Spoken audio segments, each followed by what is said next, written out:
Hey everybody! Sorry about the long wait, folks. As soon as I hit live, every animal in the house decided, like, hey, I'm gonna annoy him. How is everybody today? How is everybody doing?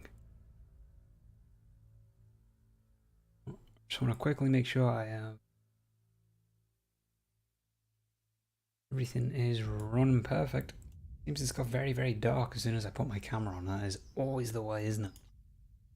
So, we're going to be jumping into some Elden Ring. We're going to be playing on my Bleed build character. There we go, now the controls are working. So we're going to jump in. We are going to be going into New Game +2 on this particular character on this stream. That's just what we're going to... Oh, shit. That's what we're going to be doing. I'm smashing my controller to pieces.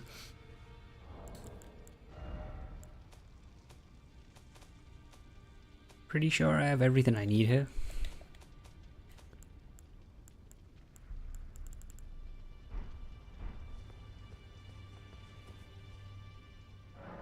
There we go. Okay, so let's jump into New Game +2.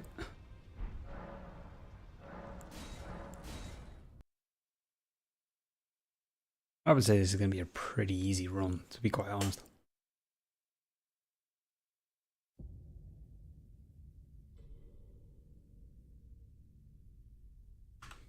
The fallen leaves tell a story.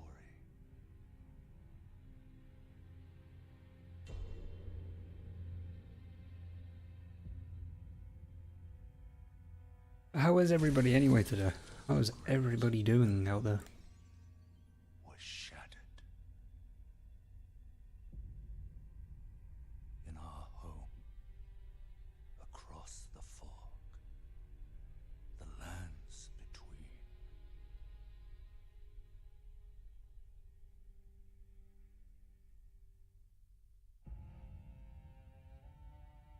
Now, Okay. Queen Marika. Let's skip the intros and just quickly tweaking something that... So, let's run in through. So I don't know if I'm going to do like everything in this particular playthrough. I mean, it is New Game +2 at this point. I'm probably just going to run through the bosses, pretty much. I have all the bell bearings, I'm pretty sure, too, from the last playthrough, or if I'm missing one, I actually don't need it.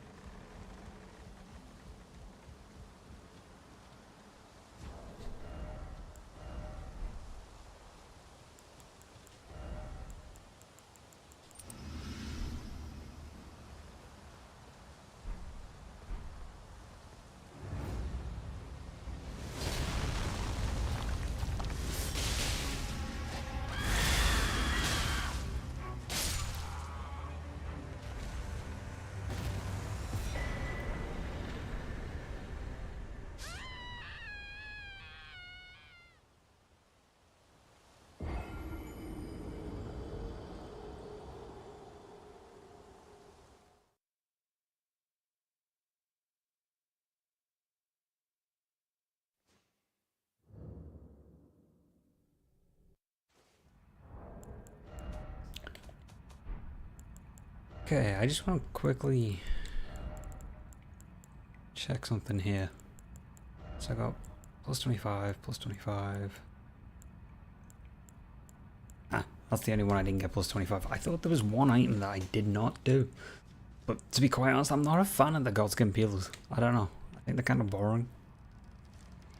They do, like, they proc bleed really quick, which is great, but I've just found I've had more success using scavenger curve swords.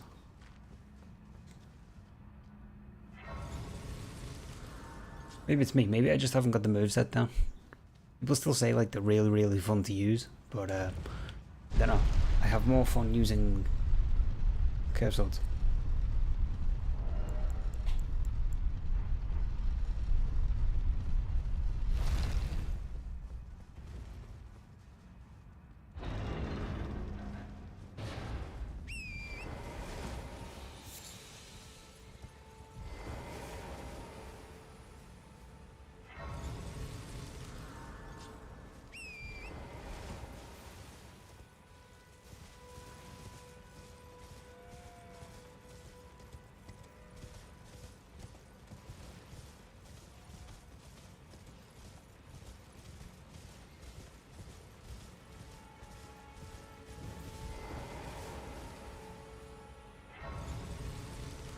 Okay, I want to buy some, not sleep pots, I want to buy But I can also some snatch pots. you not then wine I am caught.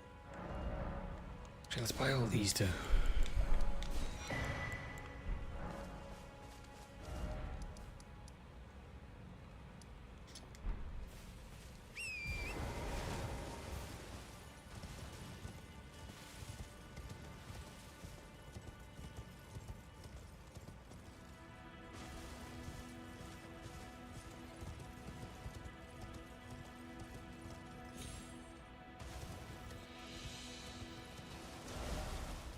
I need to pay attention to what I'm doing here. I was looking at the other screen to check something, and I completely fucked up where I was supposed to go.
Okay, so I feel like I want to do Renala first. Mix it up a little bit.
Okay, I want to see if that medium really had any difference, and it does, like, it's so blurry, holy shit. You're surprised no matter. Why don't?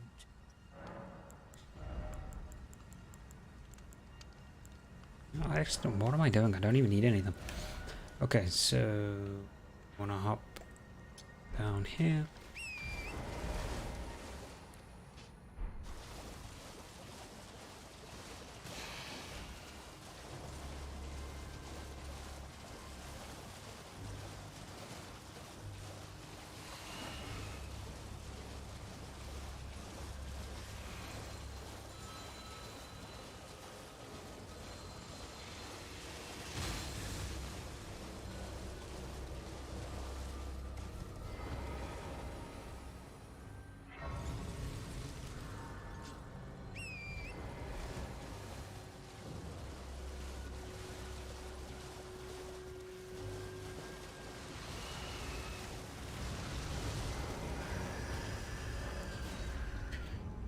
Okay, let's go and get the key for Renala. Renala's like super easy. I mean, I could just do her and I could do Rykard, and then that'll take me to the capital. But we're not going to do Rykard, but we are going to do General Radahn, because he is like one of my favourite bosses in this whole game. So that means we're going to jump into Ranni's questline for a little bit. Which, when I first did my playthrough of this game, Ranni's quest was the ending I chose.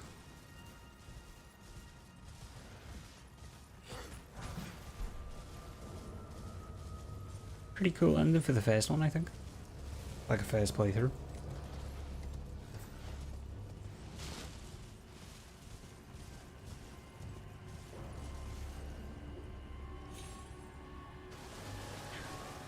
One ending though I can actually say I was not a fan of was the Frenzy Flame one. I thought that was such a, like, it looks cool, but it was kind of like dragged out a little bit. I don't know, I think Ronnie's one was pretty cool because of all the stars and everything like that showing up. I thought that was just like a really cool, well designed ending.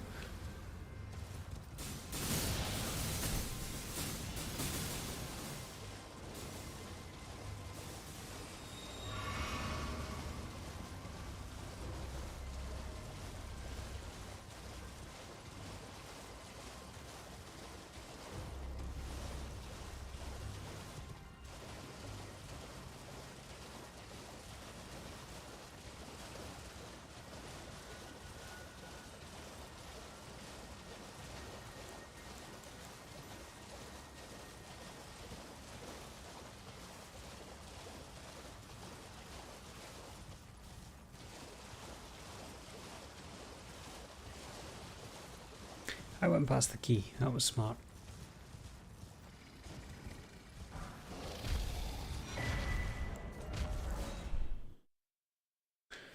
Okay, let's do that. Let's warp on back to the teleport that we need.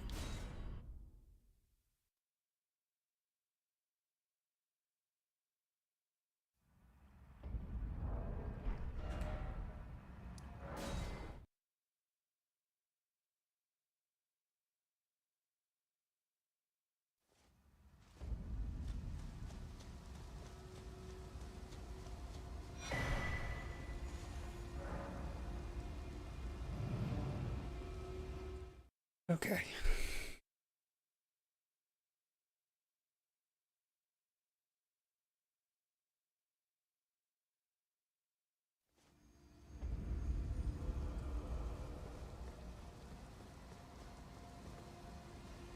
I think what I want to do next after Renala, I think we might go to the Elder's Plateau. We won't be able to get into the capital, but we can go kill some legacy dungeon bosses maybe. I mean, I'm not entirely certain what I want to do. It's kind of just a chill playthrough, but it's kind of undecided this morning if I want to do my sorcerer or do this particular character. But I thought, because I haven't really showcased playing as a bleed character yet on the channel or on any stream, for that matter, I thought it might be a little bit more interesting because I always do sorcerers. Even in the Souls games, typically I'll stream sorcerers. This game I stream my sorcerer character pretty much 95% of the time.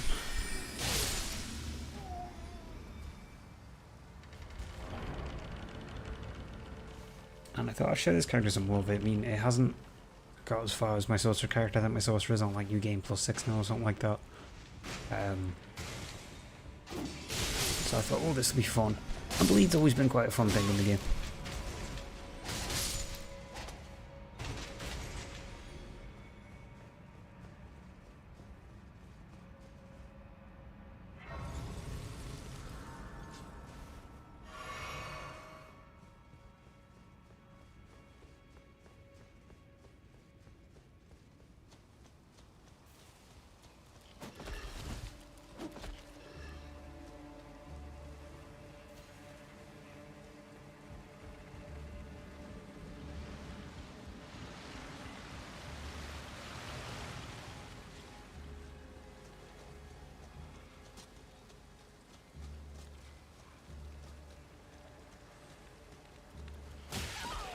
What the fuck? Okay. I didn't think that hitbox would have got me. Holy crap.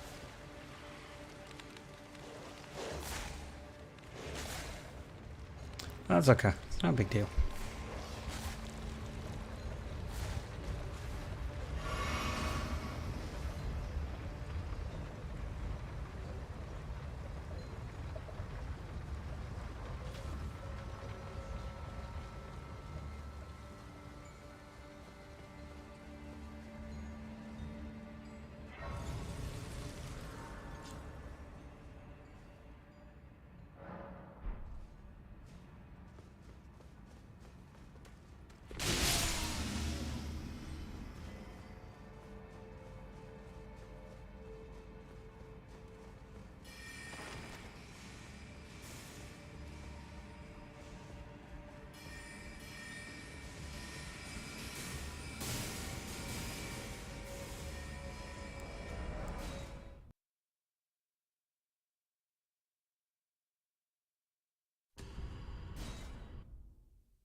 I don't need to have Glintstone fired at me while I'm trying to prep. That's just not gonna work. So, seppuku time.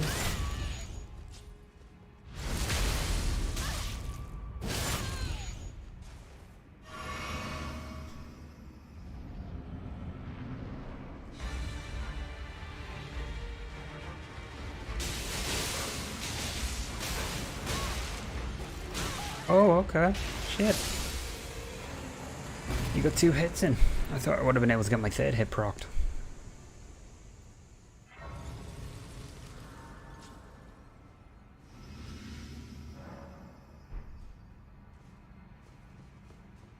Don't think the Red Wolf or Radigan actually had that much health left. Okay. Well, that was piss easy. So let's go do Renala. I think the hardest part about Renala is dealing with the knight, the carrion knight that just guards the elevator. Because he can parry. I think that is literally the most difficult part of this enemy. It's just getting to it. It's more awkward.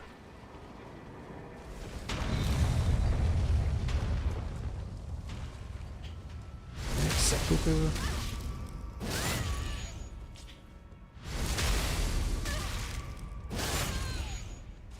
Get a heal. Let's take on Moongrum.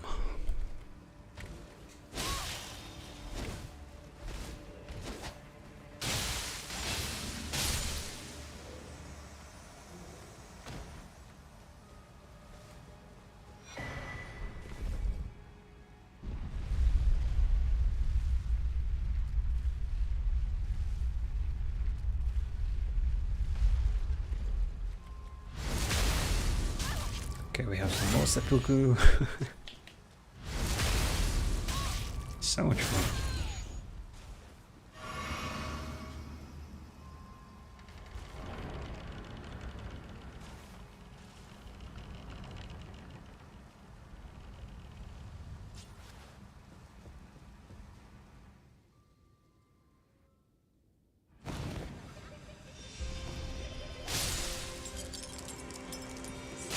Six, 6, 6. We got the devil's number for damage. Go on. That's actually very fitting considering we're in the arcane side of things. Now that was easy. Phase 2. Here we go. Phase 2 is going to be really easy to... You're just going to get a jump hit in and then...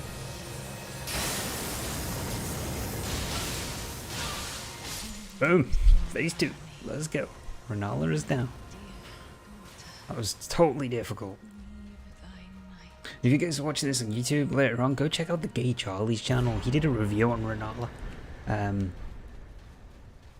the boss overall. Go check it out. Pretty interesting review. He's usually a regular in the streams. Every so often he'll talk. But yeah, go check him out. Gay Charlie over on YouTube on that review. He's done a couple of other reviews for like Gideon and just a plethora of other bosses. Go check that out. You guys might find it interesting.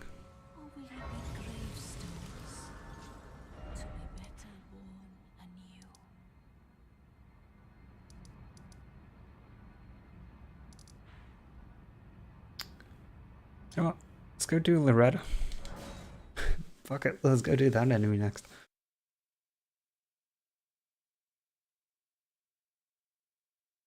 Gonna mix it up. Gotta have a little bit of fun here because typically always the same bosses that we'll do. You know, like everybody, not everybody does it, but we all kind of follow an order of bosses, you know, like the first few times. And then you like to mix it up, and I feel like doing Loretta next. So we can unlock the fast travel to Ronnie, and then we can go and do Radon once we've chatted to Blide. So, yeah, we'll mix it up, then we'll do Morgoth, and then Godfrey. What has been and how can I? Oh, not Godfrey, Godric, sorry. Godfrey. Oh my god, that's not even the correct boss. Have a safe Jew. Can I jump down here on turn? Can I? Fuck, that will kill me. Not gonna happen. Let's hop on down here.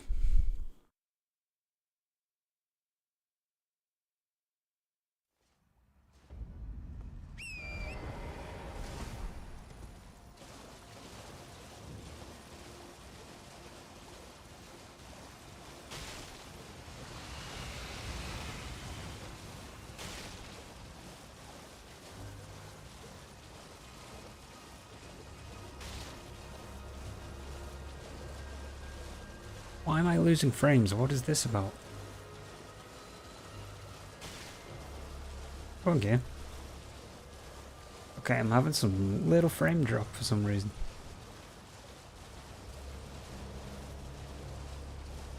I'm so confused. I know I have a shit ton of updates to do in Windows. Maybe that's it. My system's just deciding to screw me a little bit. I know I have like 2 or 3 Windows 10 updates backed up.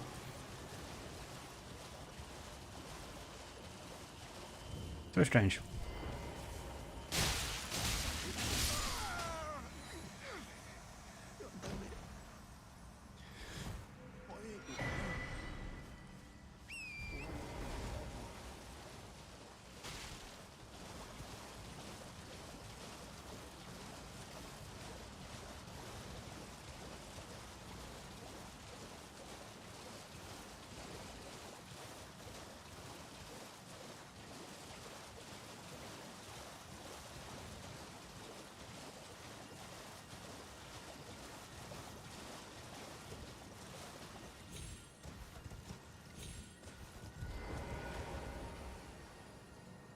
I actually don't know why I killed the Black Guard, because we're not going to be doing Right Guard.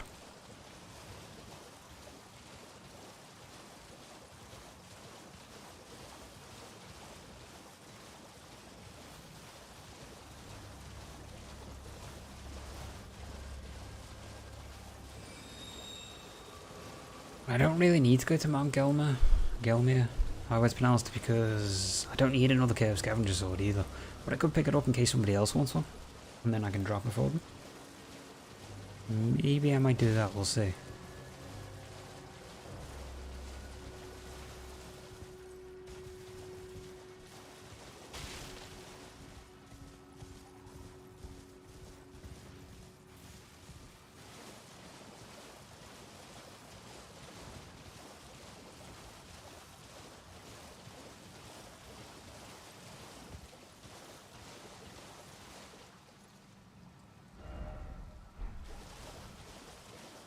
Okay, that's just the dragon with the glintstone keys. I'm not going to kill him. I already have his dragon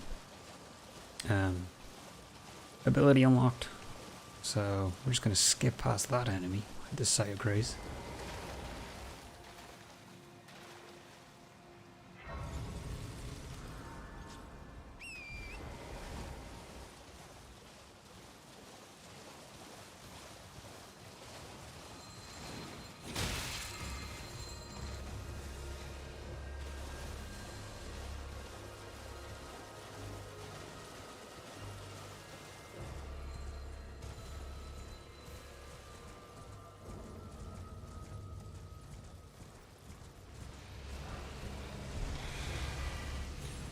Don't mind me, fellas, just coming on through.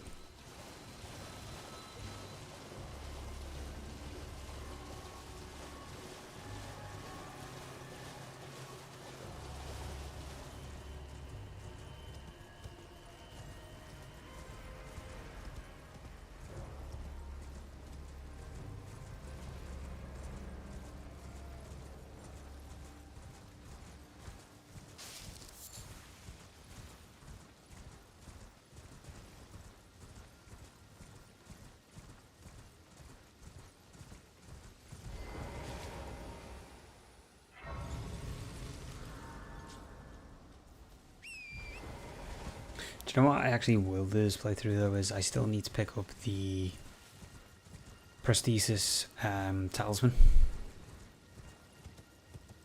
from the Millicent quest, so we'll probably do that this particular playthrough. I have the other one,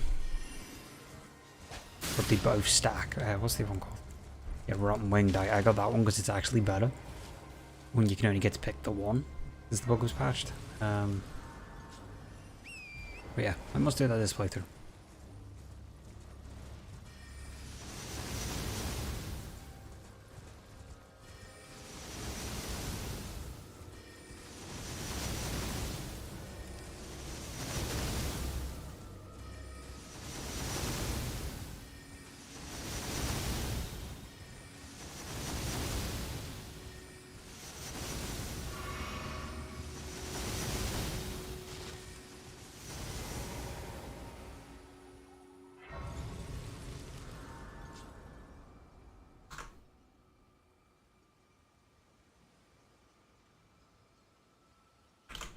Okay, that's just bugging me having the counter in the corner. Okay, game. Did I not hit like...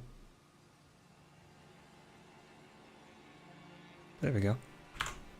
Did I not hit that the first time?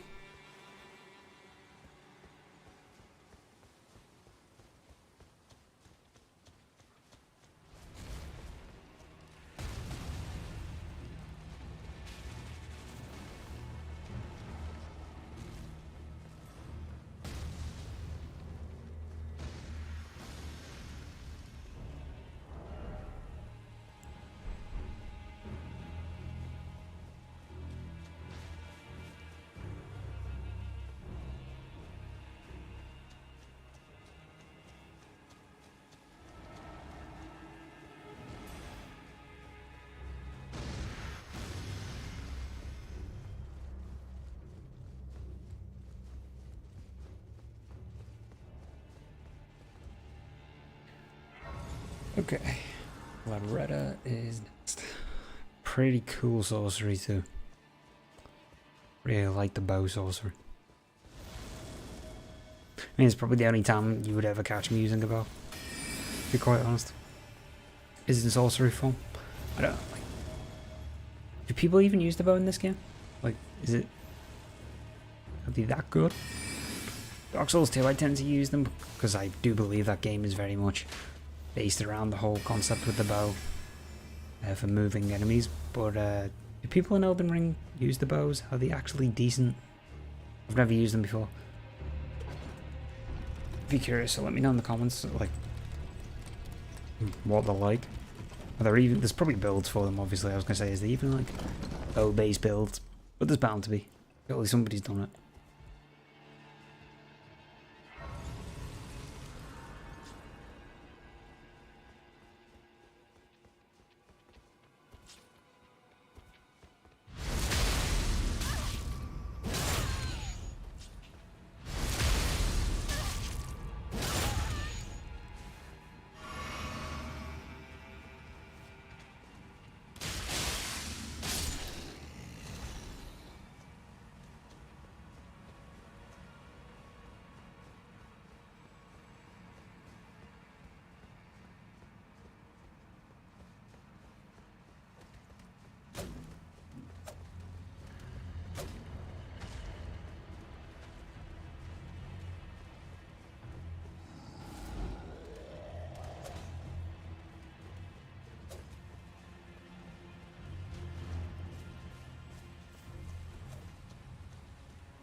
I'm gonna do another seppuku because I feel like we're gonna run out, like, just as the fight's really getting going, in case I screw up.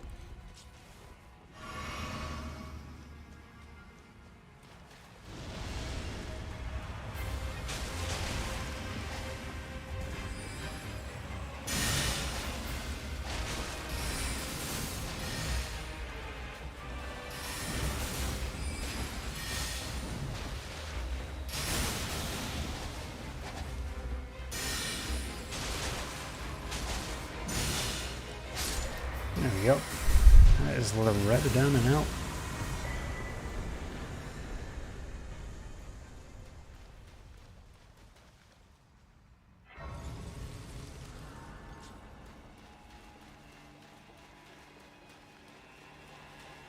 It is this way. Holy crap, I got myself confused. Okay, let's go and get the fast travel for Rani, and then we'll go over, get Blide's quest started.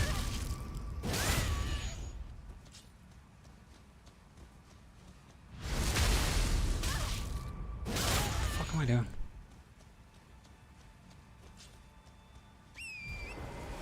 I don't even know why I wasted Seppuku there, because Dragon's just going to teleport once we get into a certain threshold anyway.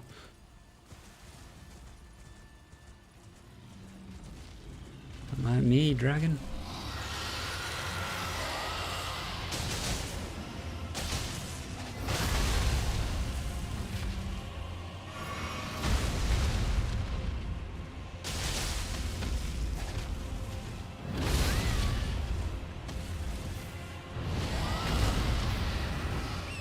Oh, disappear.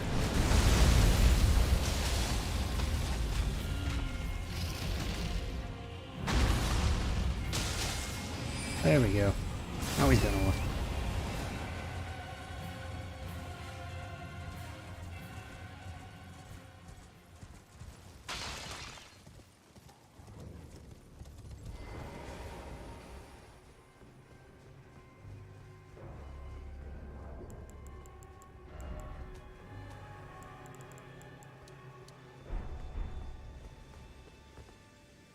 It's like I'm just gonna close the window because it seems like a flock of birds has just decided to come over the house, and they are noisy as shit.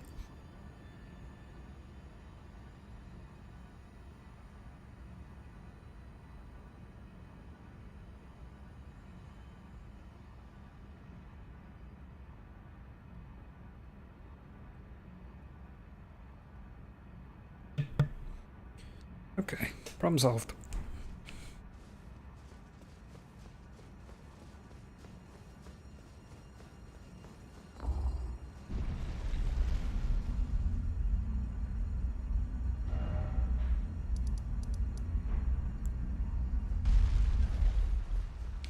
I mean, I don't think Margaret or Morgott, whatever you want to call him, on your preference, is going to stand much of a chance once we get to him.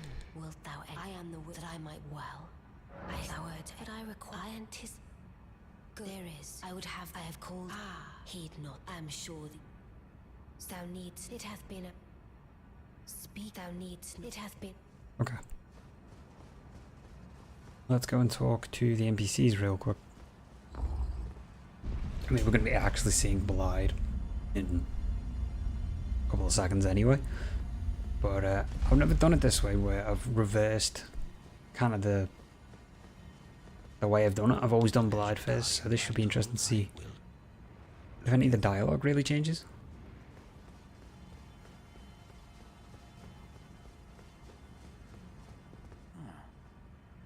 Ah, okay. Glad to have you aboard. Well, I'm situated the eternal city of Not. I'm planning to go see if I can. See if I can. Don't keep me waiting.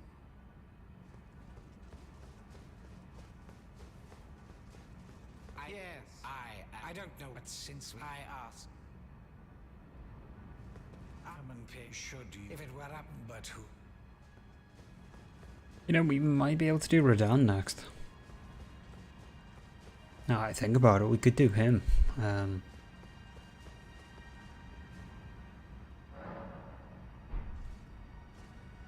Yeah, let's do him next, actually. So we'll go over to Caelid, like always.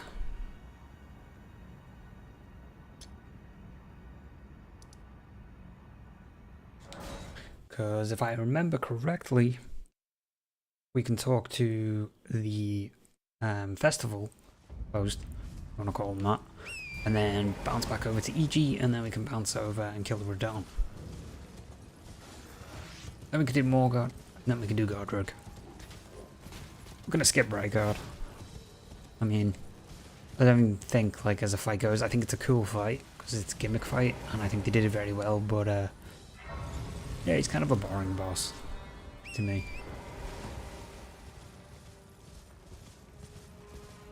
While we're over in Caelid, we'll go to the Swamp of Aeonia, take on Commander O'Neill, and pick up the needle for the Millicent quest and get that started as well.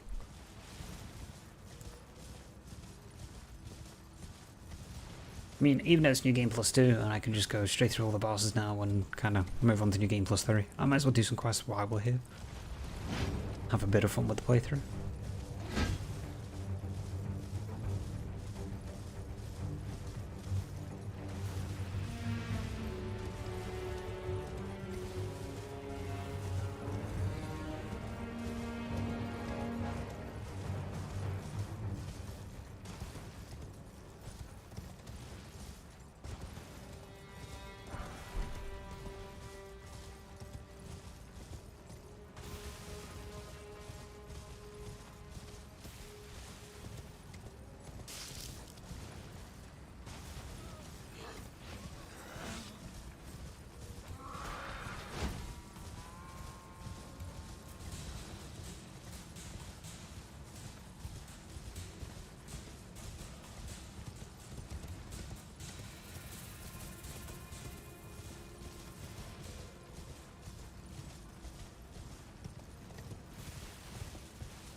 The horseman. Okay.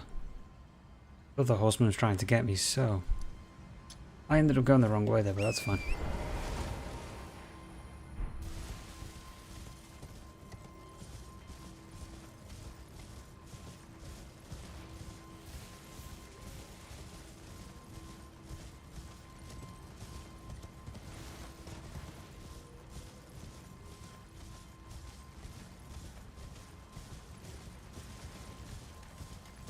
See, I got sidetracked getting the gold pickle foul foot.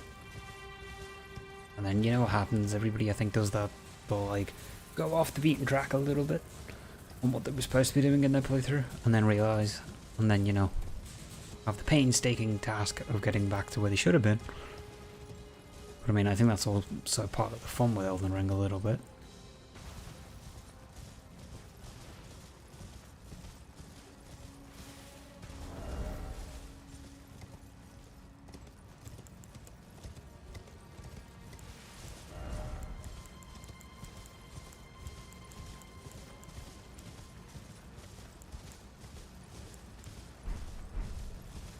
Still have the Elden Beast remembrance. I thought I used that.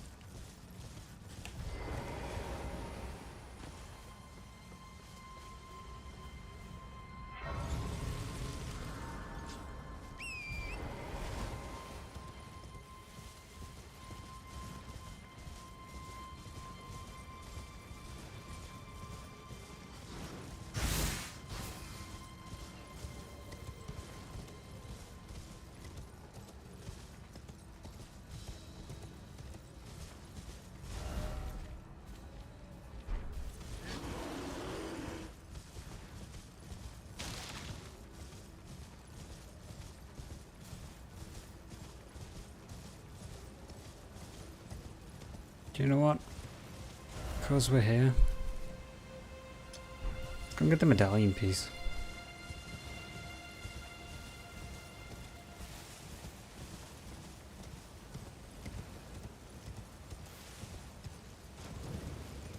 Because I'm going to end up making that trip back here again.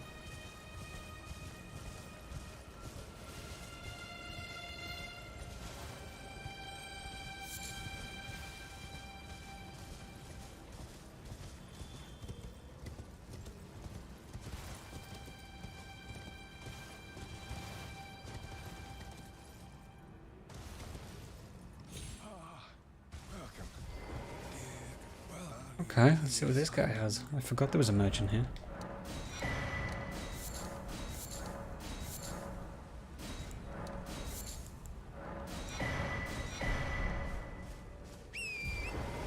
I mean, we have all these ribbons, I might as well pick up everything that I can pick up that's useful. Yeah, I forgot there was a little merchant dude there. Huh. It's like, I think a lot of people don't realise there's one at the academy as well. Down one of the paths. I think people realise that there's one there. Or if they do, they just kind of forget about them.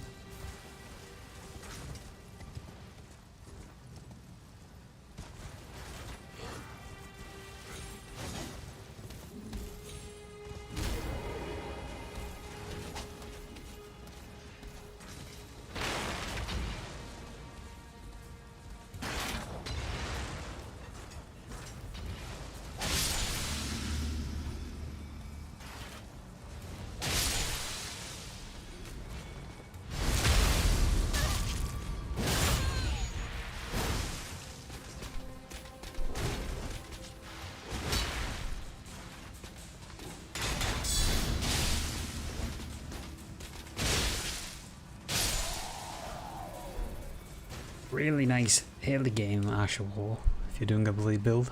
Bloody slashes. Very, very good for poise breaking.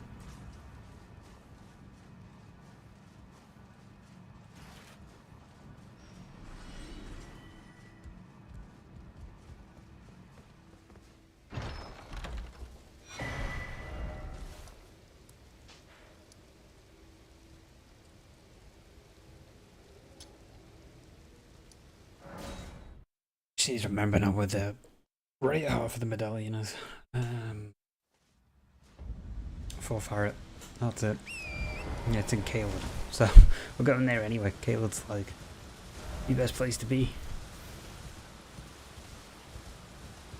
Actually, Caelid does a lot of good items now that I think about it in it though. It's a tricky area for most new players, but it's totally worth it.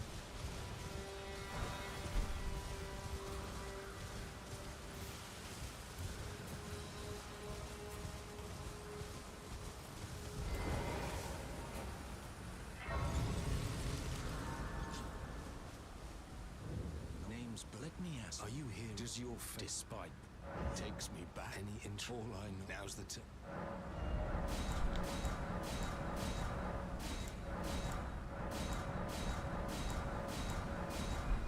Well.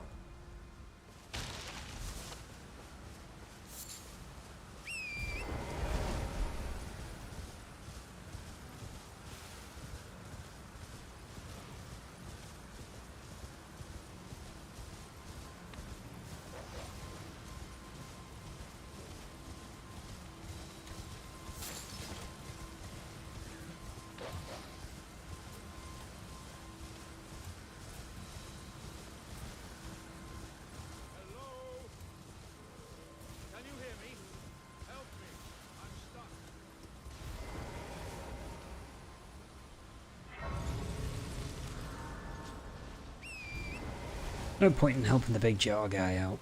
I mean,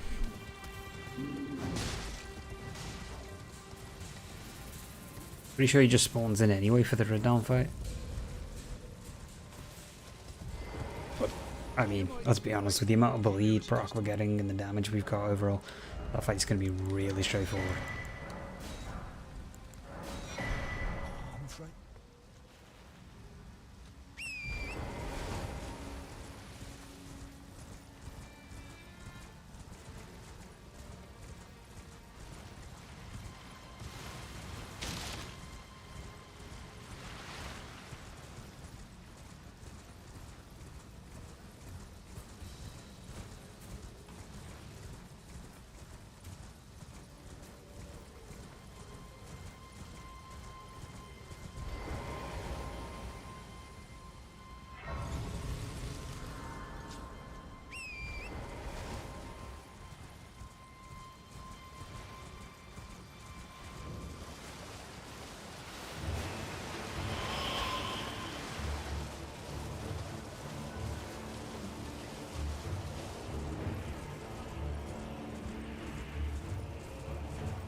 Right, let's go to the Church Plague. Oh, actually first we need to go here too.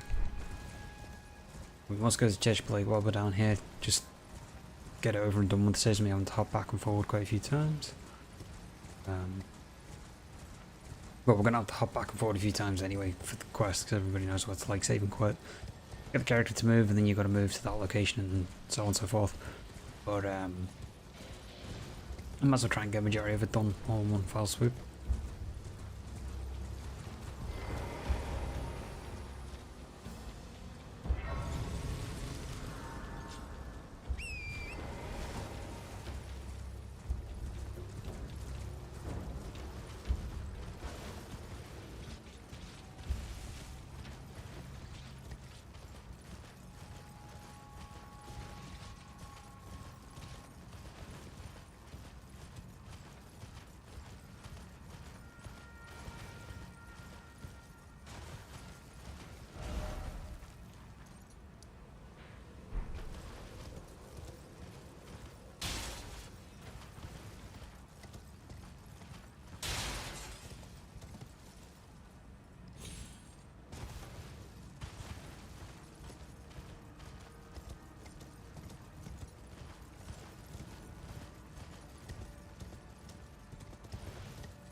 Welcome. Dear customer, valued customer, please, I'm hungry.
Oh, we're going to see her in just a moment.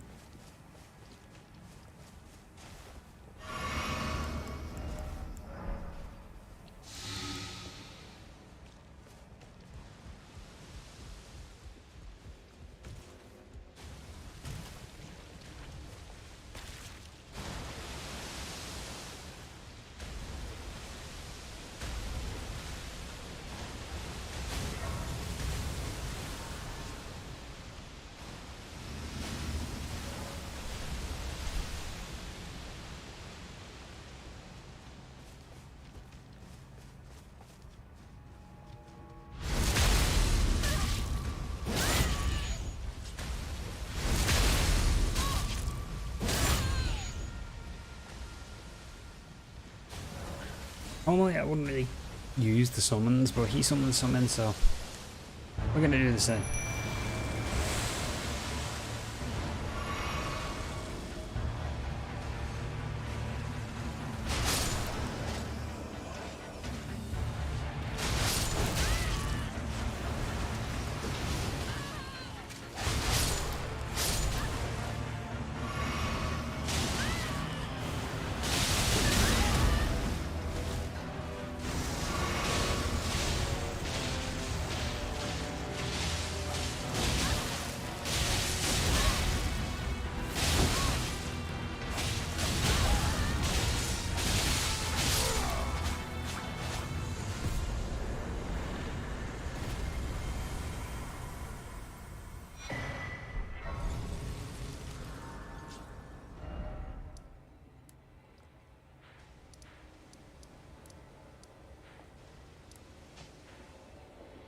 Trying to think, there's one other look at here.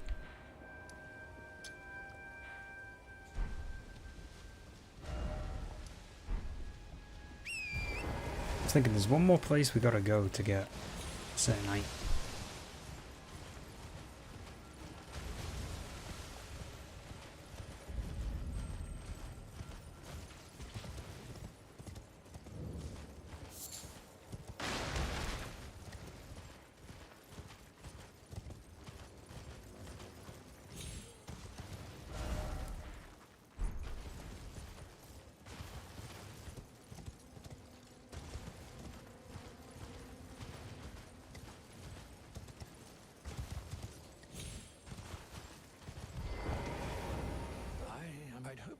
strapping. Don't fret. Should you I will teach. I need your name. 1 second, guys.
Go on. Well, the work of a. Can you give me as well, me? As well, me. Can you give me as well, me?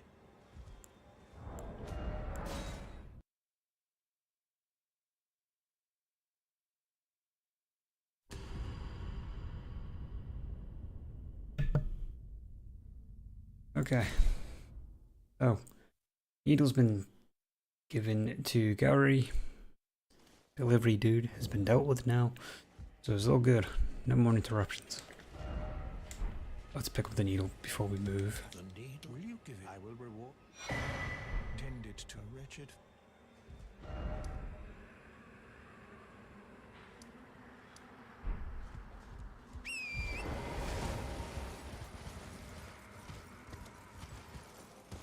Now I need to remember how the fuck I get onto that again.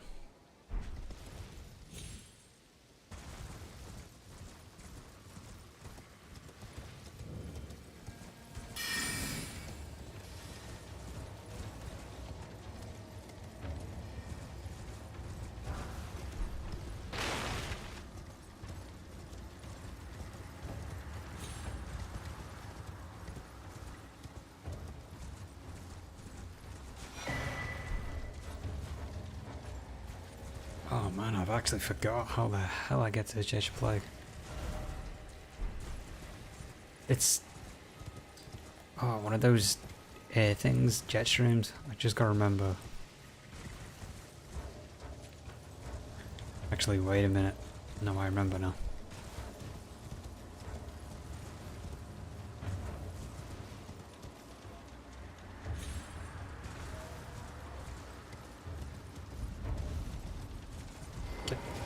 Let's reset the area because I can't open my map.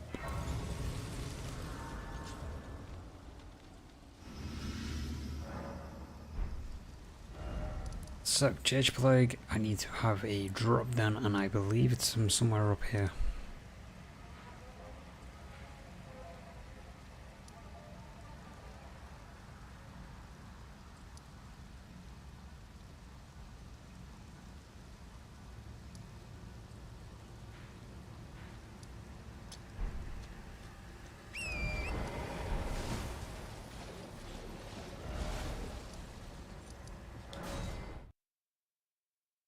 Quickly just figure this out, because I'm actually drawing a blank. This is...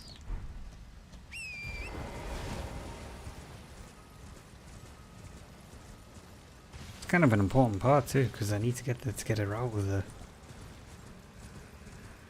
And I always forget how to do this bloody thing. You can tell how often I do the quest.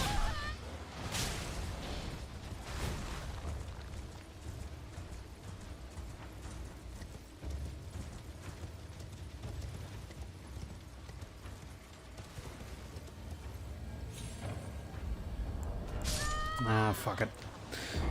I knew I misjumped that, and I went to get the menu restart, and I forgot there's 2 menus. Cause fucking yay. Yeah, I forget now, you know, like 2 menus.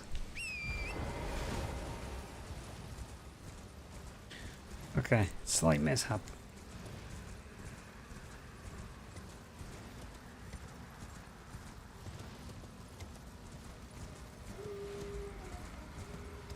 This is where I was supposed to jump from. So, let's not make that mistake again.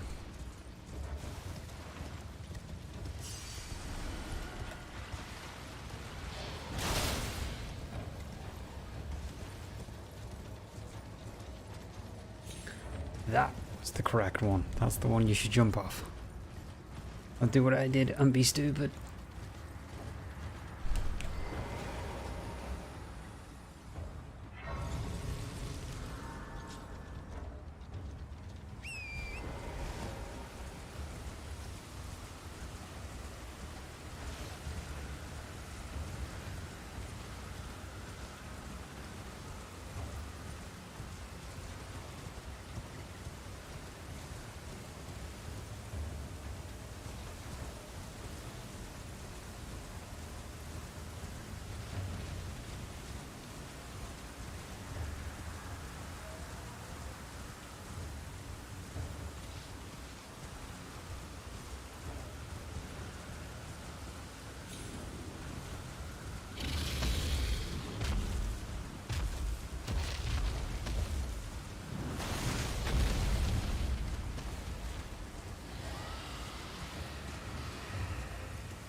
Do you want to pick up the other half of the medallion while we're here? I'm gonna call it medallion. Not medallion. Something else. What was it? Fucking. I can't remember how I was gonna pronounce it. I was gonna pronounce it weird. Yo, Gay Chili, welcome back to the stream, bud. Yeah, I'm back, man. I'm back. I'm back a little bit. So I thought I would do some Elden Ring, because Elden Ring is fun. And I'm in the mood to play Elden Ring, so. How are you today, Gay Chili? Medallion, that's what I was going to say. I had to think there for a sec how the hell I was going to pronounce it a second ago. Man, you missed me defeat Renala, like literally in something like 20 seconds. Just absolutely no hit, no not. Just fucking obliterate it.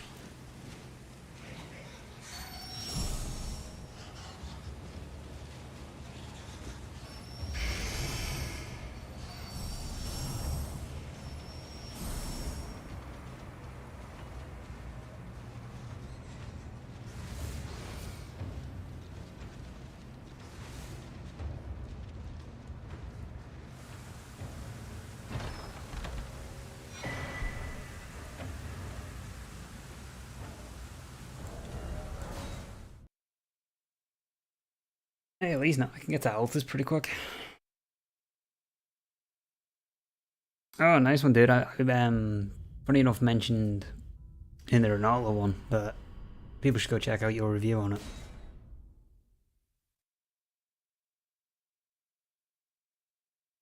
So, how do you have your coffee?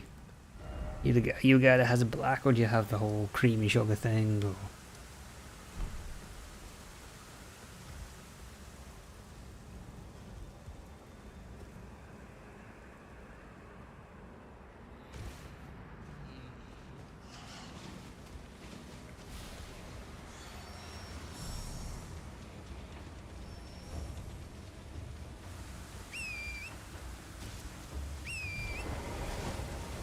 So, let's kill this enemy.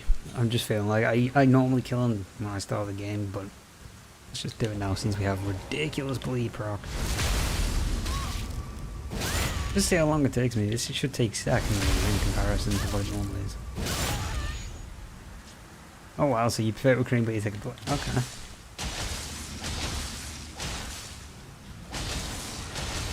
I think actually black coffee's quite nice.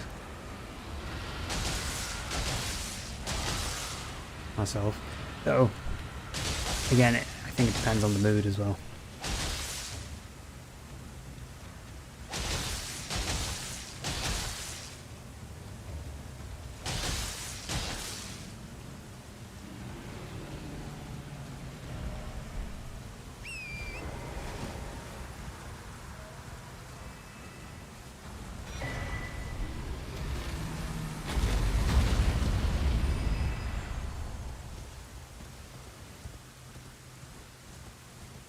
This is what I was looking for. What's the benefit of killing this dragon? Well, if you start, typically it's more beneficial on a new playthrough, so if you're making a new character, you can take, you know, the teleporter that takes you to here, and then you come from the Sanctum all the way down to Fort Pharaoh, and then you use the gold pickle foul foot, and you get something like, I think it's 96,000 ruins to get your character to level 30 before you even do Margaret. If it was a new playthrough, I just felt like killing them because I'm a dick. And, you know, I don't need the ruins, but extra ruins is always beneficial. But, yeah, a lot of people use it as a starting strategy to get OP pretty quick. I mean, it sets you up with your build for the early game pretty much straight away. But the only way that you're going to kill him effectively is using bleed. So you would need, like, the Uchi, I can't even remember what it's how to pronounce this. What is it? Like Nagakiba? Probably butchered that, but you know, something like this, or the flail, or the morning star. Anything that has bleed pretty much just destroys that dragon, and then you get shit tons of ruins.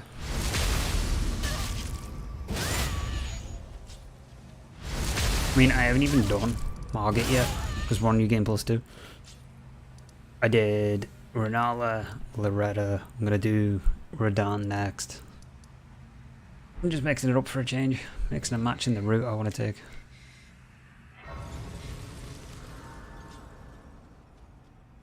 Well, my flesh, it is a cup to quell, but never mind. I would rather than would you mind? Okay. Sure, let's just restart. The game state. I do want to check on the wiki though, because I forgot some of the areas she disappears to. It's a shame that bug got patched where you can't get the two talismans together.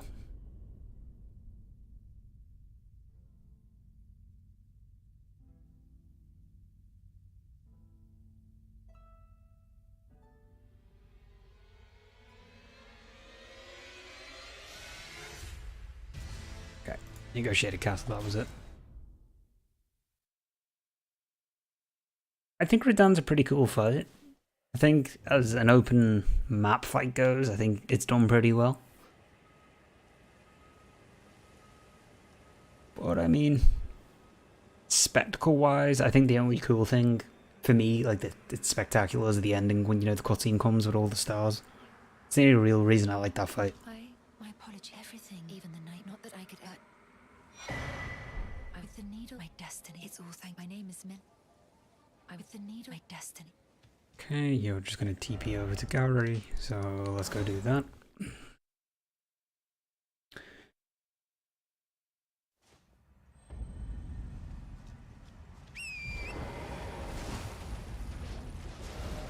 Then we'll do Radahn.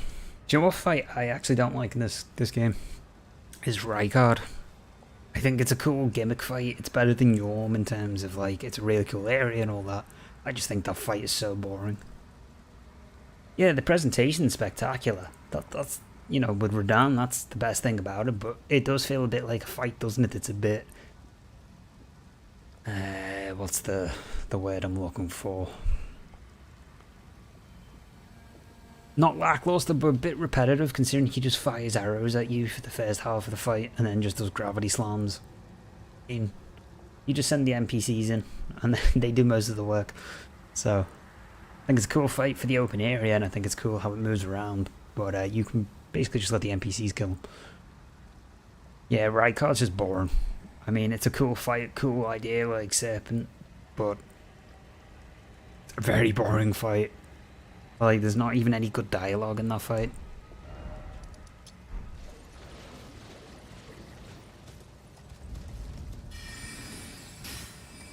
Though he's a handy fight for speedrunning, I guess, because he's pretty easy to get hold of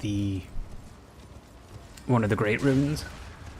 Because obviously the serpent weapon doesn't require any stats to use it, so I guess it makes sense, you know, he's cool in that way. But yeah, I think Rykard's so boring. Like, I always skip him now. I don't think I've done Rykard since my first ever playthrough. Something, so I just thought I've only perhaps. Well, I must. Well, I must. Okay, let's do General Radahn now, then we'll go to Altus. I'll do Godric at some point. Yeah, that's a good question. Very good question. I mean, wasn't the one in Dark Souls 2 as well? Was there a gimmick fight in there that required a weapon? Should know this. Played that game enough. I don't think there was. But, yeah, the Stormrule gimmick's kind of boring at this point. And it's literally the same weapon, just in a spear form. That's all it is. Like, they didn't even think of anything cooler. Could have at least given a new weapon for that gimmick fight.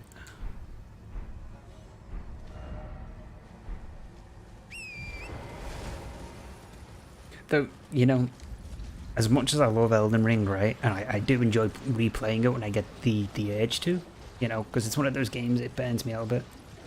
Demon Souls, that was it. That's the one I couldn't think of. I don't know why I thought Dark Souls 2. Demon Souls, that's it. What was I going to say here? Oh yeah, like, I love Elden Ring. I think it's a great game. It's got some good replay value when you're in the mood to do it. But I do think a lot of the bosses for the dungeons, and in terms of the dungeons as well, were just kind of copy and paste job. Just normal enemies with bigger health bars, and that really kind of bummed me out. Just a little bit. Because it was like, okay, I've already fought, like, you know, the big imp statue thing, the cat thing. You fight like 3 of them in total, I think. I can remember in dungeons overall. It's the exact same fight. Rinse and repeat. And it's just kind of boring. You fuck off, you crow.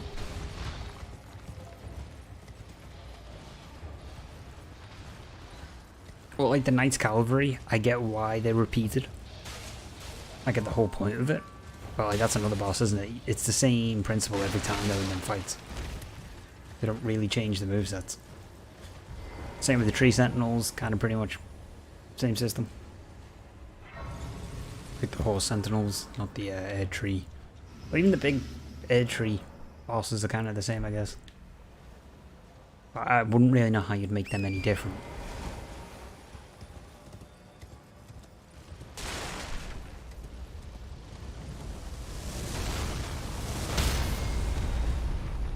I'm getting PTSD flashbacks of the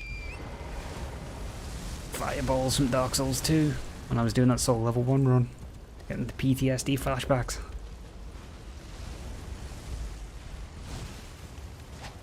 God damn. That was so funny, that too.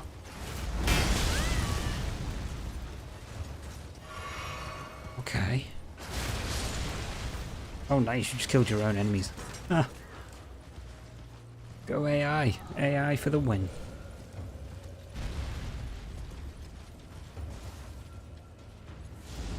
Oh yeah, I would say so.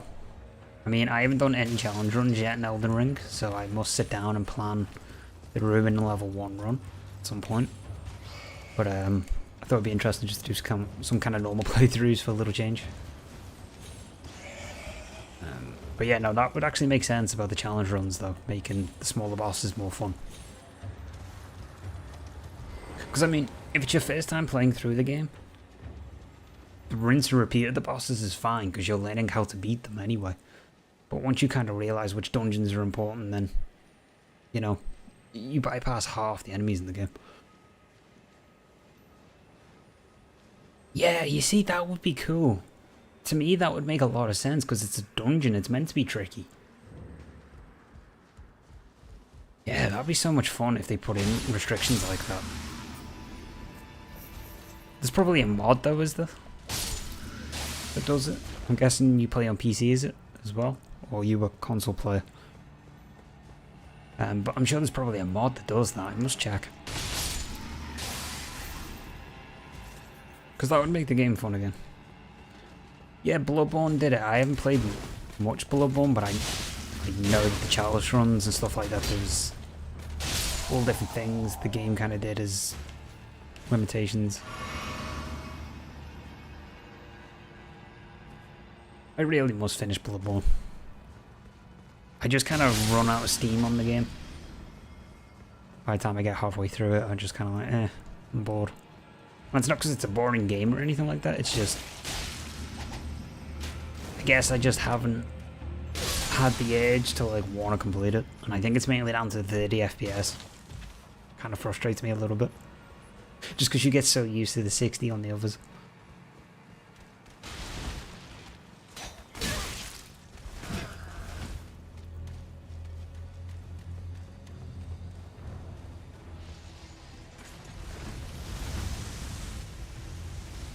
I still think it's kind of dumb though how the PlayStation 5 still has 30 FPS in that game.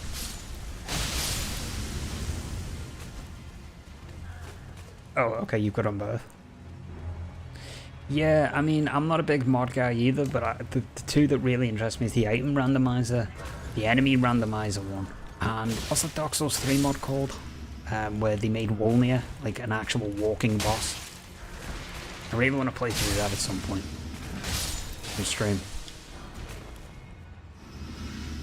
But yeah, mods don't really interest me as much nowadays. As much as they used to. I mean, I had fun with Sekiro with the mods. Getting like first person mod and all that kind of stuff. But yeah. Mods don't really interest me as much nowadays. Unless they make the game slightly more difficult. But I don't really enjoy the one-shot mods and all that kind of stuff. That just doesn't make sense. Yeah, Dark Souls 2, I think, in my opinion, did the best New Game Plus cycles, the way it added new enemies and stuff like that.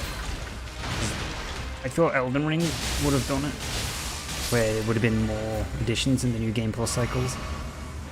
Like, this is New Game Plus 2, and it's still kind of boring.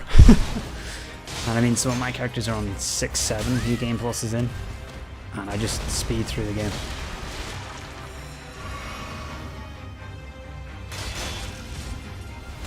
Oh my god, why did I roll that way?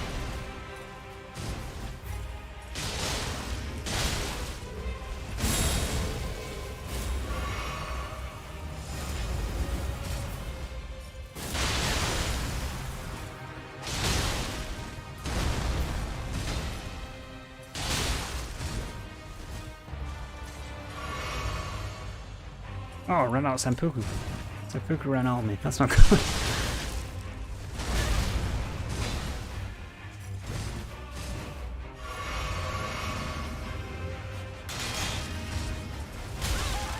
Oh my god. Fucking up. Do you know, you can tell I don't fight Crucible Knights enough to have the moveset mastered. You think that as much that Elden Ring bought from Dark Souls 2? Oh yeah, exactly. Elden Ring has loads from Dark Souls 2. And I don't think a lot of people realise the developer of Dark Souls 2 worked on the Elden Ring as well, Miyazaki. I was like, just gotta let my cat in. He's deciding to interrupt.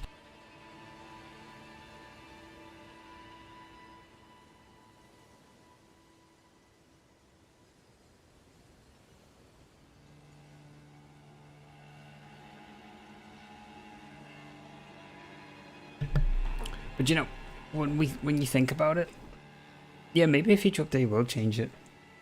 That might happen. But you know, when you think about it too, like Dark Souls 3 didn't really mix up the New Game Plus either. And you think they would have done it after this, you know, the amount of people enjoying the Dark Souls 2 New Game Plus system. Like Dark Souls 2 might have had its flaws, but it had some really good features too.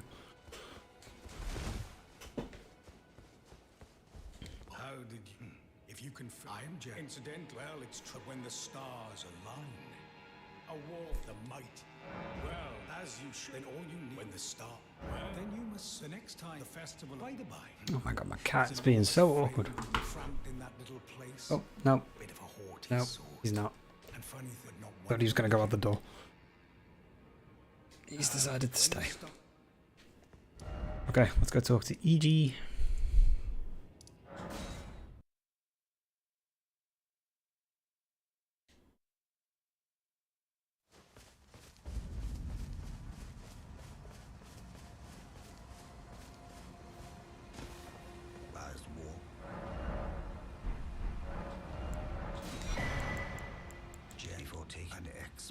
I see Dark Souls 3 got its servers back on PC recently.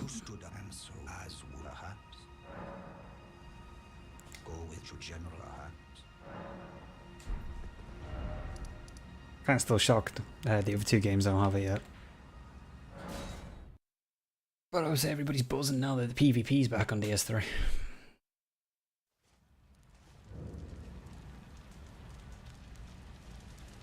I must admit, but you must have heard by now, right?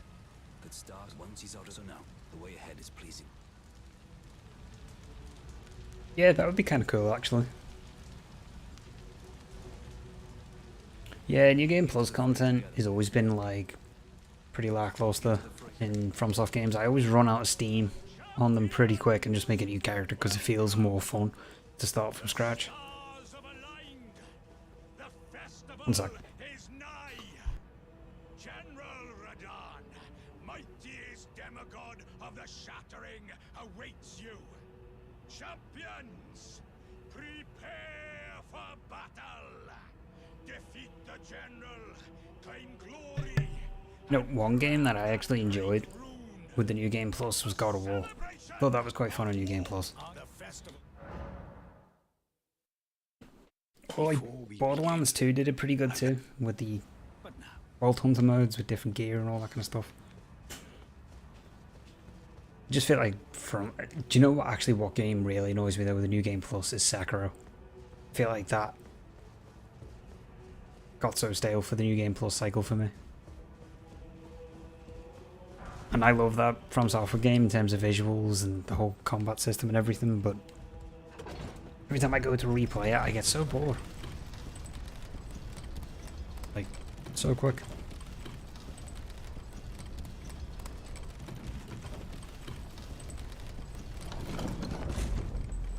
Like, realistically, I could have been on New Game Plus 3 probably by now. On this stream, if I'd just done all the bosses, but I'm trying to take a little bit of time to have a bit of fun.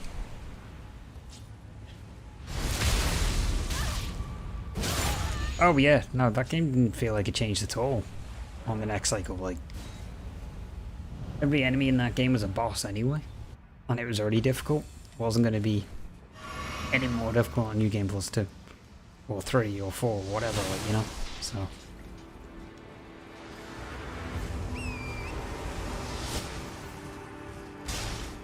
Okay, I was pretty certain that clipped me.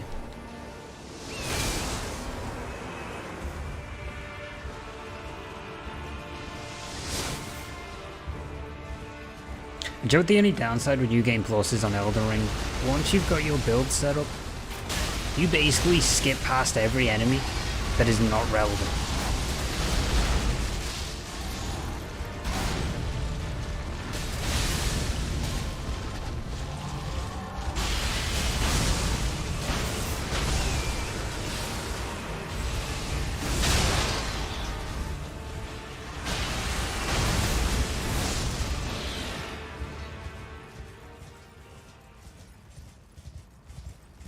Okay, where did he go?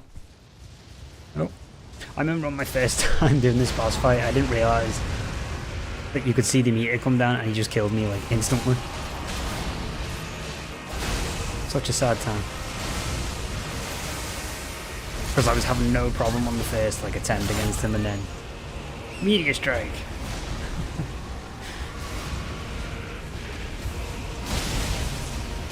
No, that's redundant. Time to watch my favourite cutscene. Well, besides the ending cutscene for Rani's quest, I think that's such a cool cutscene. Saying that earlier on.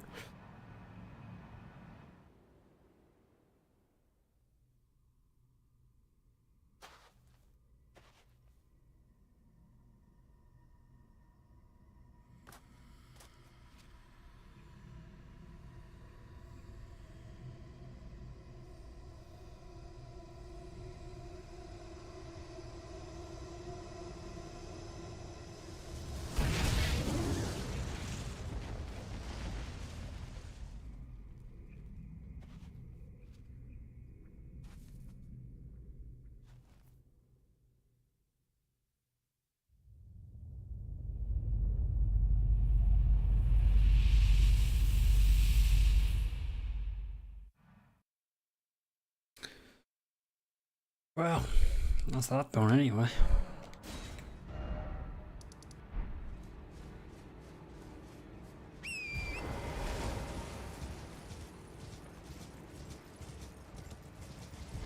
See, to me, this doesn't even feel like New Game Plus 2. I just feel like the enemies, the bosses, don't feel any tougher.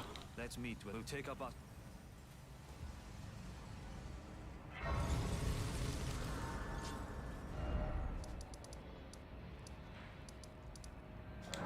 Well, I guess we should do Margaret. We should probably obliterate him.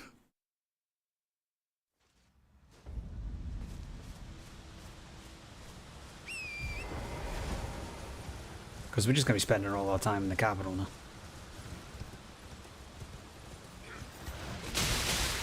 Oh shit, I wasn't paying attention. Oh my god. What the fuck? Getting harassed by bandits. You help players Margaret. So, oh yeah, I would say some of them are rude, you know. It's amazing, isn't it, how new players... Like, you help them out and some of them can be like real assholes for no reason.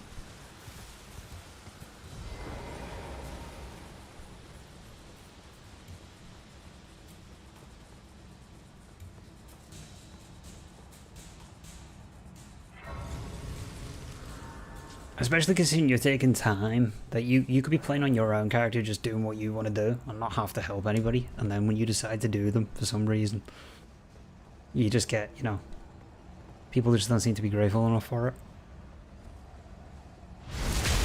Hey, but it's good of you though to be helping them.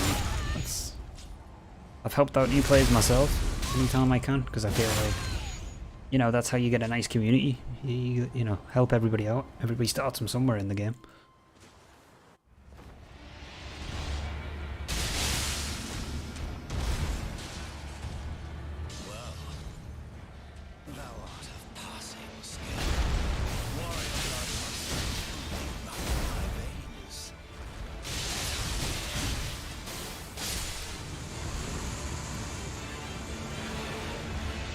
Oh, that was the hardest fight I've ever done in my life.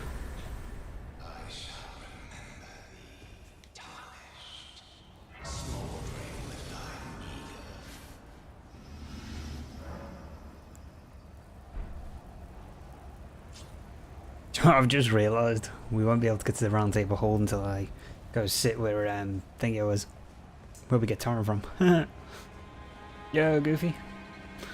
A bleeding play. Yeah, occult weapons all the way in it for the win.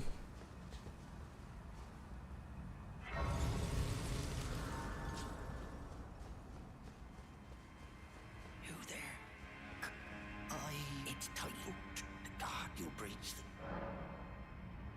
Farewell.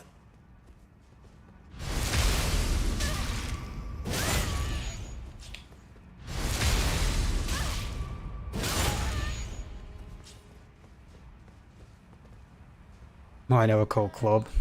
That's a very good question. That's a very good question. I do not have the answer to that.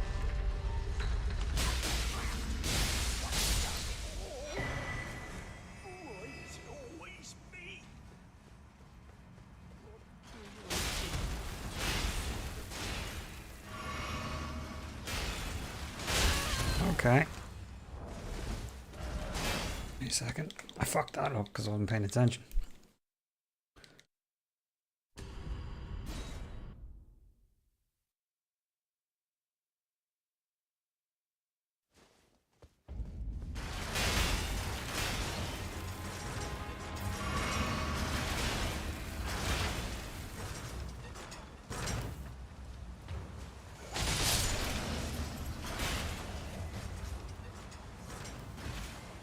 Oh yeah, I totally agree. And you know what's funny, right? I thought maybe it was just me on my first playthrough. Did you find like the second encounter with him was just like boring? Oh, like, because you know, it was just another one of those situations where it was like, okay, the boss has just literally been copy and pasted again, like, because we go against Godfrey twice. You go against Moog twice. Like, by the time I got to him, I was just like, you kidding me? Like, some cool second phase, and I think, it, you know, cool, you can with Melania and all that, but yeah, I just thought that was kind of like, eh.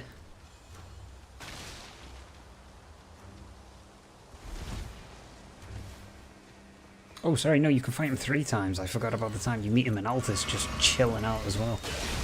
At that point, like, you become a master at Margit.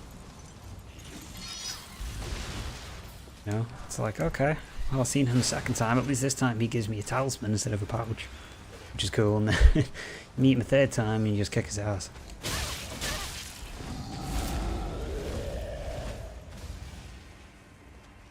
I just randomly found it myself. Like, that, I didn't realise that you could encounter him a 2nd time until I just went past that area on my first playthrough, and all of a sudden he spawned in, and I was like, what? Thinking like it was some weird bug. And then I googled it, and people were like, yeah, he drops the such and such talisman.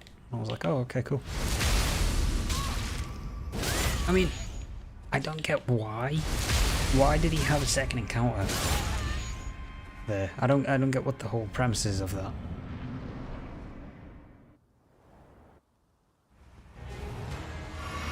Like, I don't understand why they put him there. Moog, I kind of get why you see him twice.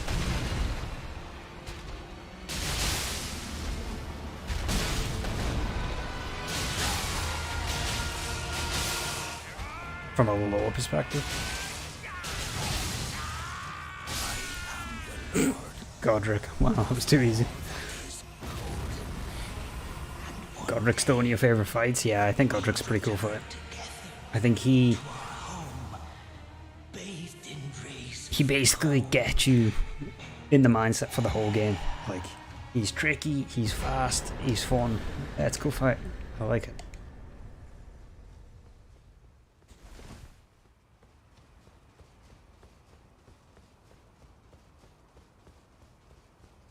For me though, like, if I had to pick some favourite fights in this game, the Fire Giant's on my list 100%. Godric's on it. Radahn's on it because it's the spectacle. And probably...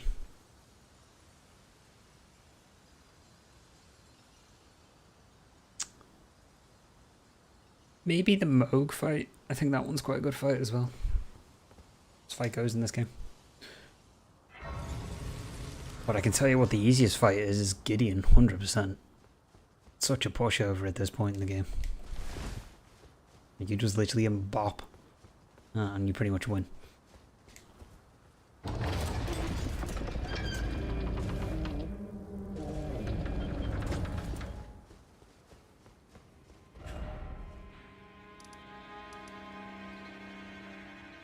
Well, I guess we make our way over to Altus at this point. So...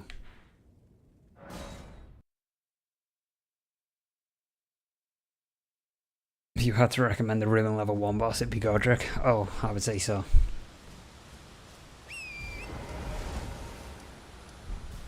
I actually think Godric's a great boss. Even the design of his character, I think, is really interesting.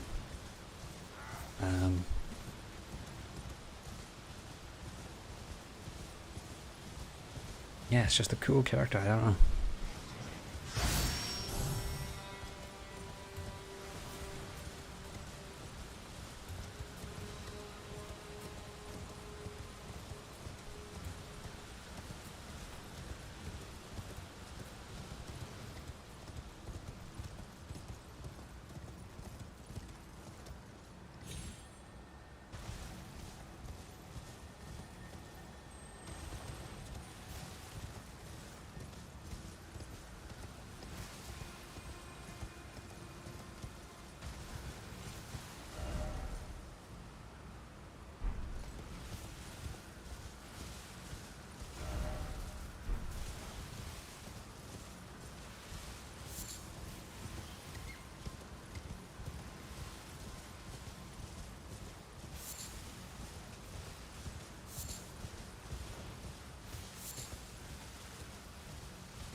Do you have a fight that I'm actually, that I never really enjoyed? It's the Godskin duo. Like, I don't know. I mean, that fight is just kind of lackluster. Maybe it's just me. Everybody goes about how difficult they are and everything like that, and I'm not saying they're not a difficult boss, but my first playthrough, I just thought they were... I just sailed through them, pretty much. I thought they were very lackluster. I didn't think it was good as a fight, considering you kill one and then it just respawns a couple minutes later. Like, it's not majorly, you know, spectacular. Like, if it wasn't for the fact that you get a bell bearing from them, they'd be pretty pointless.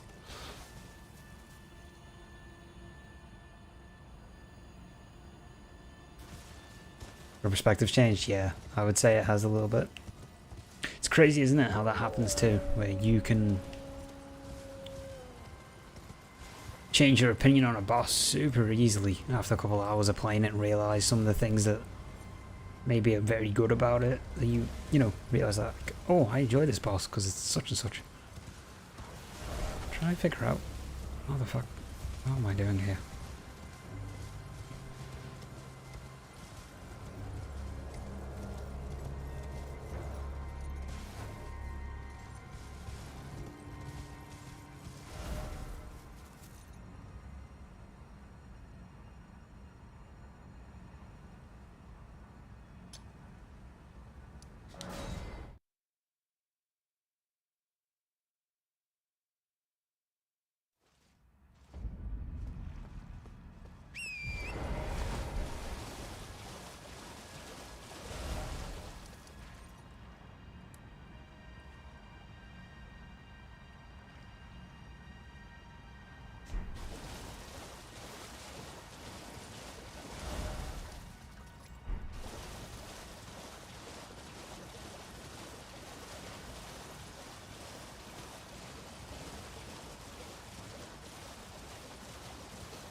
So, I'm curious, what's your opinion on the whole Rivers of Blood thing getting nerfed in the newest update? Think it's a good thing? Do you think it's a bad thing? Did you ever use the weapon?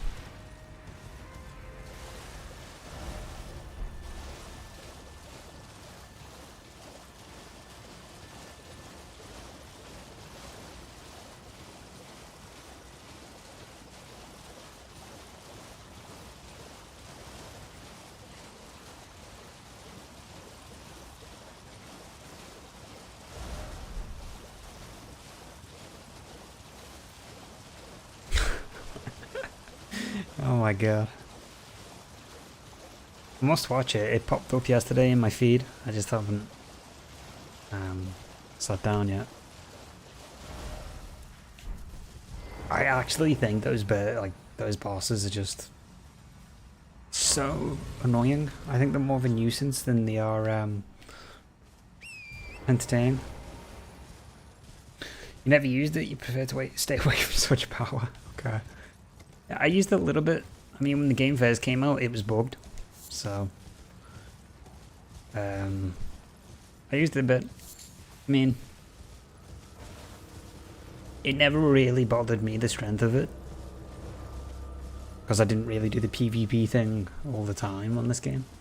But I can see why people hate it in PvP, because it was just, you know, spam central, I guess.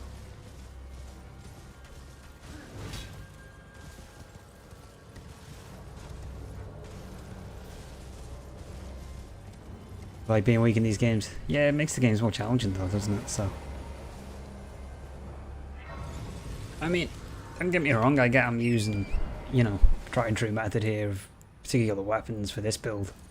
But I always like to mix and match.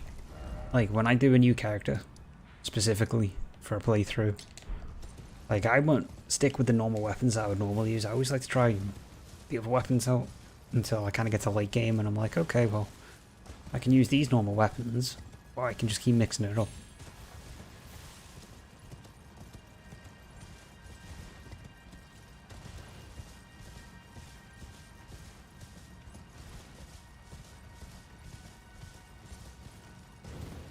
I mean, what's your go-to build for this game anyway?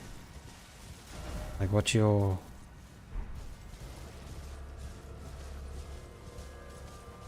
even on your first playthrough, do you remember what build you did? Well, you just still sorry, are you still playing on the same character that you did that build on in your first playthrough, or was it just?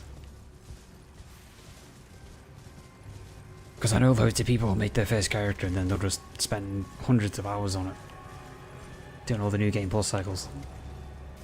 I really couldn't do that. I finished the game and deleted my first character.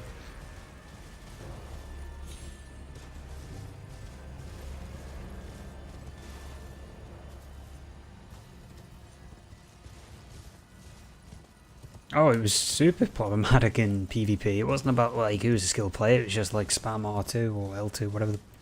L2. That's it. Yeah, it was just spam the strong attack, from what I saw people say. Stopped participating in 2019. Yeah, I kind of stopped playing in the PvP. I mean, I was more a player that played, you know, like the summon signs, did the co-op stuff, but not really PvP. That was kind of why I was more pissed about the servers, is because I couldn't really do co-op with certain people. But yeah, it pretty much became that way, didn't it, where everybody was using kind of the same builds. Which I get. I mean, if they're working, then it's obviously worth it. You know, that's what's working in the meta and everything, I get it.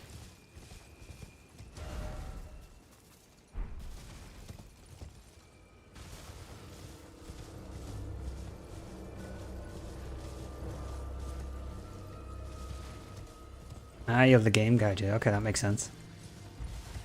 Yeah, for my first playthrough in this game, I actually went a strength build. I went pure strength.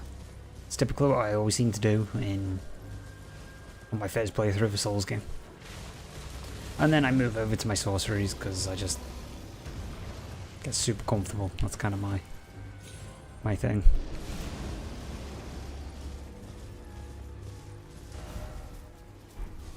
Like, I can safely say I have not tried incantations yet in this game. I haven't done a faith build or anything. And it's very rare that I do faith builds in any of the Souls games. Like, I tried it in DS3 and it was kind of cool. I was like, wow, this is powerful. But I got bored super quick and just went back to sorceries.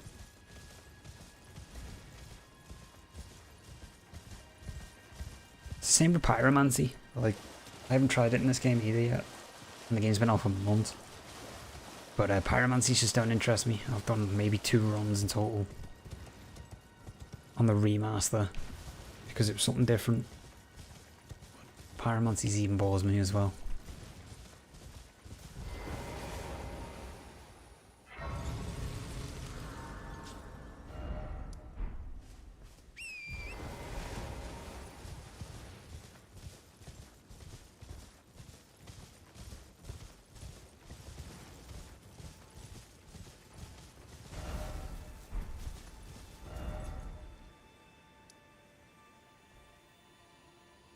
Actually, why did I even come up here? I don't even need to do the church. What am I doing? Never mind, let's change the plan. Let's go back down here. Bit dumb.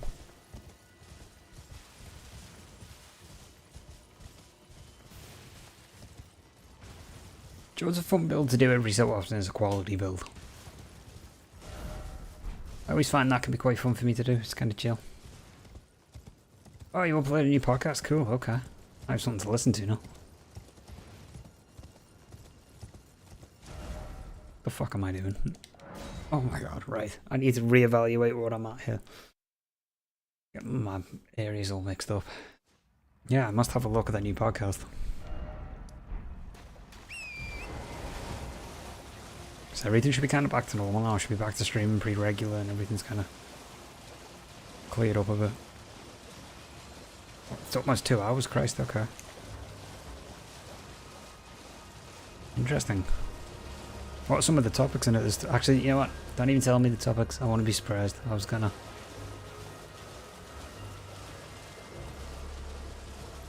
ask, but I'll just ruin it for me, so.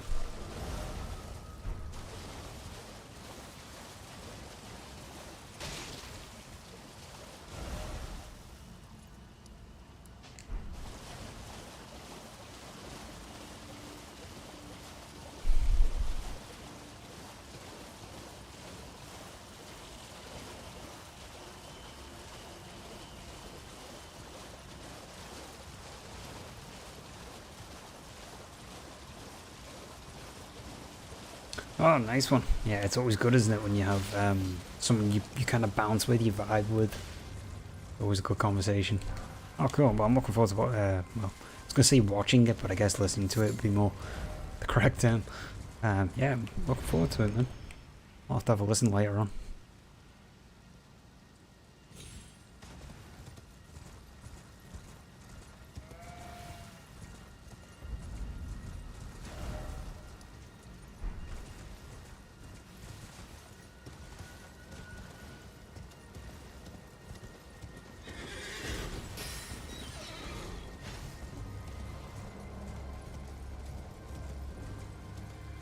So do you reckon we're going to get any content-wise on Elden Ring DLC from Bandai Namco, do you reckon? Do you think we're going to find out anything this year? If it wasn't for adult responsibilities, well, ain't that a bitch, huh? No, I get you, man. Imagine that 5-hour podcast. That doesn't feel like a 5-hour podcast.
Oh, nice, okay. I haven't really kept up to the whole, you know, the whole story of the DLC thing, 'cause, you know, loads of people, you get leaks nowadays that aren't even, like, valid and stuff like that, so I just tend to stay out of it, but it popped up. I think it was on, like, a short or something on YouTube about, Elden Ring DLC, something like that. Oh, cool, okay. I'm just curious to see if we're going to get DLC, because there's so much content here, like, the whole thing with Mikola, you know, he's just asleep, chilling out in a dream world, and we don't know what's going on there. And I think that would be kind of cool to DLC, or I don't know, something to do with. It'd be kind of cool to have something to do with Gordon. You know, like that whole dream area. That'd be cool. I feel like there's so much they can do.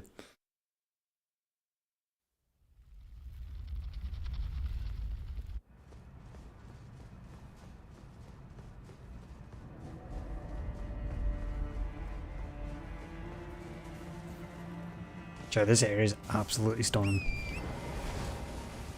Like on my first playthrough, I thought a lot of the areas looked amazing, but this area just looks... Oh, visually, they got the colours spot on.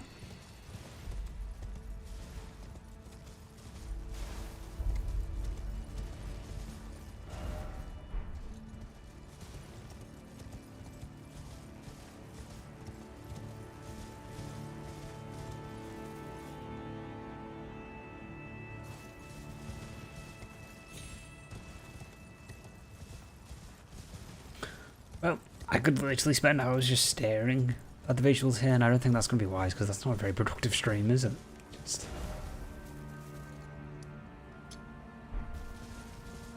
quickly rotate this way.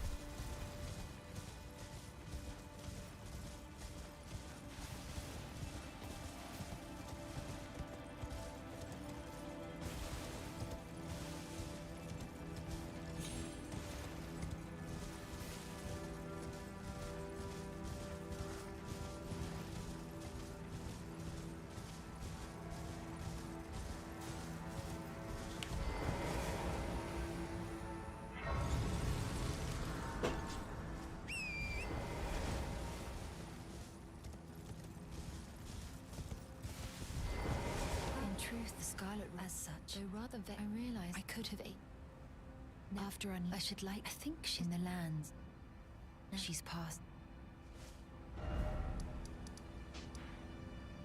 Oh, let's go and get the prosthetic. That's the whole point of coming here before the capital.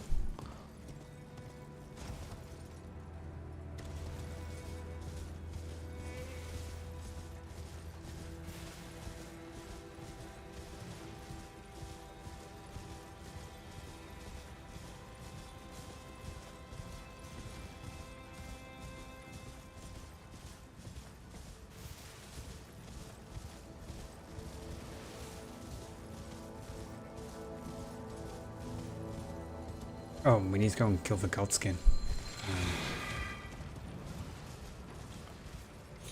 Godskin duo. Oh, not the duo, what was it? Is it the Apostle? It's a skinny one, and I can't remember what it's called. We need to go and kill that while we're here too.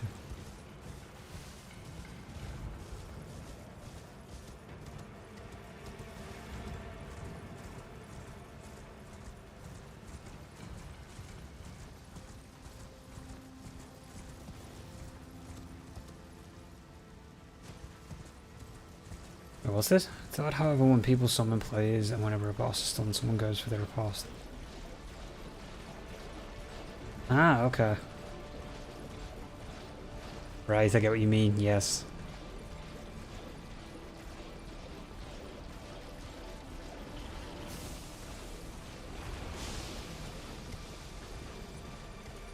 This is one of your favourite castles? Really? I don't think I've got a favourite castle. I've never really paid attention to them. Why is this one your favourite?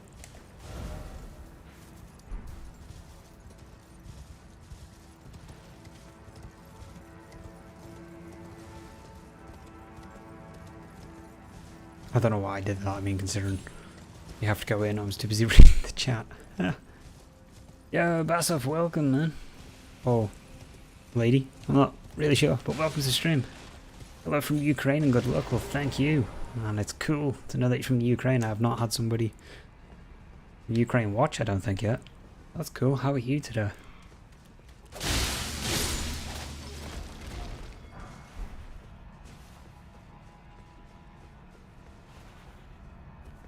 Well, let's get the believage going. Let's get the seppuku on.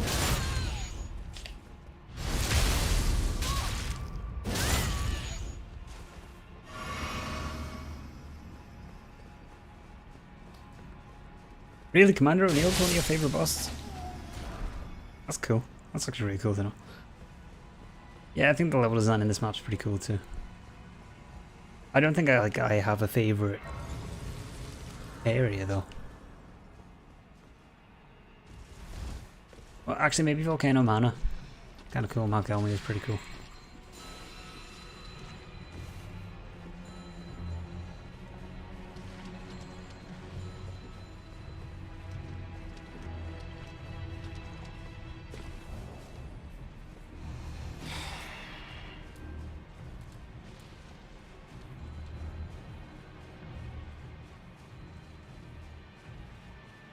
I suppose I've got to kill him as well while we're here to get the medallion piece.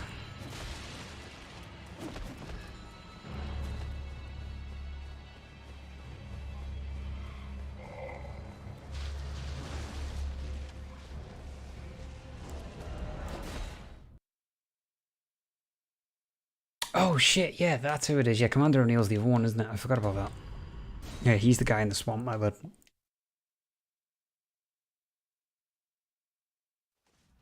Yeah, I got confused. Oh my god. Bum, bum, bum, bum. Oh, that was easy. Castle Sol, that's it, yeah. They're the ones I'm getting confused with.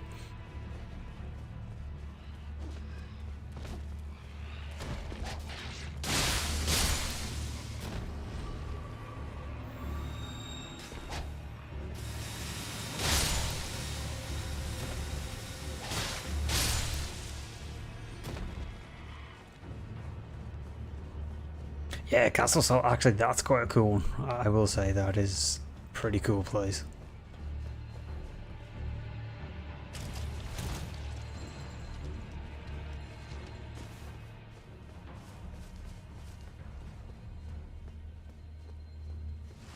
You know, I used to think Stormvale Castle was pretty cool till, you know, I found a shortcut that lets me get all the way to Godric without having to go through the whole castle. It was cool literally up until that point. And then I was just disappointed. Because it was like, oh, okay, I can just hop, skip and jump to Godric and boom, we're here.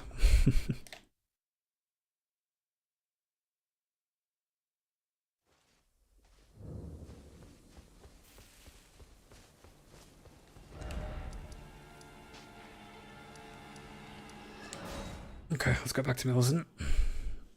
Oh, the royal, the pain in the ass. I hate them. They're so annoying. Let's go give her what we have to do, and then we'll go to the windmill. She's passed. Giving me.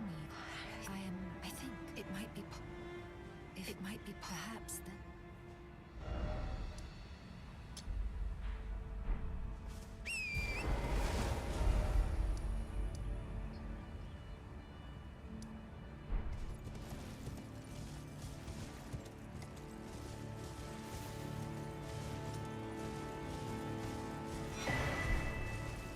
I don't even know why I'm picking up the golden seeds. I can't use them. It's just like force of habit, you know, that you get so used to picking up the essential items. Like, how many do I even have now in my inventory? 5? Oh well. Okay, well if I could get another flask I would have been able to. That would have been cool.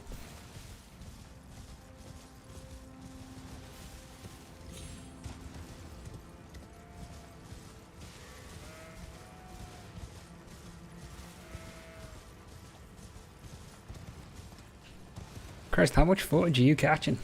Like capturing these days, like Christ.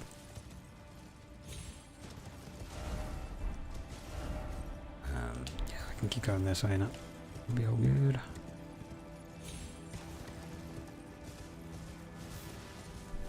Isn't that the worst 2D texture you've ever seen in your life? Oh, it's disappeared now.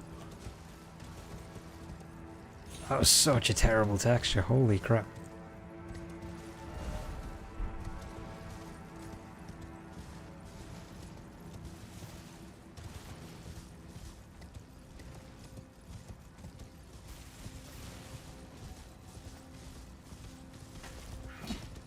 Interesting. Christ, your computer must be ready to explode at this point.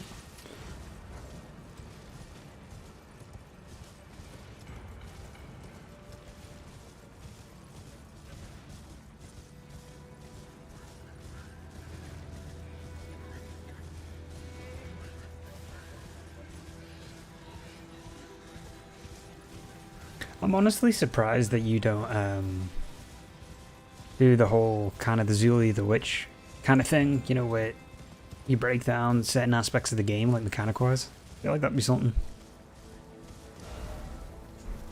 that like you would do a really solid job of. Because you like me, you like the whole in-game mechanic aspect. Oh man, you're gonna reveal all the ones that you hate? We all know that's gonna be a one-sided coin, isn't it? I mean, that being said, that you could end up reviewing the ones that you don't like, and then again find something that you like about them without realizing, because you're really fine-tuning the different mechanics, isn't it? You only create what you have time for. Ah, okay, makes sense.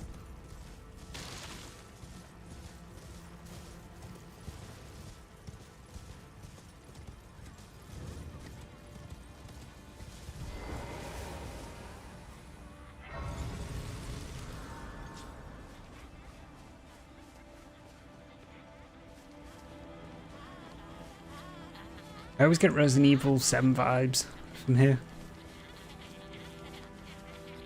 Every time I come through this place.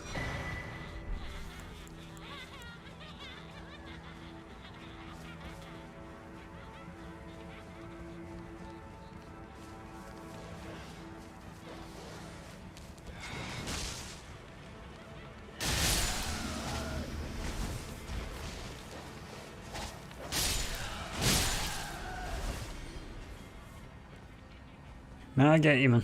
I get you. Time is a thing. I mean, honestly, the reason I prefer to stream over, you know, like editing all the content like I used to do is that it's just a little bit easier on the time. And I mean, funny things happen that you wouldn't plan on, so that's why I ended up moving away from pre-recording of stuff and all that kind of thing, because it was just less time, unless it's something I'm specifically focusing on, you know, that kind of way.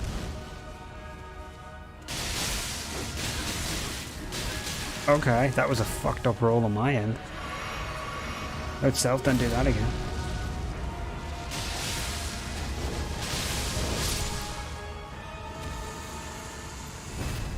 So difficult. I'm not even a fan of the Godskin peels, like I have them, I just need to get this one to 25. But I just think the scavenger swords are so much more fun.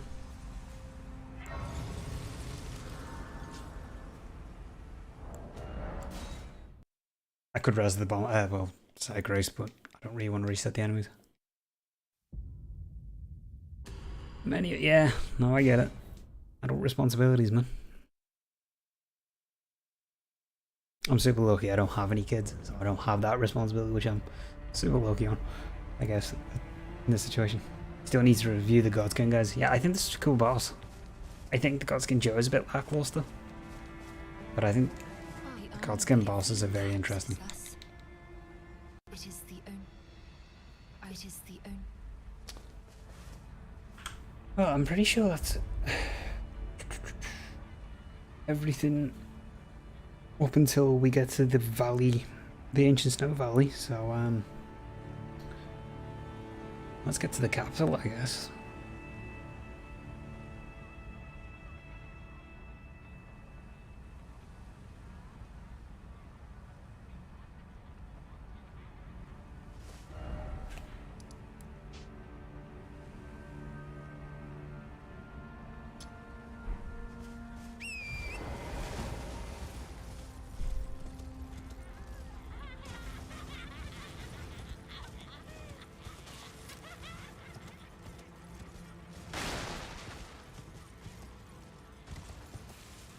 Just need to forget. Why do you not like those bosses? Is there something about them that...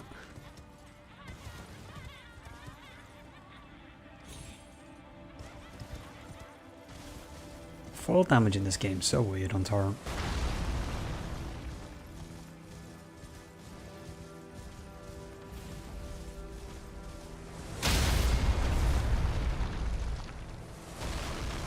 Oh, don't be saying that.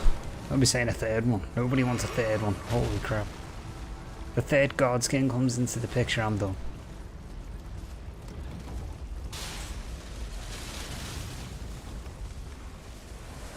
But it wouldn't shock me either if they did a DLC or something related to the Godskins, because there's not really much about them, is there, in the game, if I remember correctly? Like, one of the few enemies that's very kind of in its own realm, I guess.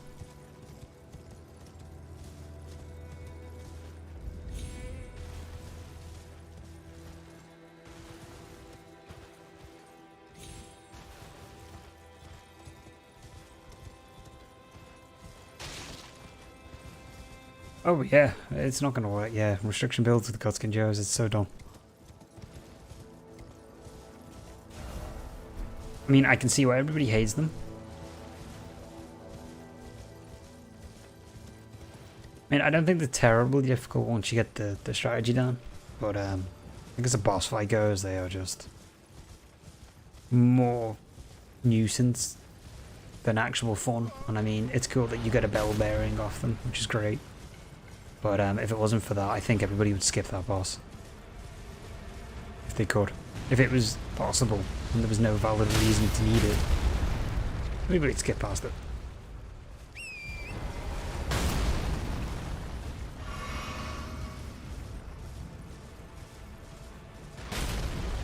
There's also one of them bosses too that you don't expect to actually pop up, considering you walk into the area and then all of a sudden the spirit summon sign comes on and it's like, oh shit, well this isn't good.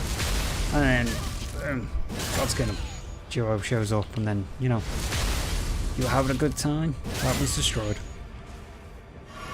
A good time for that player.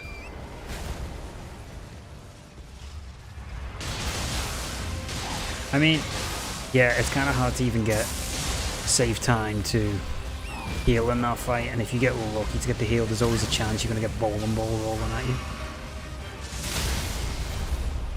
Oh, I hate this boss so much.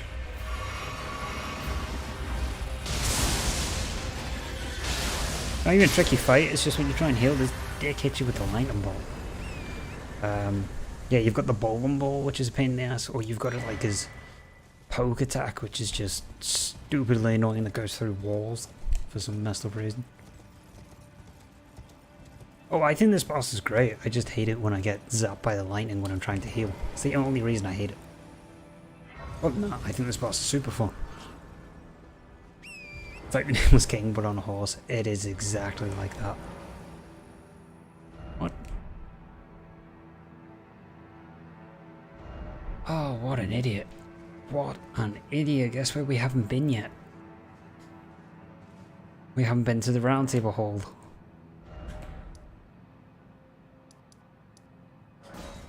I actually haven't gone to the round table hold yet. I've done everything else besides go to the one area that's kind of crucial.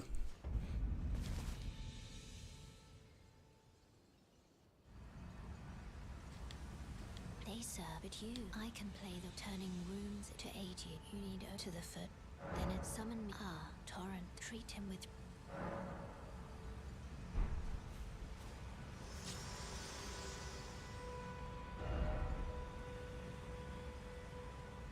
And we gotta go to the Fell Omen.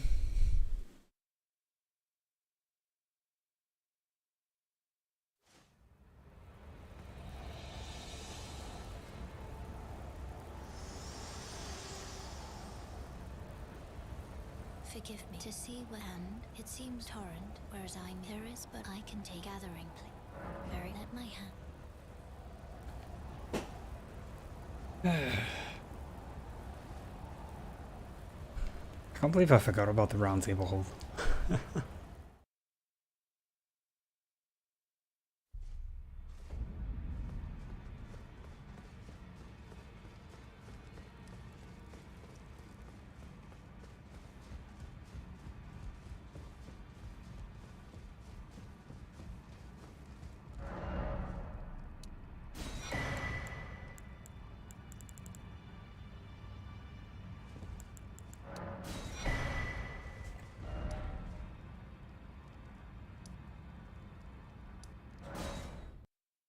Back to the capital we go. So we should be all good now. Unless I've completely missed something. Oh, there we go. I would have been a bit shocked if this didn't work.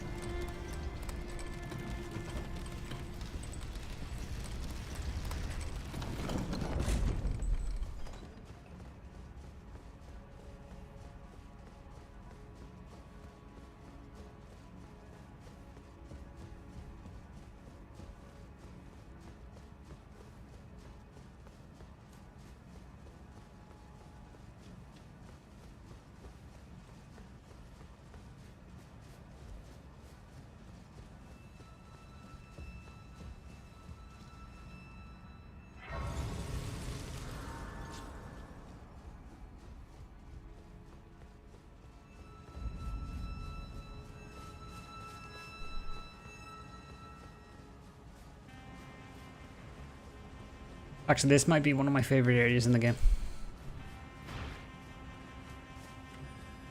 Now that I'm looking at it, just because of how much of a spectacle this area had on the first playthrough I did.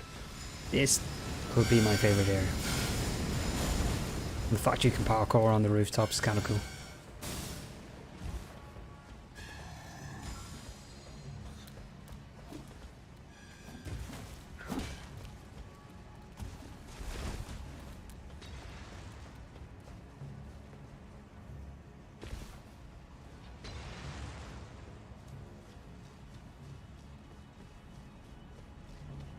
Are you been going back and redoing your thumbnails? Ah, cool.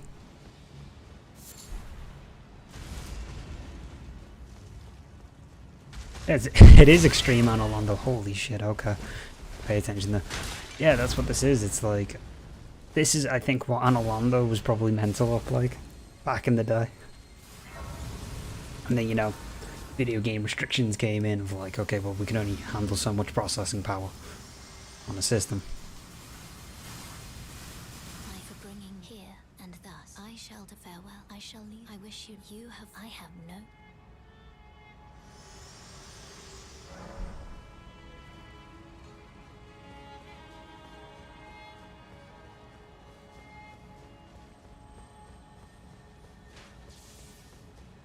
I mean, you could totally see Ornstein and Smo fitting in this area.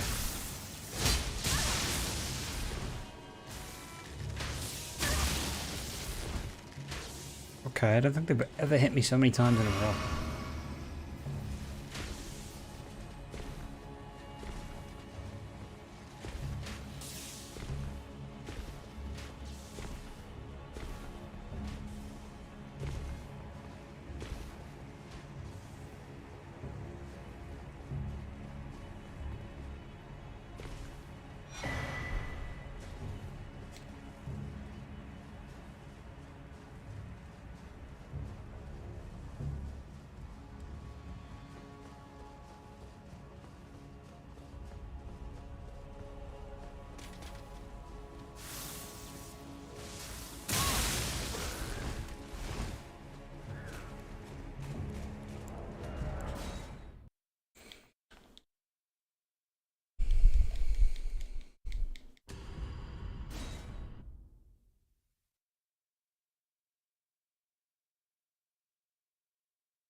Oh, you beat them on Soul Level 1 last week? Yeah, Four Kings is scary as fuck on Soul Level 1, man.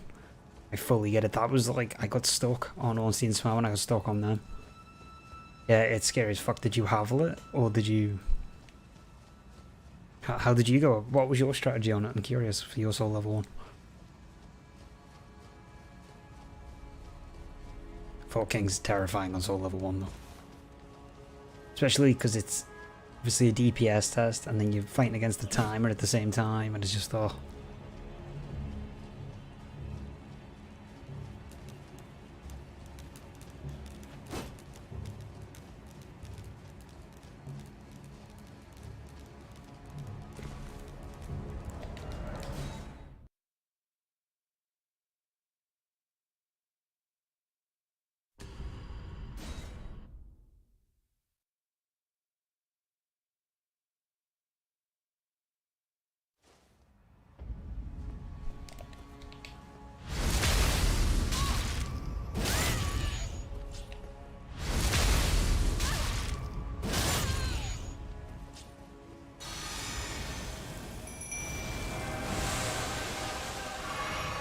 I'm gonna take the lazy man's option on Godfrey this time.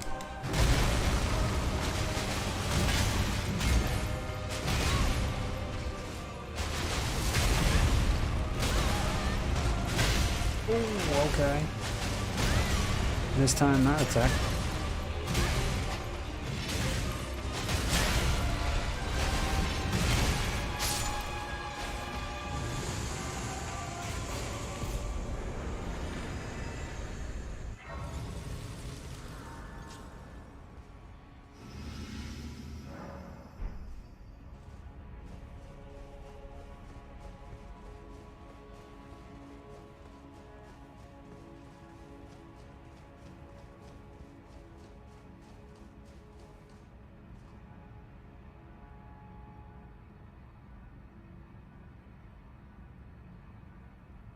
Oh nice, you did the lightning battle axe. Okay, interesting. I did the lightning club. Don't like getting hit now, I get it, yeah. And I just haveled it, but I ended up like not needing the havel. Because I just kept dodging, doing jump attacks. The L2, over the R2, whatever. Come on, what night to set up on? Nice dude. Lightning battle axe. Happy days, man. Congrats. So did you beat Gwen and all that, yeah? Is that like you finished this whole level 1 run now?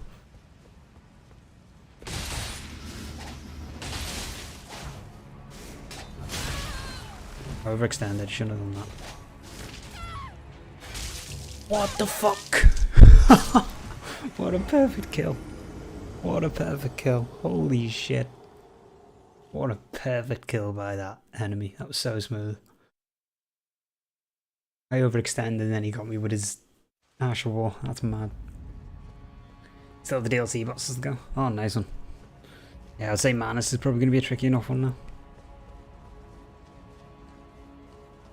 I can't believe I died there. What a...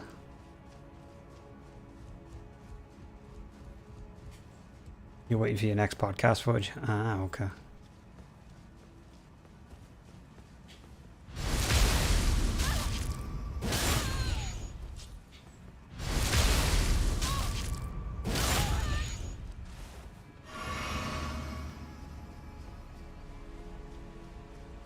I honestly think though the Souls games are definitely better at SL1. In my opinion, I think they're just more fun to play.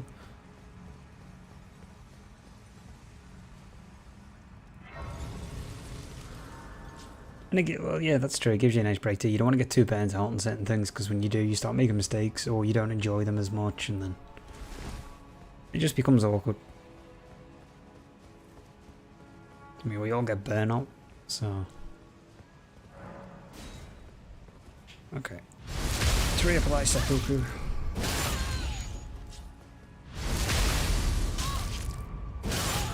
Look, I'm gonna call on the Mimic tier. Actually, I haven't really used them much on this playthrough. Against good old Morgot.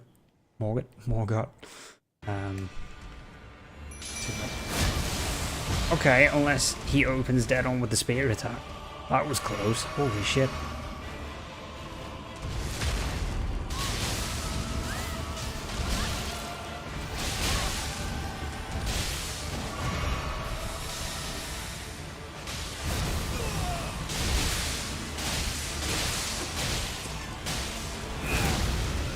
I got greedy. Should have rolled out sooner. Oh, he's dead anyway.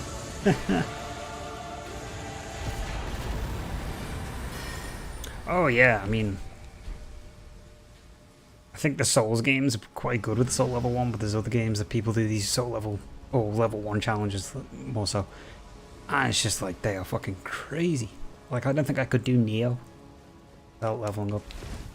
I still haven't finished Neo. I must go back and finish those games. But I don't think I could do that like some people could. Fucking mental. Fair play to them though. It takes skill to do them, so.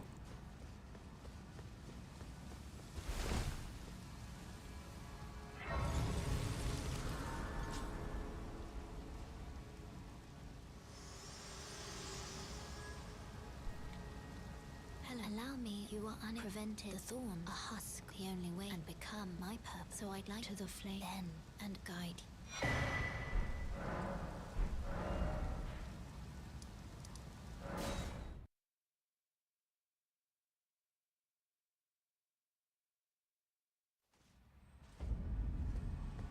Right, well, we must go to Mountain of Giants now, Mountaintop of Giants, so we can go and get the rest of the Millicent quest done. Because I don't want to speed, like I could speed through the final bosses now. Be done with it, but I really want to pick up that talisman because it was the only thing I didn't pick up. Because I couldn't pick it up on my first playthrough, and then last playthrough I was busy picking up the extra weapons I needed. And then before I knew it, New Game Plus 2 started.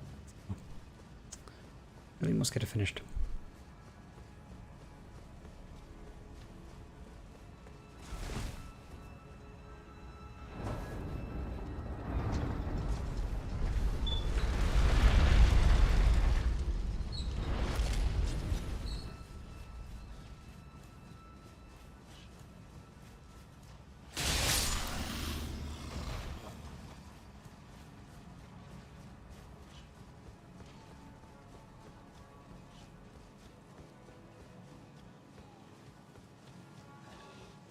Oh, it'd be so handy if it did, though. If it added an extra talisman slot, that'd be great. Like, I would be so happy with that, because it would just allow for a little bit more versatility in certain builds. Oh, that was so useful. I really hope they do that now. Like, I hope that becomes a thing.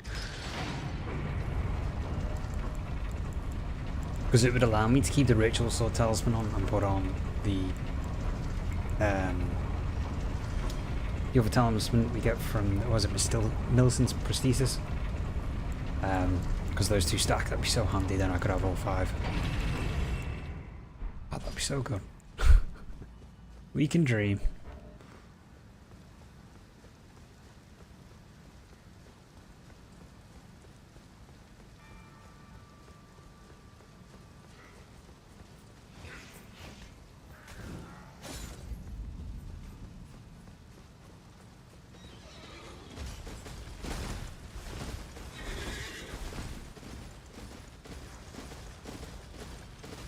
Yeah, I mean, armor in this game. Okay, I'm not getting chased after by that kind of combat obstacle. Yeah, certain armors in this game I think are a bit lackluster.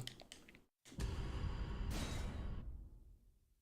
mean, when the game came out, most people were using Radahn's armor, because that was a pretty strong set, or Crucible armor was pretty okay, I guess. I used that quite a bit. I mean, the reason I'm using these items the way I'm using the armor is because obviously this has stat boosting for extra damage of blow loss, and then you have the jump attack boost to 15%.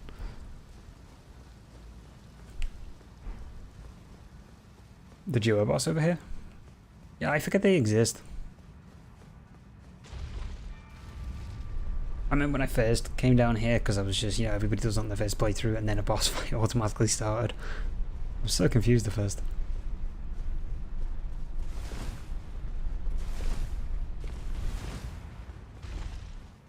But it's cool because it keeps you on your toes, I think. The best thing about it.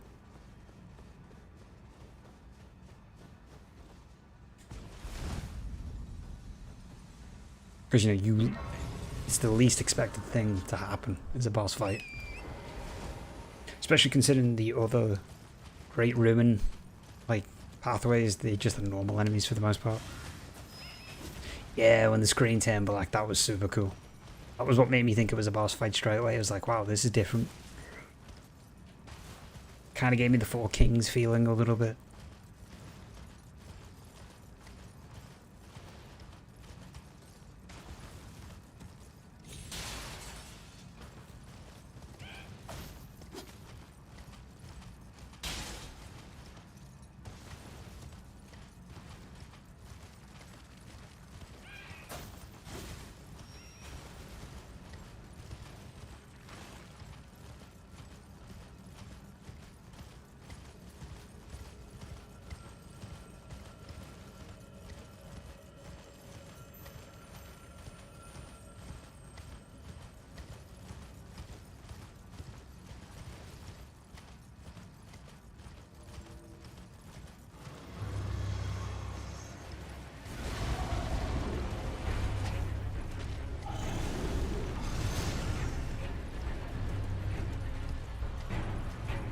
See, like, look, this is a prime example of poor boss development.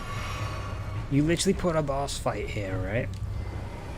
But don't put an invisible barrier to say, oh yeah, you can't cross, you know, X, Y, and Z here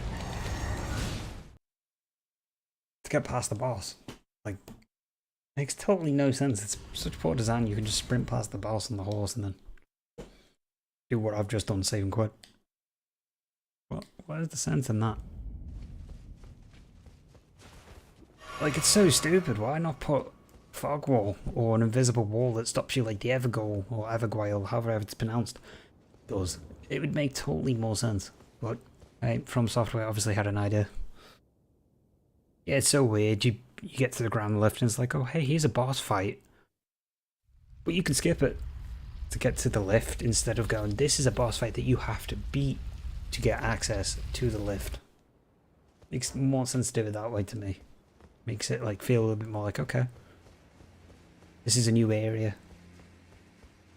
Let's get a boss fight to branch into it.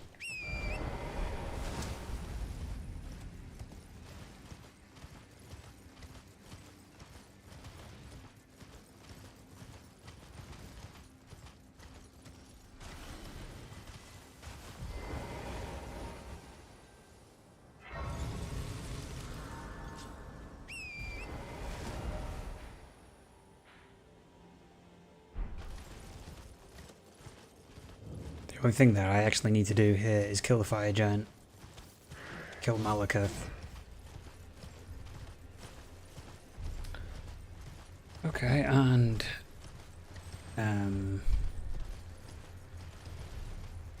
chat to Millicent.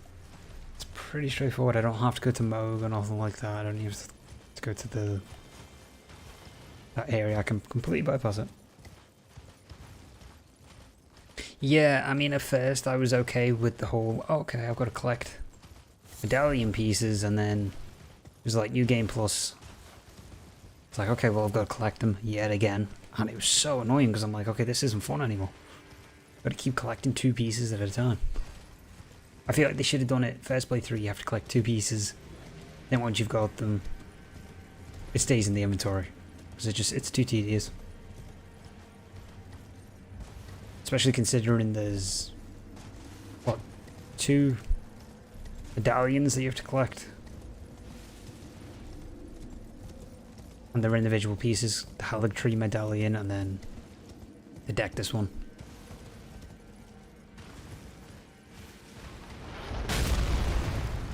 Oh fuck, that's what I need to do while we're here too, isn't it? Get the medallion pieces. We'll go to Castle Sol.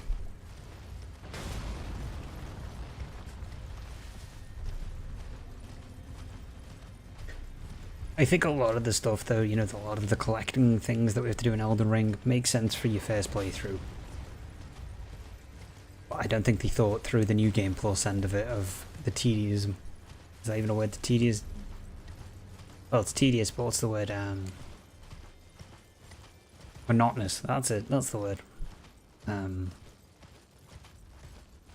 Monotonous system of going back and forward every damn time you need to get something.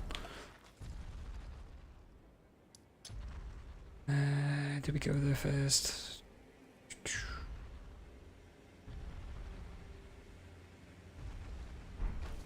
I think what's the best to do here? Oh yeah, I forget what they always are as well. The only reason I remembered that one was at Fort Farret, one was at Fort Height is because I've only just recently done this character a couple of days back.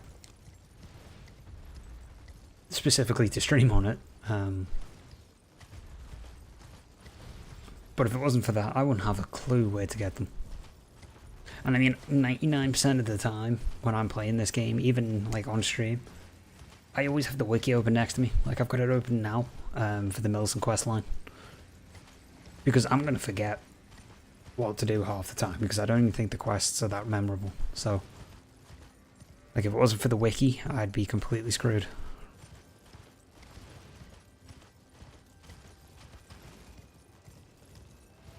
And especially for how many items are in this game.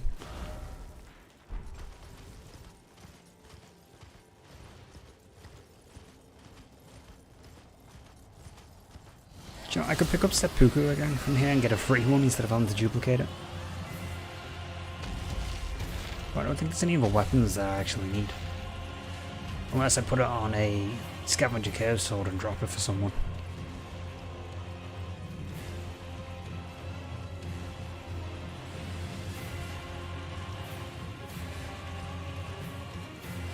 You can hear the Super Elden Ring, yeah.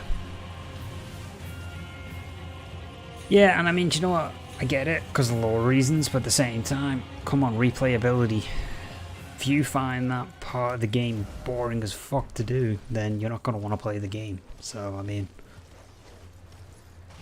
And it's so funny too, like, if you mention that, oh yeah, copy and paste jobs on bosses, the super defenders come out and start shouting at you, and it's like, it's my opinion. Doesn't mean that the game's not good, and I don't agree with the people who want to defend Elden Ring. But at the same time, everybody has their opinion on the game. And I do personally think some of it's a bit tedious. Like, here's a good example, right? And this isn't me hating on the landscape of the game. I think the game's great as an open world game goes. We have some cool areas, we have the snow areas, we have, you know, the autumn time, I guess, here. It's what you'd call it, or fall, if you're from America. You've got Caelid, which is just full of poisonous blight. And it's cool, and it's great, and then you've got this nice lake area, which is fantastic. But so many of the areas you just run through on torrent because they're so big. There's not enough enemies in the areas, and even when there is enemies, they're just super straightforward enemies. There's not enough to keep some of the areas in the game populated. I think it's just... Maybe it's just me. Maybe I'm getting cranky on it, but I definitely feel like some of the areas were not well thought out. They were just big open areas that you spend like 5 minutes getting through. Oh yeah, I totally agree as well. Video game design should not be just, you know, based on lore design. It should be based on replayability, functionality, and then the story should work with it. It shouldn't just be the story dictates.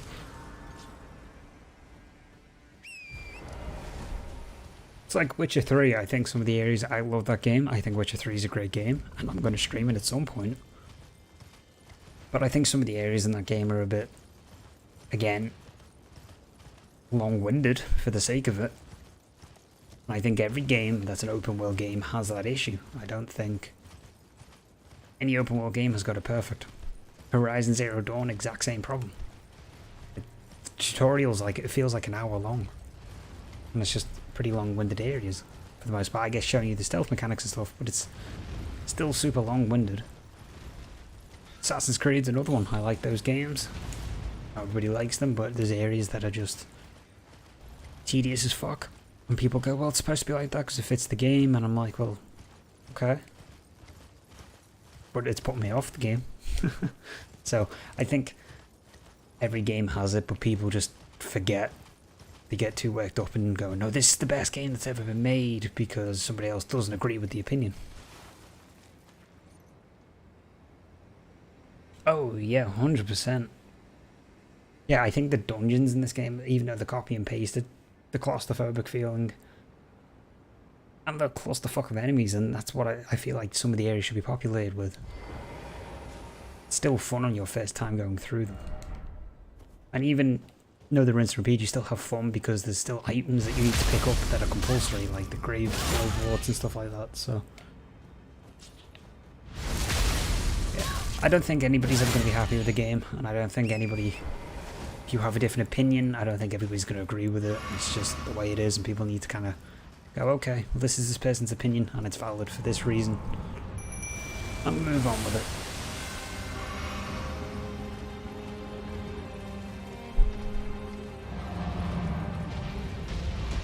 Like, I think the Roundtable Hold, once you get to New Game Plus, should be accessible. You shouldn't need to do the whole Millennium thing to get torrent again.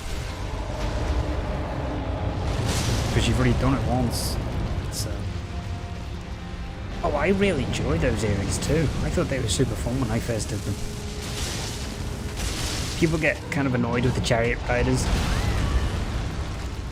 I saw that happen as soon as I got off torrent. That was a poor mistake. Like this, right here we go, this boss fight. Everybody goes on about this boss fight being either too difficult or a terrible boss fight. This is one of my favourite fights in the game. By far.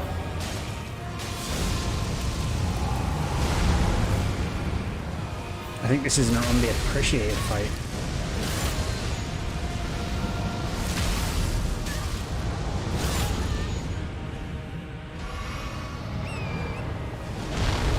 A fireball seriously coming for me. Like the little one.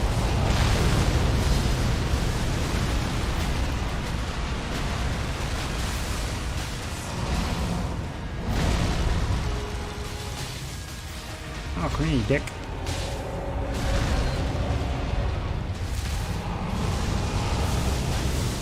Okay, there we go. Yeah, the fire gen's still on top, and he should be. People go like... I remember when the game first came out, I had no issue with the fire giant, right? And people going it was unbalanced. Maybe I just had better luck. I don't know. Maybe I just didn't panic with the fight. I don't know what it was. I don't know why people have same difficulties. It's obviously every play is different. But I think this fight is a really fun fight.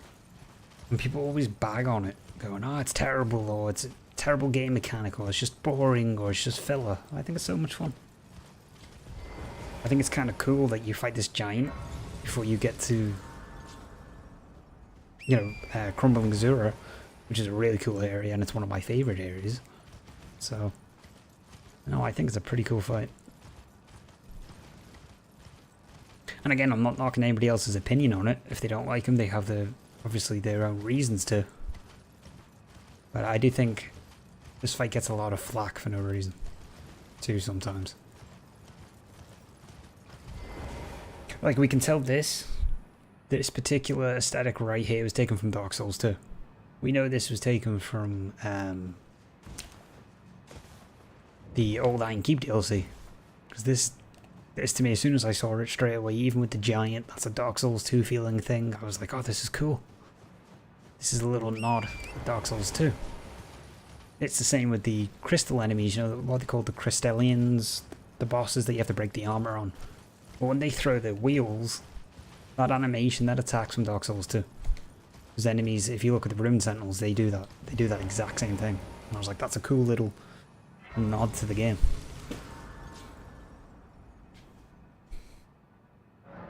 Okay, there's a pretty cool cutscene as well. I remember. I have long observed the land, this world, and death. Are you to commit? Very well. Okay, I'm gonna go and get my drink while this is happening. Behind me.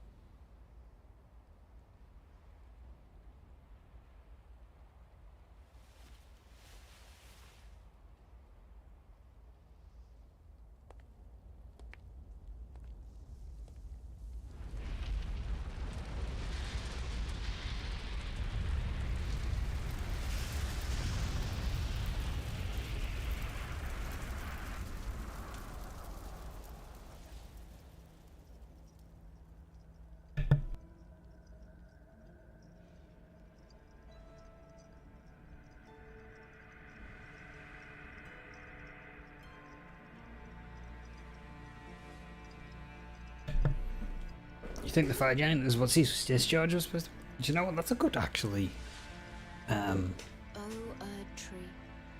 comparison. I've never even thought of it like that. I don't think I've heard anybody else say that either. Yeah, I feel like that is what Ceaseless... Yeah, I do agree. I think that's a fair point. Ceaseless Discharge should have been like that. Instead of just getting knocked off by gravity. Poor Ceaseless. It's like Pinwheel. They're just pushovers.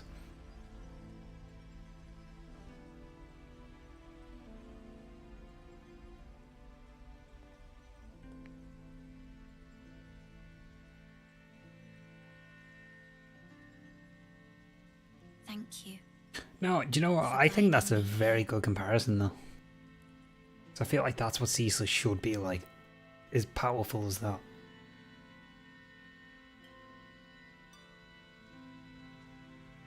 I like this cutscene. I think it's quite cool. There's only a couple. I like all the cutscenes in this game, but there's a couple that I like the most. I don't skip.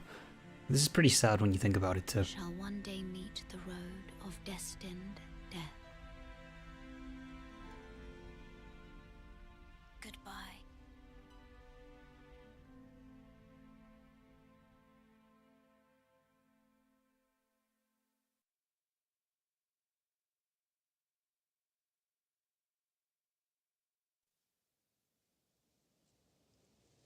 Really? Do you know what? It's been so long since I've done Ceaseless like normal that I've forgot how to do it at this point.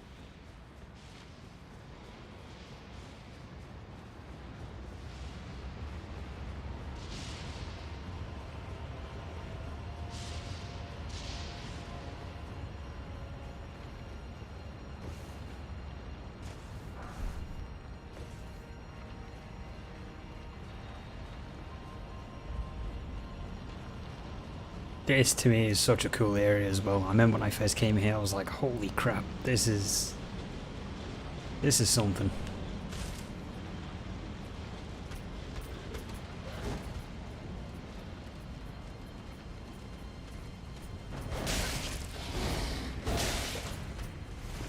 Oh, besides the BS enemies.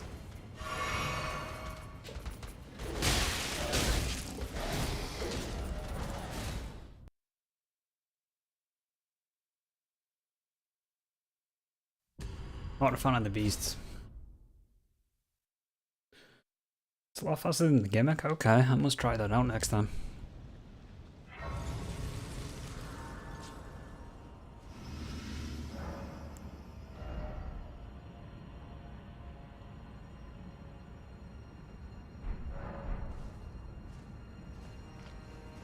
You know, I'm thinking about respecking and removing the stats for the Godskin Peeler so I can use some dragon incantations.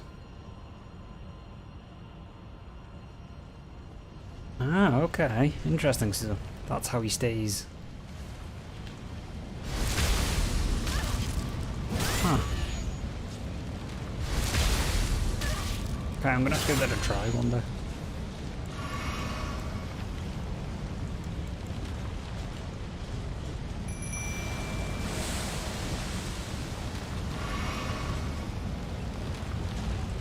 I've basically stopped using Mimic Tear Ash until this stream.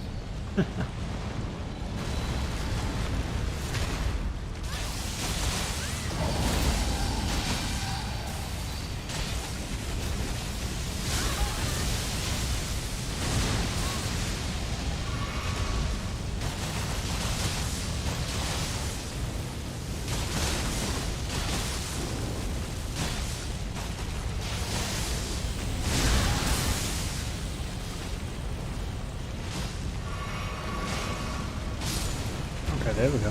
Christ, that took way too long. Ah, okay.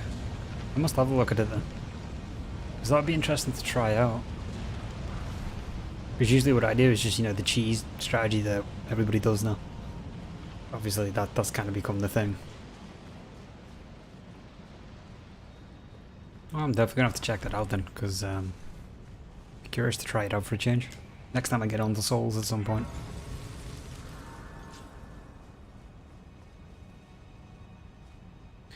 Yeah, I'm really contemplating respeccing here. Because I have the Godskin Peelers, right? I really need to sort out my inventory as well. And I have the stat requirements for it. But I don't know, I'm not a fan of them. And I'm thinking, could I put that into Faith? And because I'm so heavily invested in Arcane, it would make sense to use some incantations dragon-wise.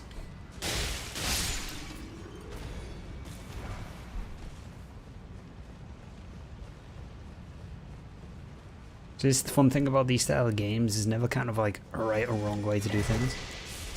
There's a guide, but there's no hard and fast rule of what needs to be done.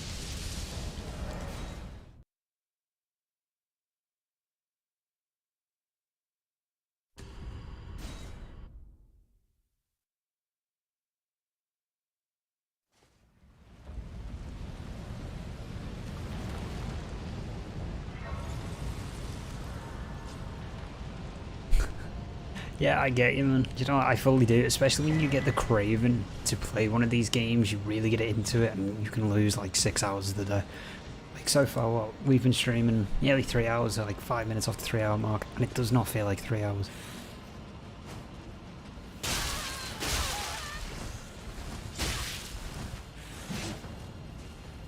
Okay, well, I definitely should go to the emergency room, I think, on this character, because 2 arrows in the head like that cannot be good. That cannot be healthy. Like, what is this shit? Right in the eyeball too. Oh, third one. Oh man. My character's in some rough state at this point. Oh, 2 disappeared. Third one gonna disappear. Magically losing shit. Then you never play any unrelated games. Yeah, it's one of them, isn't it? Once you play one of them, you gotta kind of play the whole franchise. Frogun? What is that? I have not heard of this game. Do tell. I'm curious now.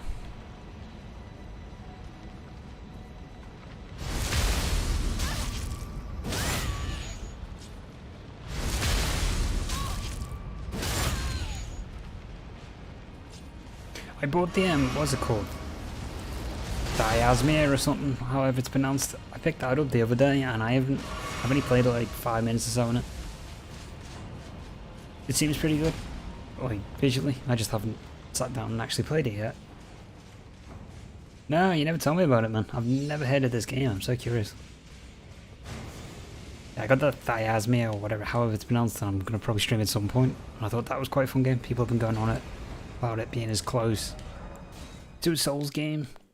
Like, you know, the clone, Souls-like, I guess, as it's labelled. It's meant to be the closest. It's got kind of a Bloodborne aesthetic to it. PS1 style platformer? Fuck off. No way.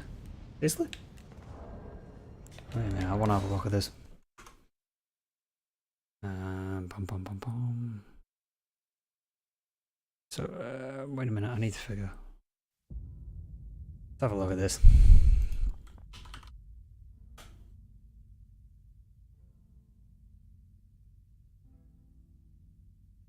Oh wow, Sony's having a publisher sale. How much is God of War 3? God of War 3. God of War going for? 40, okay. I have on the PlayStation, so I'm not gonna get it, I don't think. Let's go through.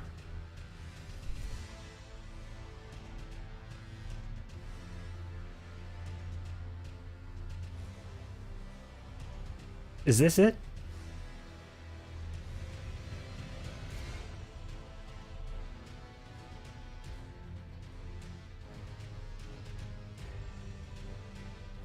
Is this game though? Yeah, this is it. Still haven't played. I own Spyro. I still haven't played it properly. This is it. This actually looks real fun.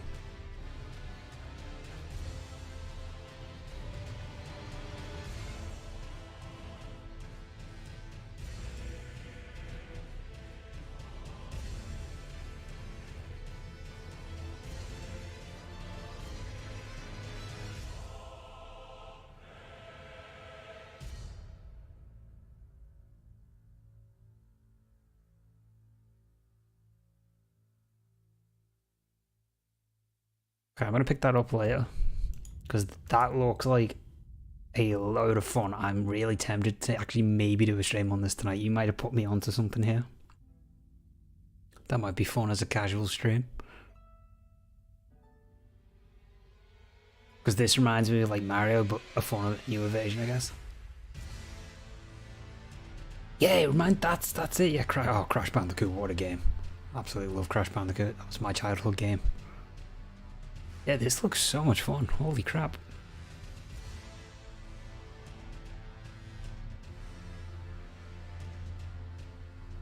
Yeah, I'm gonna pick that up after stream just because obviously details and everything like that, but that looks so much fun. That looks like a game that I could sit there and play a couple of hours on and just enjoy. Well, you have put me onto a new game, so thank you very much for that.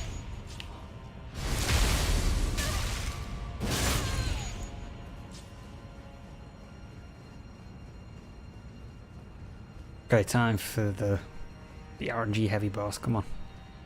Like even look, the load time to get this boss in is ridiculous. Except Puka will be gone by time. So dumb.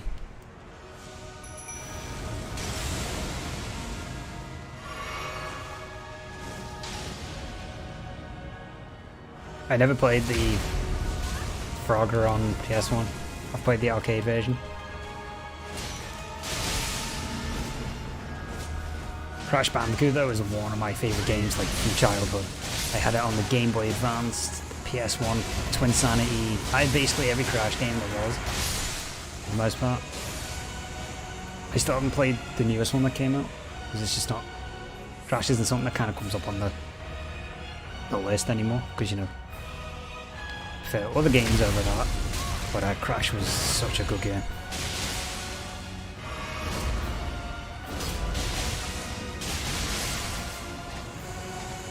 Well, Godskin Joe was pretty easy, I guess.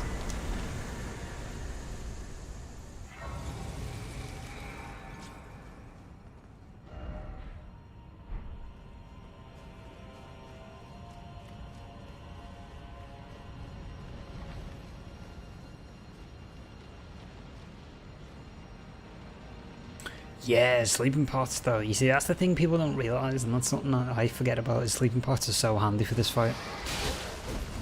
And it's a crucial part of the fight, especially if you go against the Apostle, or you go against fucking Roly-Poly-Oly, I can't remember what he's called.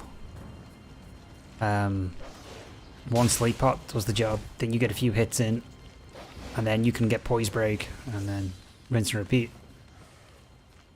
People just bypass these kind of things, they run into bosses and then go, it's super difficult.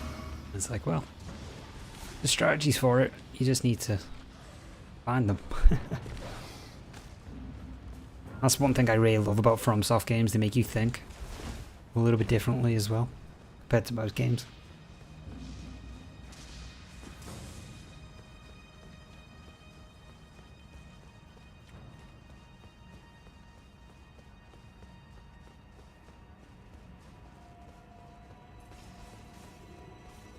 Yeah, I think, you know, like I was saying earlier, if it wasn't for the fact it was a mandatory boss, or even if it wasn't a mandatory boss and it still dropped the Bell Bearing 4, if it wasn't for those two things, that boss would be skipped.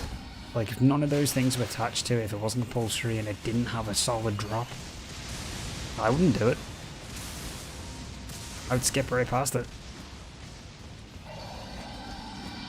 Unless you're doing a specific bleed build as well. You're not going to even do the Apostle up at the windmill. Unless you're doing maybe 100% or something.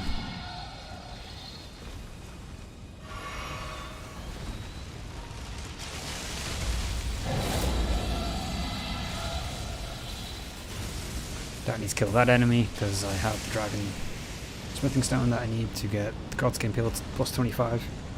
If I ever feel like I want to use them again.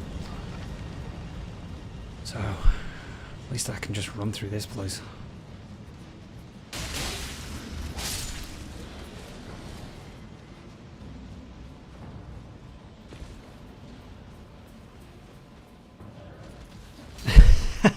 Really? That's what you would rather as the other option?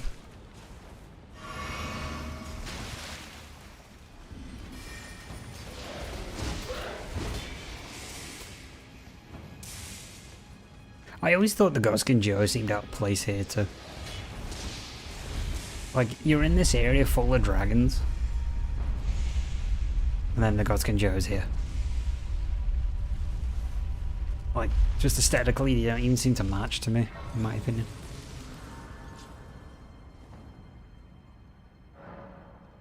Mount Gelmir, I understand, that kind of makes sense.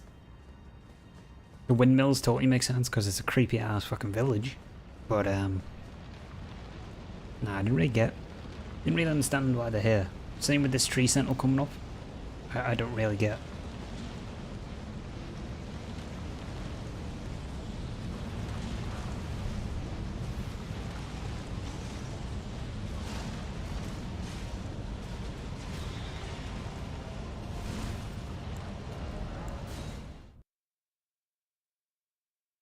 Okay, Malakath though, this is a favourite for me as a boss goes. I think it's such a cool aesthetic boss.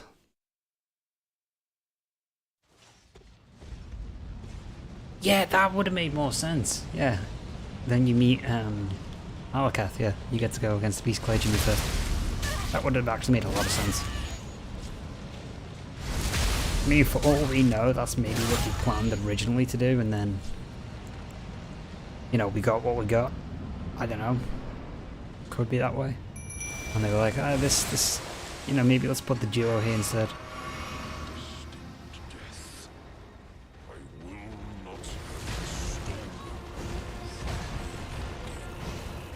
Okay, wait till the aggro's off me. Or not. He actually just aggroed right back on me. Good jump.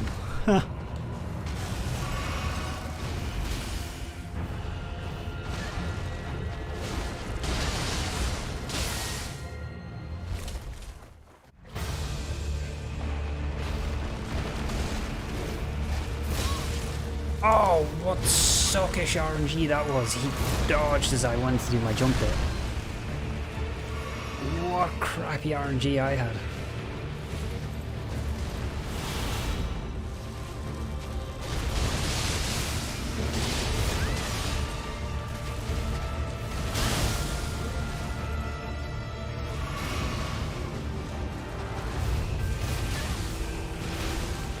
such a cool boss, such a cool moveset. Like, I like everything about this boss. I think it's just the armor's cool, moveset's cool, the arena's pretty cool. Reminds me of kind of like that whole Dante's Inferno kind of theme. I don't know, it's such a cool boss fight. Such a cool fight.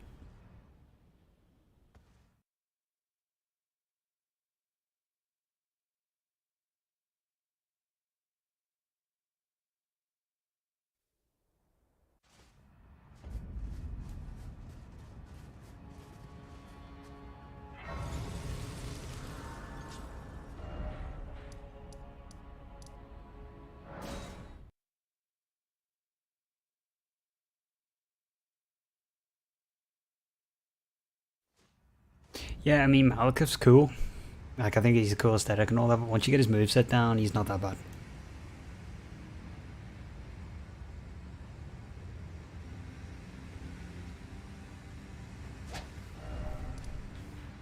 I mean, New Game Plus, he's not really that exciting anymore.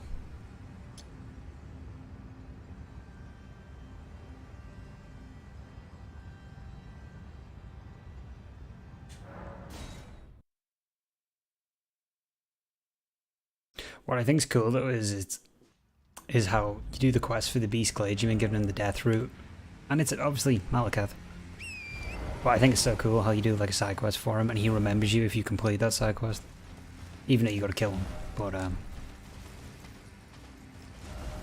little, you know, the little touches to the way the game interacts. It's like the whole thing with Sif. If you do the DLC before you do Sif, he remembers you even though you got to kill him, which I think is a very dick move.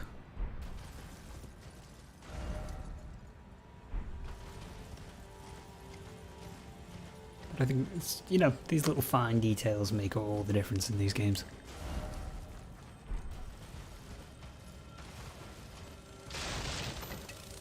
Yeah. He's that typical fantasy character, isn't he, that you see in open world games. He's, to me, he gave me like a D&D kind of vibe. I don't know, I always liked him. I thought he was cool. Cool aesthetic. And you see, that's the thing to me that makes boss fights memorable, is the tiny details like linking quests or having slightly alternate cutscenes or alternate dialogue, depending on what order you've done things. And all those little things add up to me. Overall, that you know, you add them all up and it makes such an amazing experience for the boss fights.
One second, guys. One of the dogs needs to go out, I think, so we're going to take a 5-minute breather and then I will be back shortly.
let's jump back into it. Let's get going. Oh, forgot to unmute the desktop audio. That doesn't help, does it? No game audio then. Okay, let's get in. We're near the end of the game now. Not much longer left to go. We just gotta go and get the last Halig Tree medallion slot. Talk to Millicent, get her to move. And then pretty much just take on the last few bosses and we are set to go.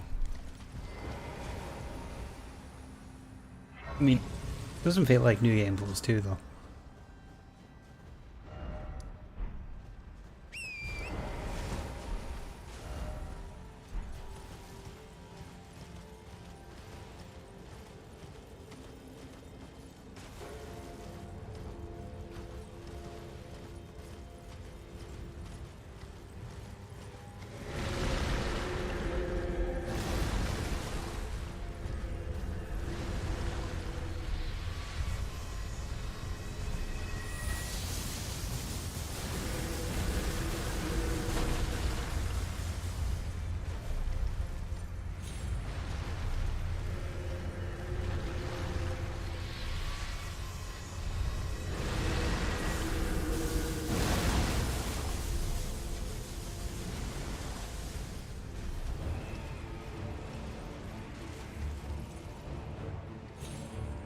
Good old Deathrite bird. Again, what a weird placement for a boss. You just literally run away from it.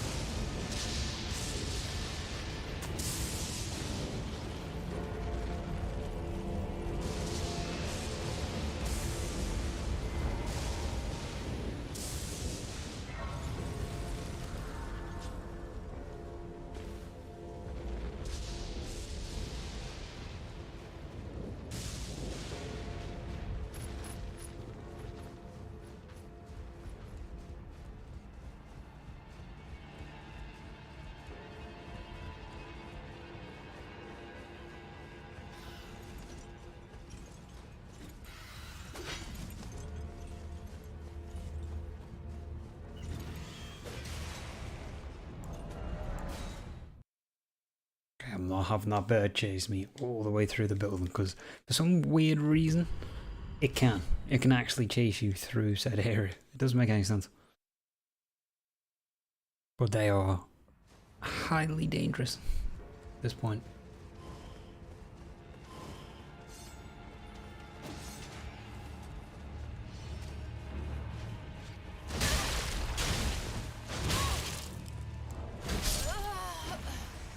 Fuck me, like, every time I try and get past him, I always get killed and I don't get to save him quite often time to reset him.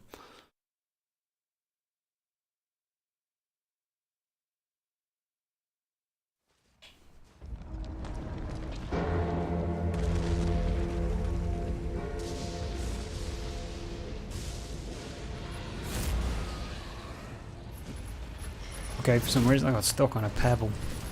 Ah. Good old game design.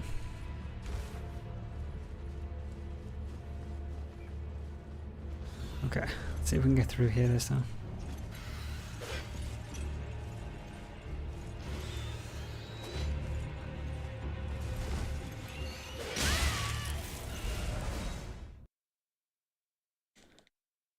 Oh, I don't understand some of the enemies in this game.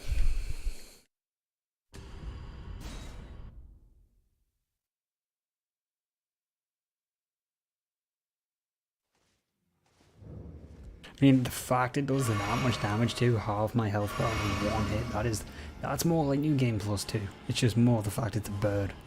One of the few annoying enemies.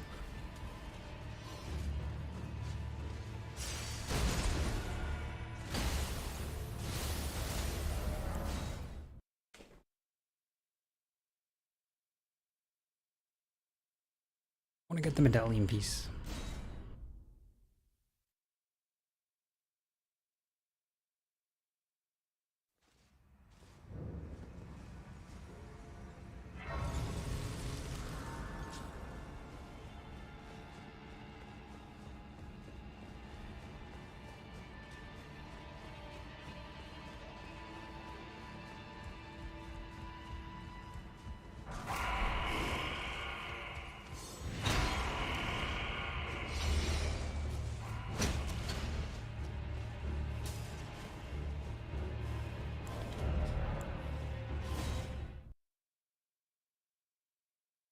Okay, at least now we can get our seppuku set up.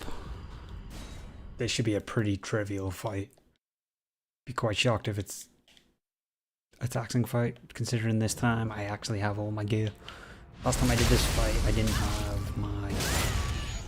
I was using a bandit curve sword as a secondary because I didn't have a second scavenger sword until New Game Plus. So this should be piss easy. I mean, if it's not, I'm gonna be so confused. So let's go shred them up. Let's get the Bloodbath continuing.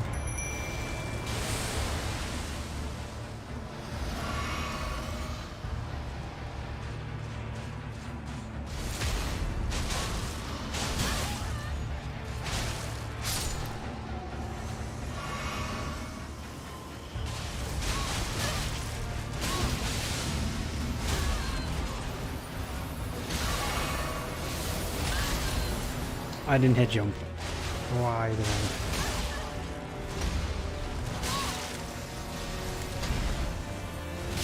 Oh my fuck, okay. Terrible fight. Terrible fight. Some serious fuck ups on my end. I should have dodged and instead of hitting attack, won't have got bopped. Okay, that was terrible. That was actually just, oh my god, embarrassing.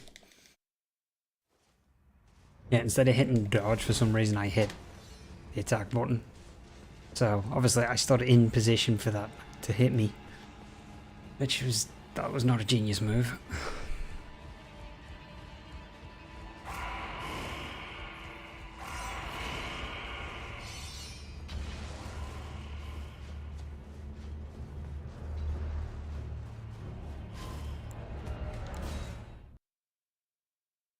Okay.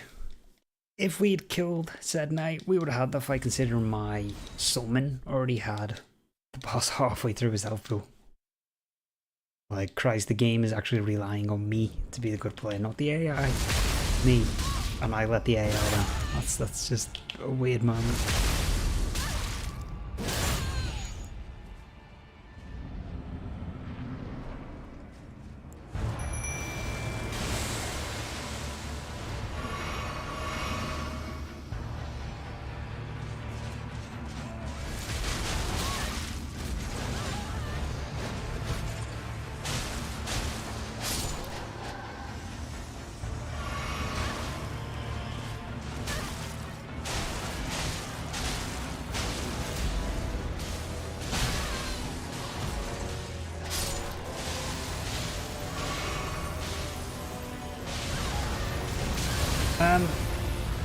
Do I even need to do anything in this fight?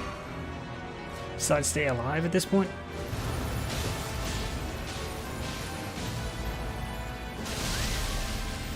I'm not even going to attack, I'm just going to let it do its thing. This is...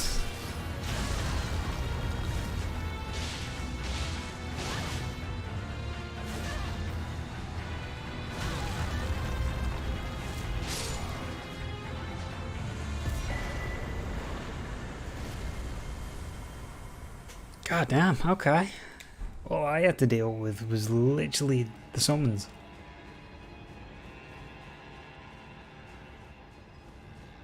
Wow, that was just... yeah, okay. Seppuku. Makes total sense. Wow.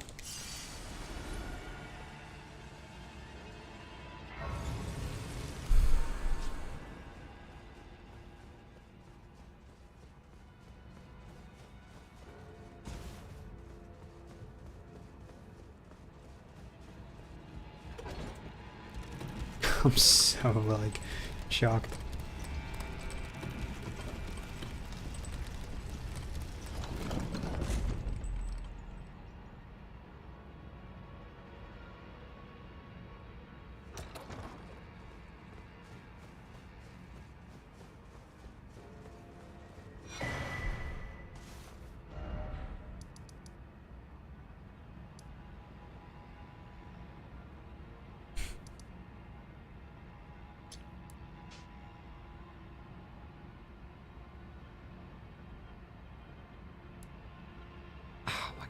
I just fucking, I'm so mind blown on that one.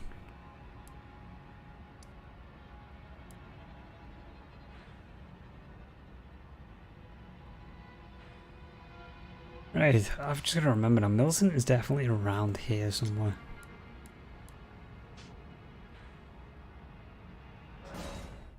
See if I can find her.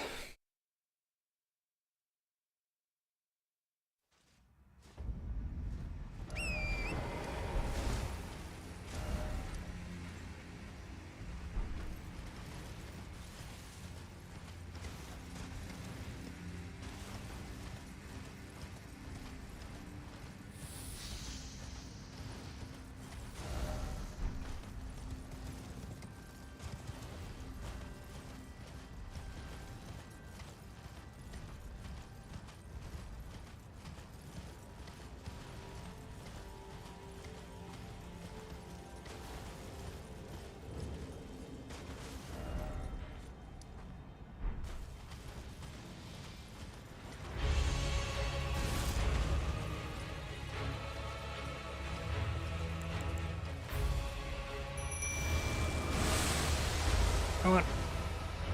I'm feeling good. I'm feeling in one of them moods that I do want to take on this boss. Screw it. Let's see what we can get. I forget what crystal tier it gives, so.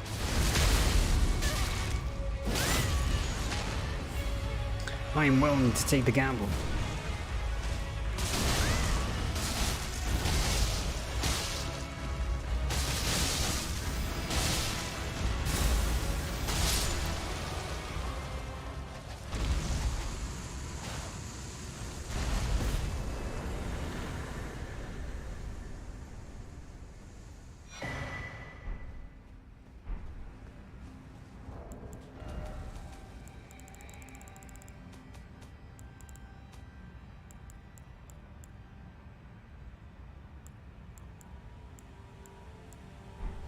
Yeah. I guess the one near death, that's pretty cool. That's an okay one.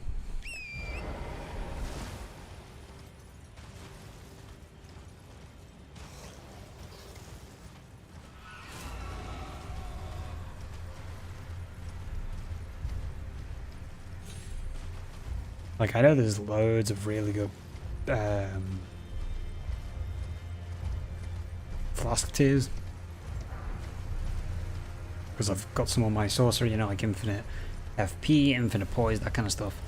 So there's some really good ones. It's just trying to remember where the hell all the good ones are.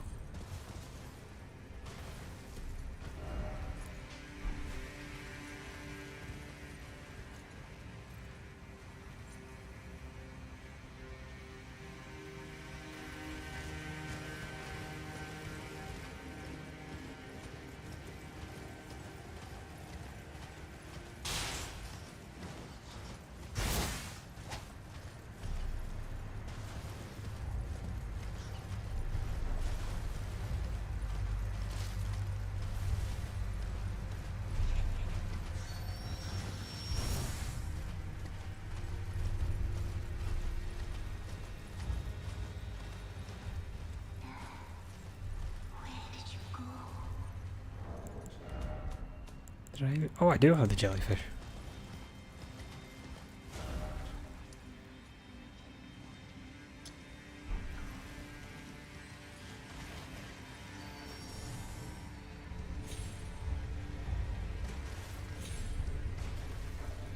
Well, I honestly thought that was going to kill me by Elden Ring's standards of full damage.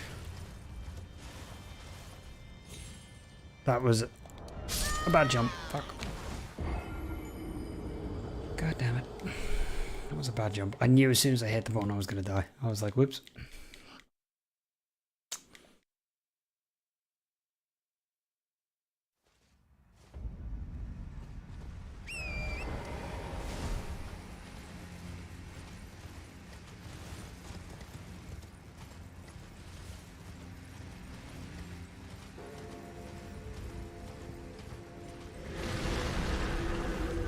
Why am I even going back? I don't even need the runes. Like, yeah, it's like 3+ million, but I don't even need them.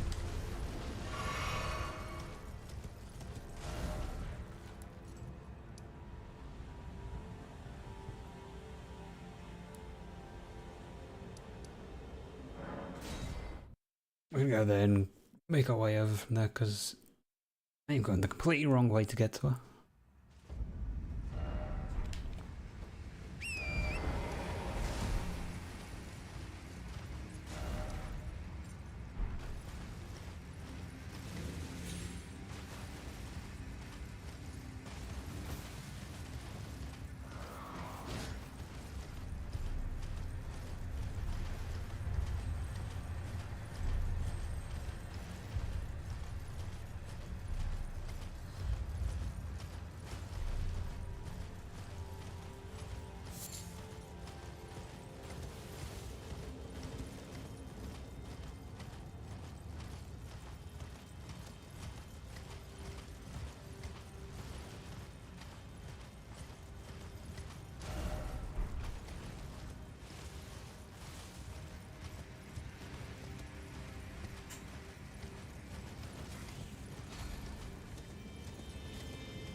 took way longer than it should have.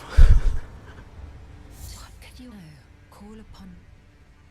I'm searching. I heard indeed the Halig tree. I'm searching for. I heard the master of the fort.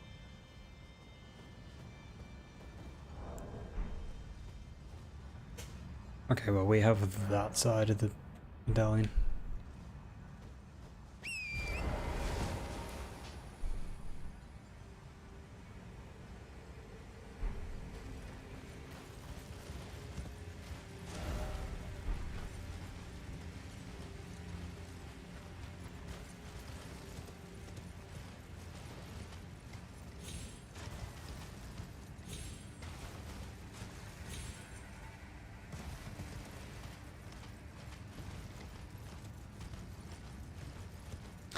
Okay, let's make our way back down to here. Pick up the last medallion, then we'll make our way over to the Halig tree. And we'll go finish this quest off, and then we can finish the game.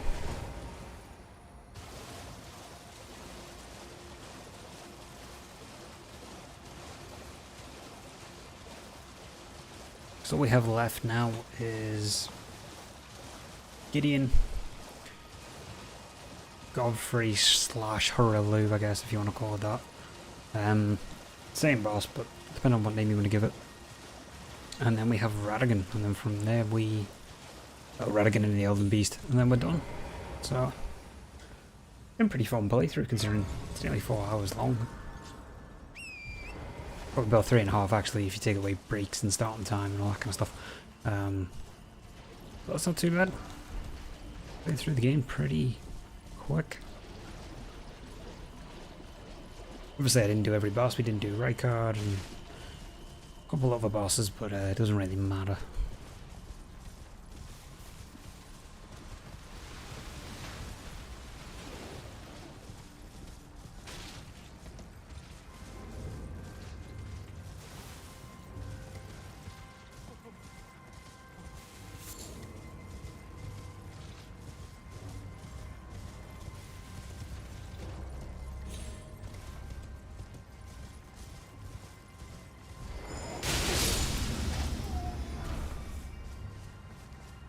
I didn't even know what hit him. Please no, dear me. I haven't a clue. No secrets lie with me, not a one. Oh, please leave me be. Wait. Well, I will finish. The curse, I beg you. You must. And if you then please.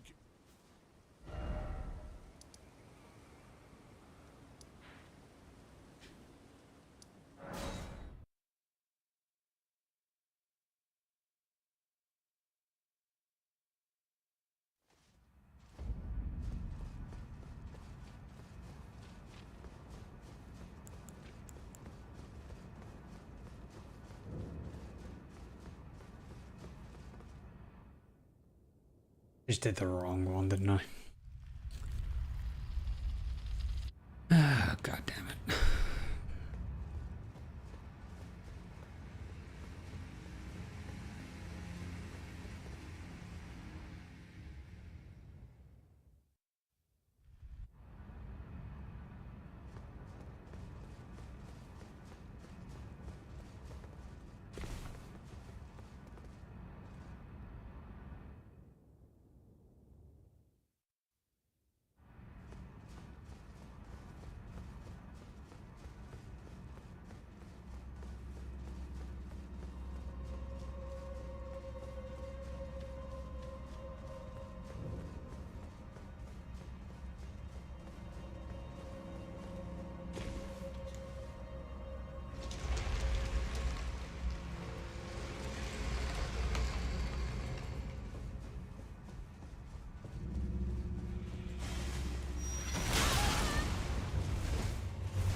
Oh no.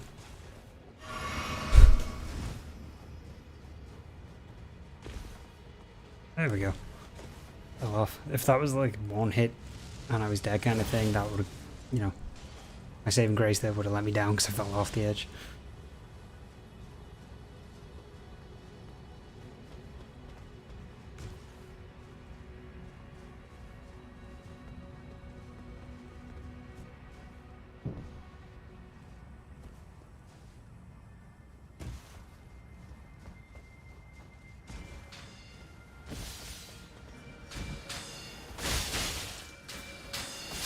Oh man, I died. Fuck me. Thought I was gonna make the run.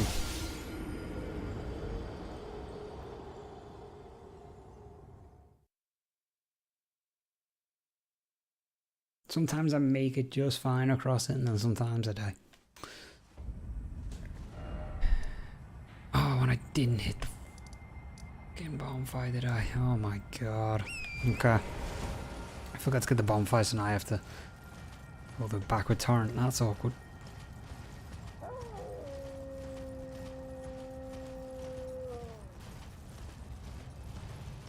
I always forget there's a site of grace, bonfire, whatever you want to call it. At least 2 out of the 4 lights are lit.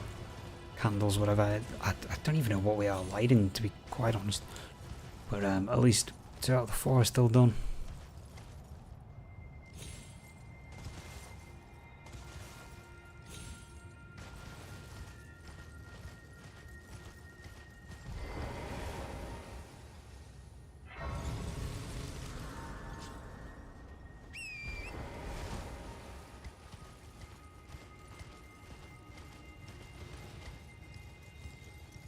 Okay.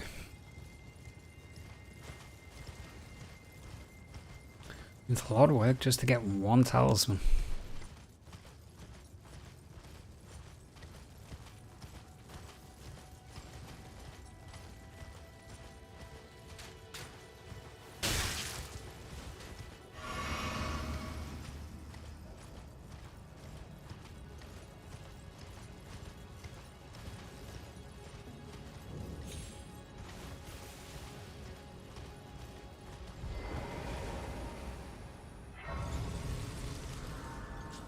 Okay, at least now I don't have to like run all the way back here with torrent.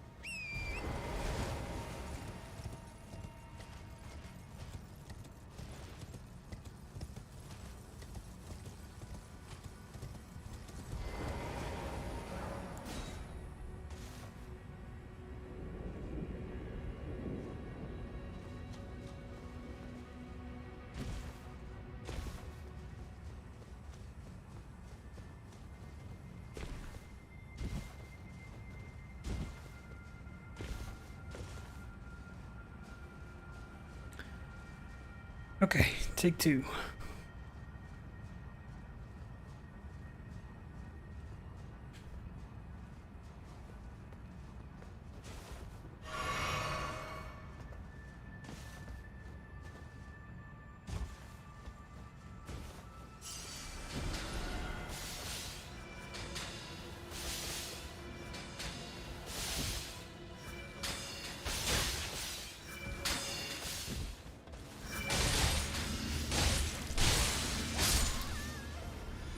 That's how it should have happened.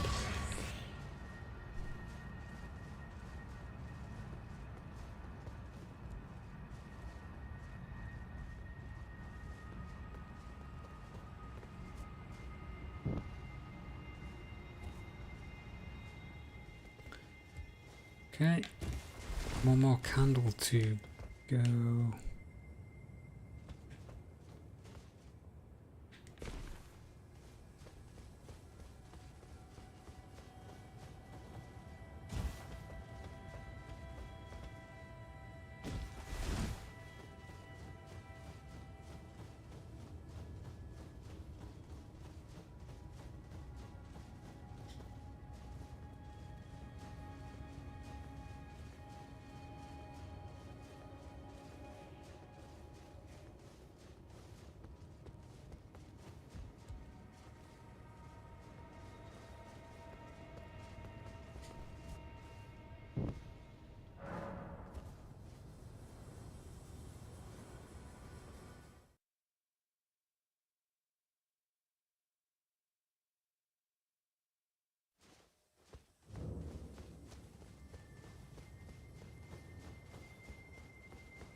Okay, so we just got to do Loretta and then the Tree Spirit, and then from there we get the Millicent invasions, and then we'll finish the game.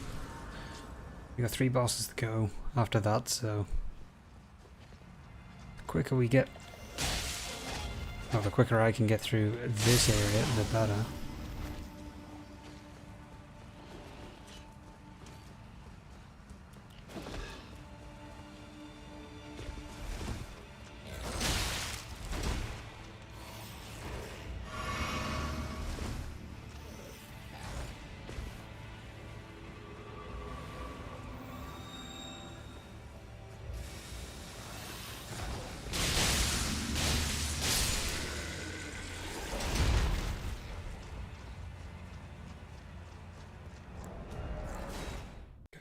Gonna do a save and quit. We're just gonna, anywhere I get a chance to reset the enemy placement, we're gonna go with.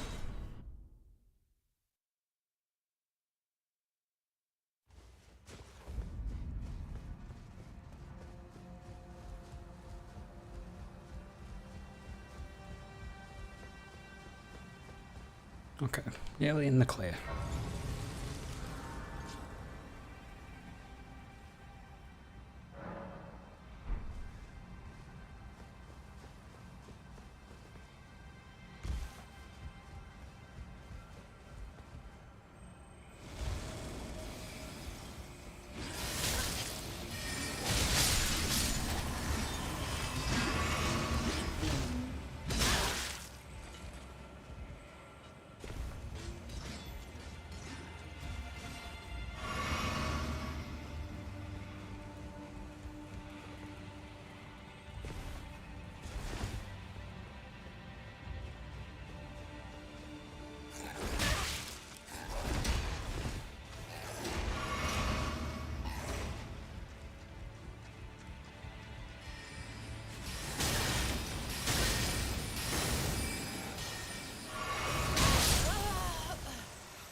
Fuck me, so close. So close to the boss fight. That was nearly as smooth as it could get. And I still died. Fuck.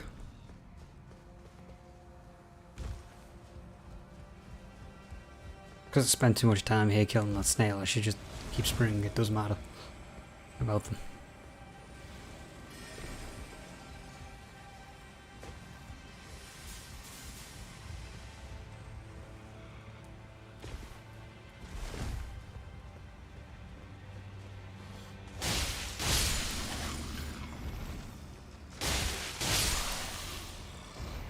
And that didn't help either, having get chased by 2 of them. That was my mistake. I forgot there was a second one.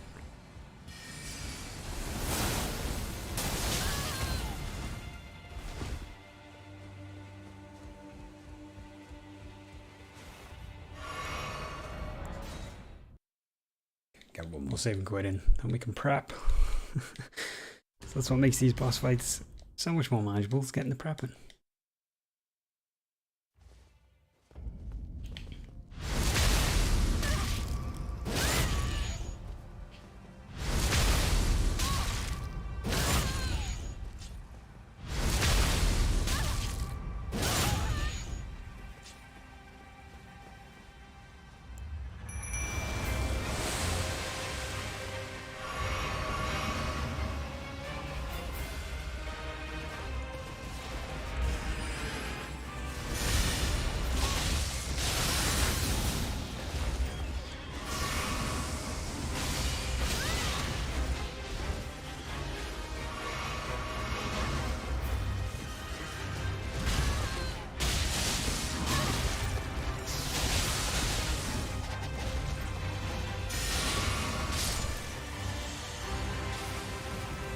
Well, that was a win.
which case I am of, but in whatever the case, there the will, the dignity, the pride. There the will, the dignity.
Okay, I'm hoping there's no more interruptions now. I'm gonna try and get this finished. If not, I might have to do another stream. Finishing it up. But we'll see what happens here. We're pretty close to the end of Millicent's quest though, so I want to get that done. I really would rather get the entire game finished in this stream.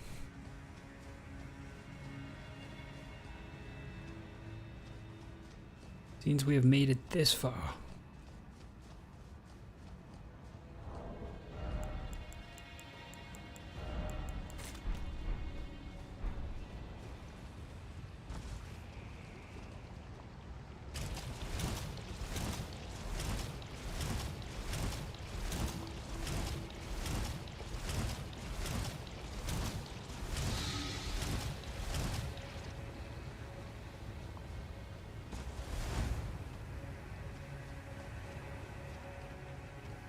Okay, that was kind of scary considering I didn't hit roll. I was holding for sprint, and as it dropped, it rolled, so that terrified me just a little bit there.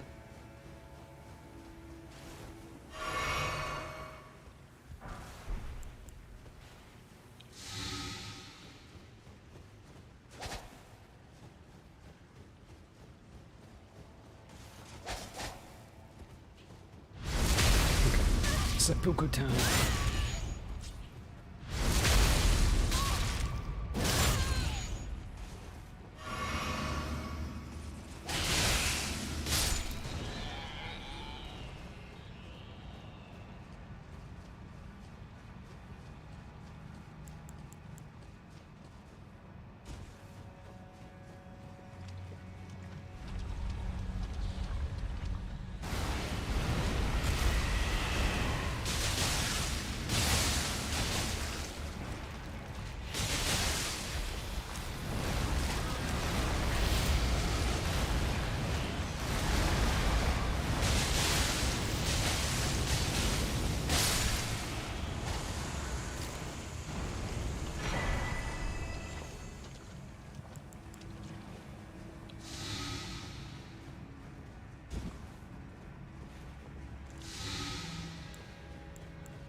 Okay, we're good. This time we got a challenger.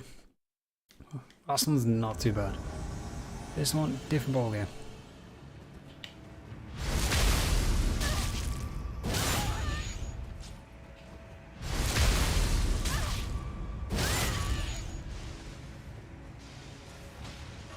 It's weird actually, because now it's from a different perspective.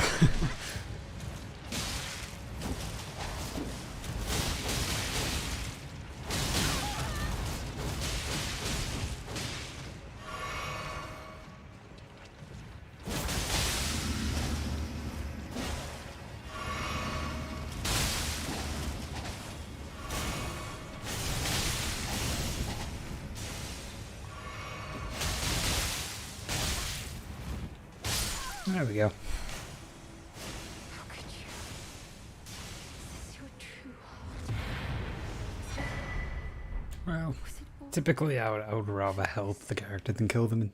But in this case, you have awesome talismans and I need both. Need all the power.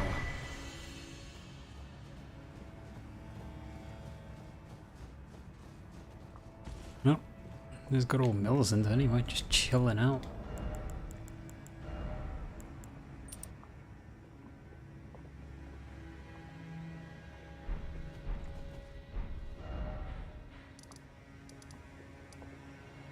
Well, let's head on back over to the capital and let's finish this up. We are pretty much near the end now. But we are near the end actually, no, there's no pretty much about it. We're going to have a couple of bosses left to stand in our way of becoming an Elden Lord. And we're going to kick ass.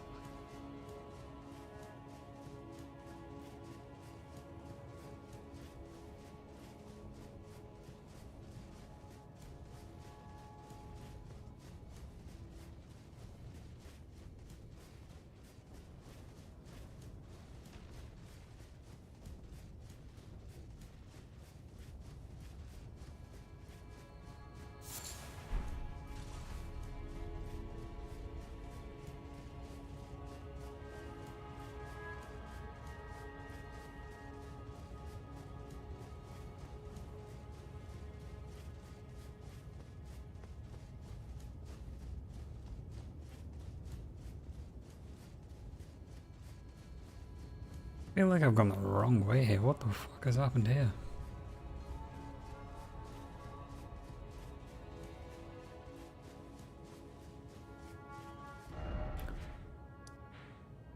Right, I've got myself all confused now. What have I done?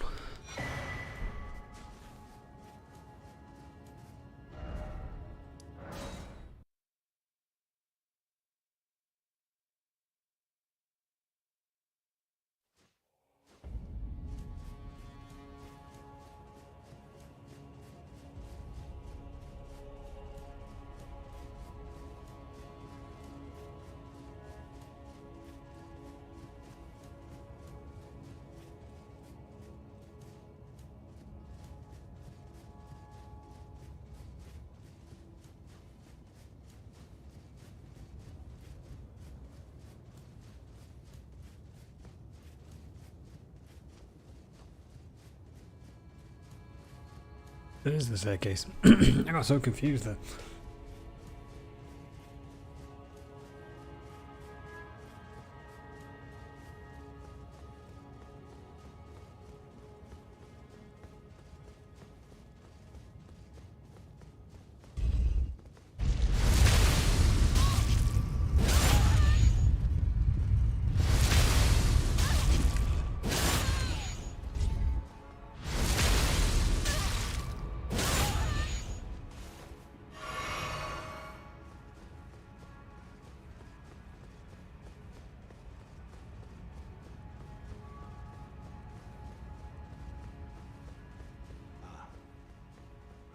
Come to stand before the Elden. Come now, Lord. What a sad state of affairs. Just one, but alas, none.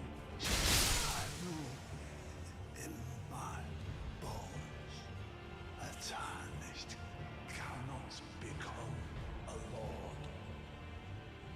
Not even I feel like Gideon would have been a better fight. Mid-game kind of way when you're not fully spec'd out. Because even in the normal new game playthrough, he's a pushover.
Actually, what I'm gonna do here.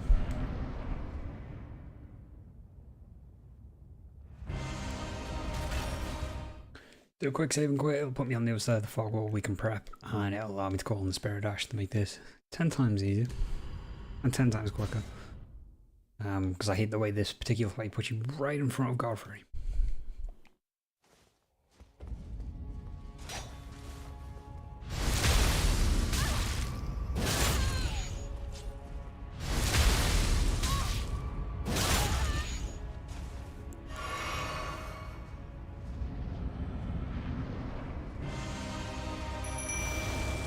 We have time and enough distance. Call on the Spirit Dash.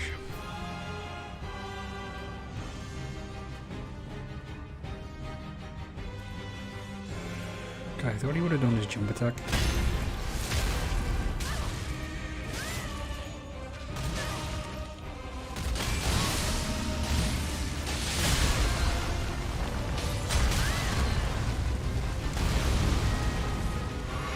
That was close.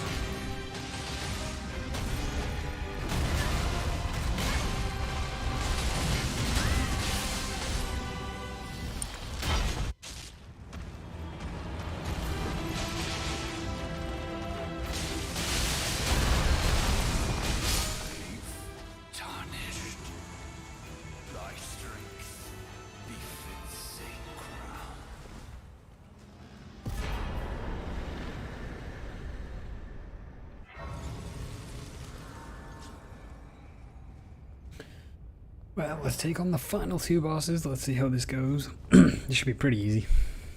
I mean, famous last words, but this should be pretty okay to handle.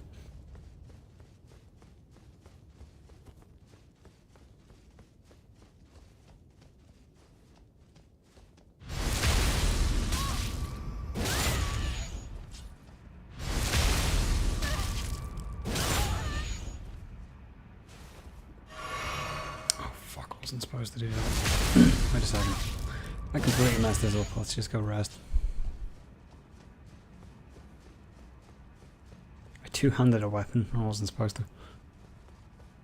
And it reset the seppuku on it.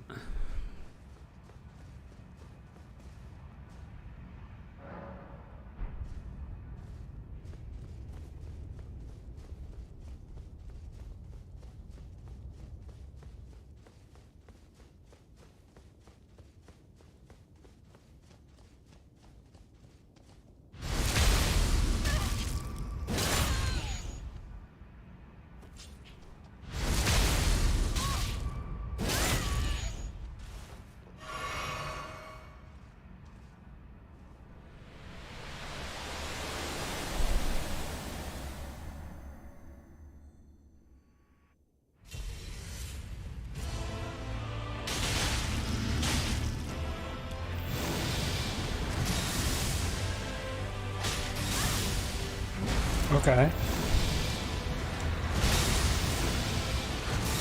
That was a poor jump attack on mine. Yeah, let's restart that fight. I completely fucked up the second jump. So I missed out loads of damage. I am not happy with that.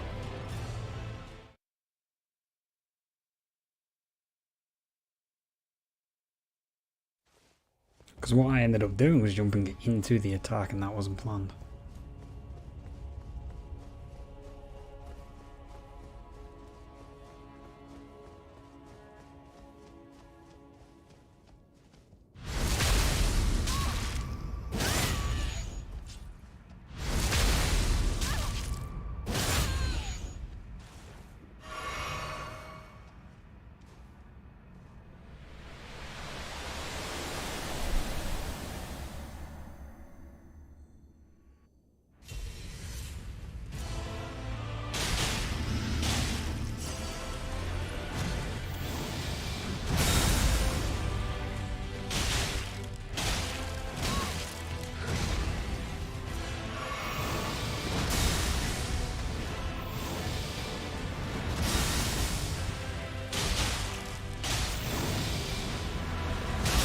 Alright. Roll too early.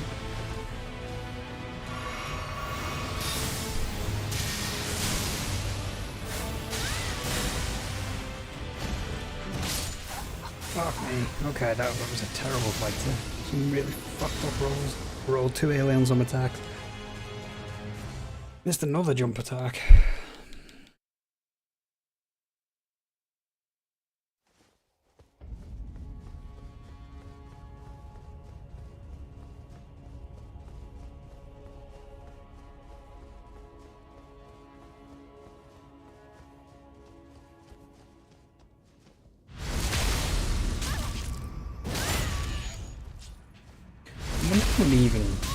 I don't normally call him Spirit Ash for Radigan, so would he even survive?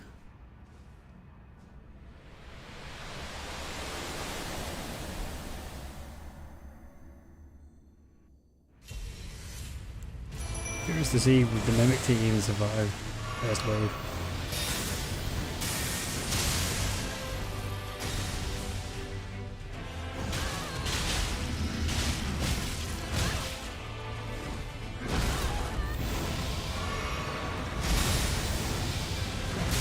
I mean, it hasn't really done anything so far.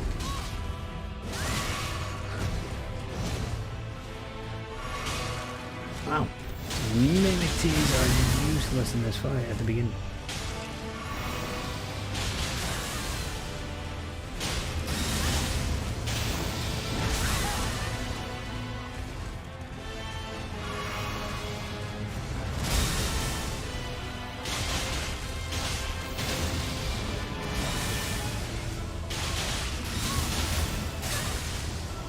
Well, I guess it's kind of good at the moment.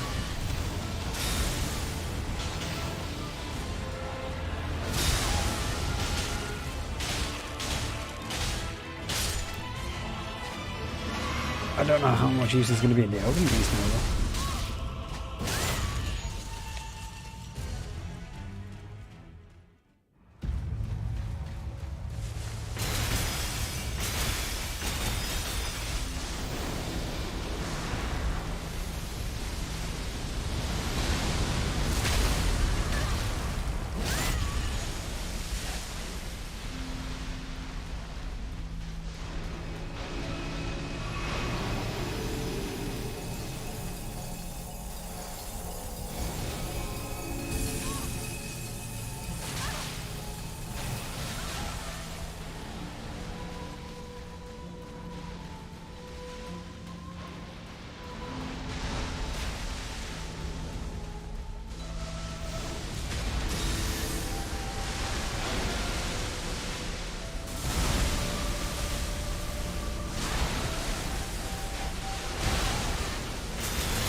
Oh my god, it's the most dumb fucking attack. I hate it. I actually hate that move from the Elden Beast. It's so stupid.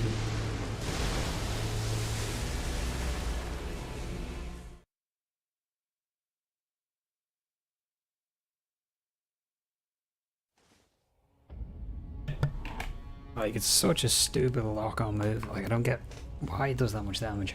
Okay, so Spirit Ash is better for second phase.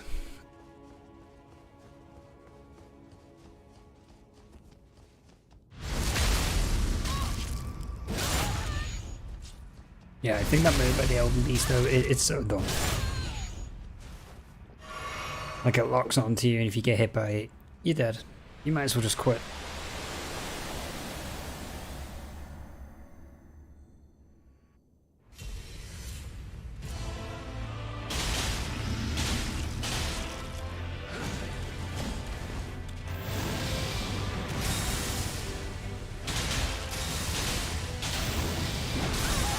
Okay, that's alright, one hit.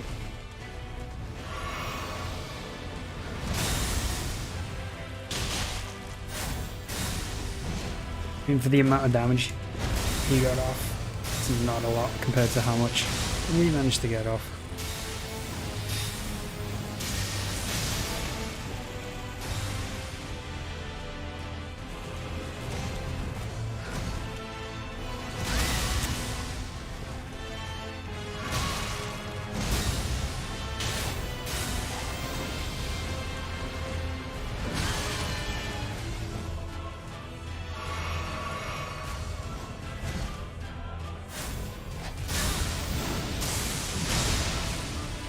Come on, fuck me.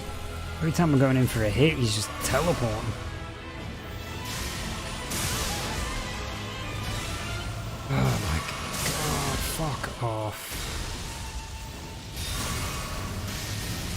Okay, this has to be the worst RNG I've ever fucking seen.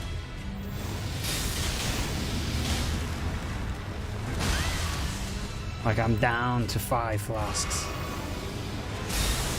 Like, that's the move I was hoping to get, not just fucking spam lightning bolt.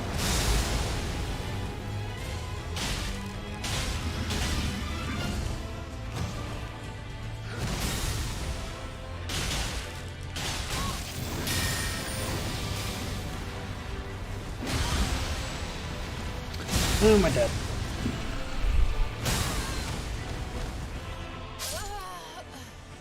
That was a pretty bullshit fight. I didn't get one single bit of good RNG, he just spammed the lightning for the whole thing, like... I think you just hate when that happens. This is my only gripe with Radigan as a fight. Either you get very unfortunate and he just spams lightning bolts and fucking little, like, glintstone pebble things, I don't know what they are, the sorcery evasion. Or you just, you know... get it where he goes up in the air, or he'll do the ground slams that you can actually dodge and get some attacks in. But no, I got him constantly TPing.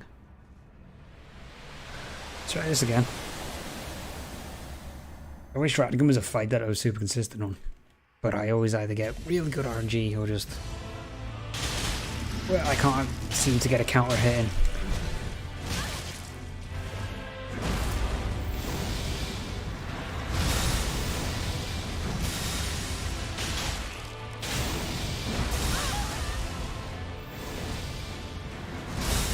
Like, that was a nice hit, but it's a forfeit for heals.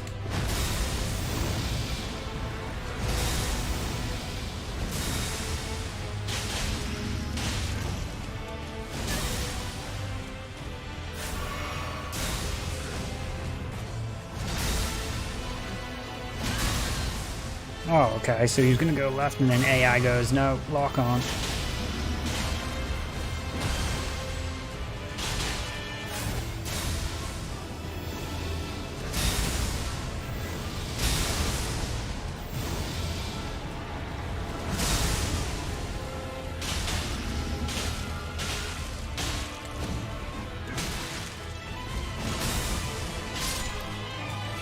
There we go.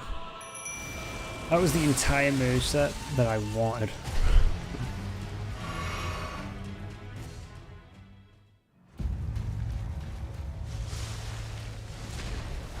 See, when you get the moveset, it's not half bad. It's just getting the game to play with you is the difficult bit. Okay, my cat's just deciding now to... Are you fucking kidding me, game?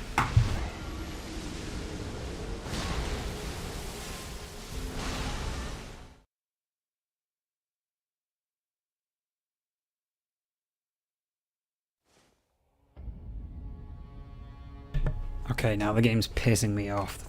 Like, really? It could have picked the AI, but it picked me.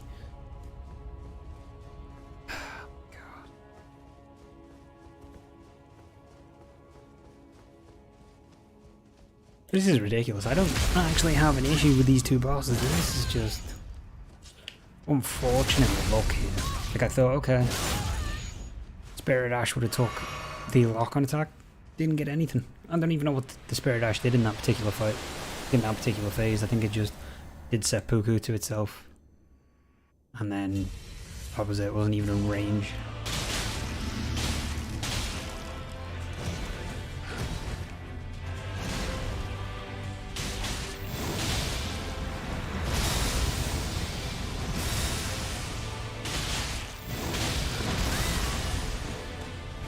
I got greedy, shouldn't have done that, I overextended.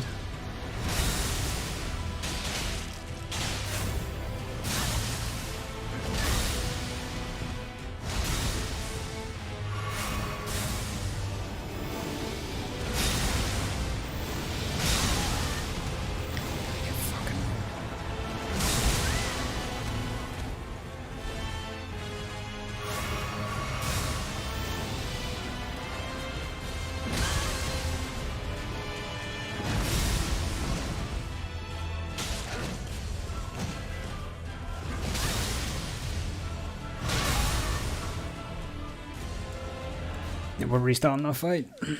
We're restarting that fight because seppuku's gone and I'm not going to get it off in time.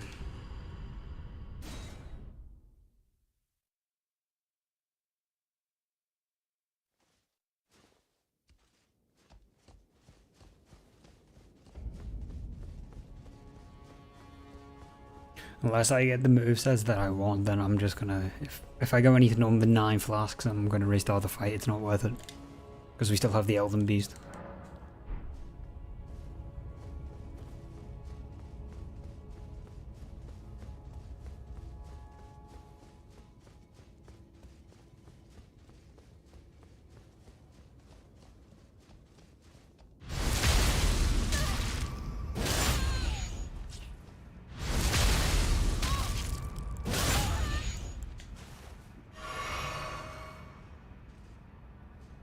I just need everything to go perfect. Every dodge, every attack that I need the set and set moveset. So far not happening.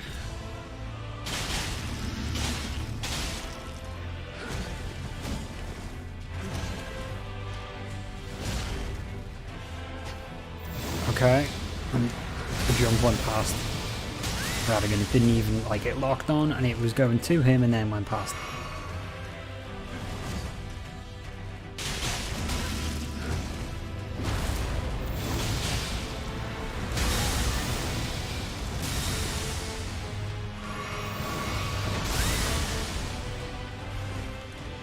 I wish there was a way to break out of the heal animation.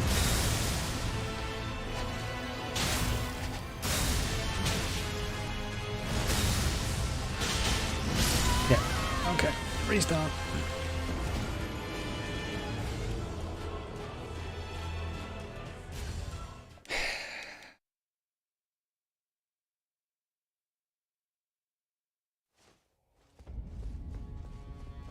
Because 2 jump attacks literally shifted past them.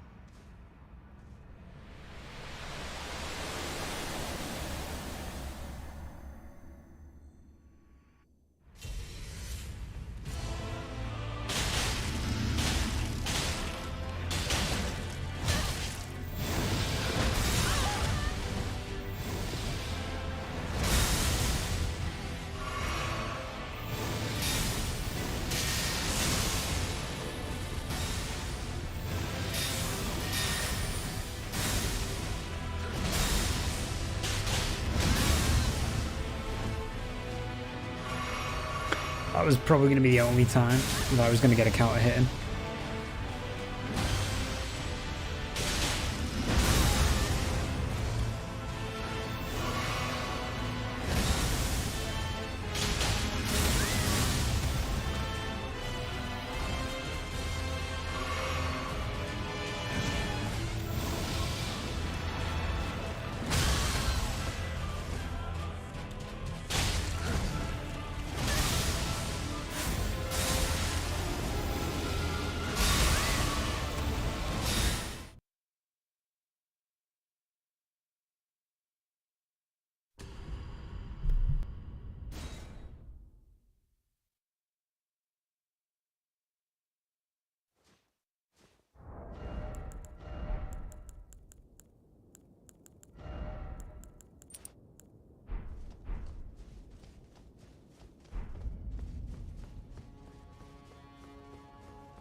Okay. This is just taking way longer than it should. This is pissing me off a little bit.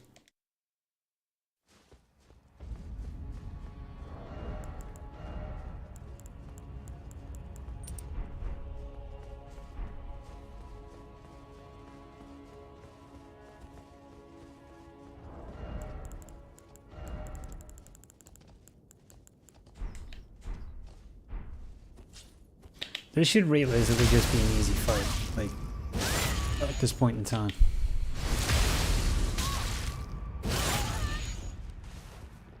Like, I'm making stupid rolls and then I'm getting no chance to heal because I'm getting the unfortunate movesets, and it's just, oh, pissing me off now.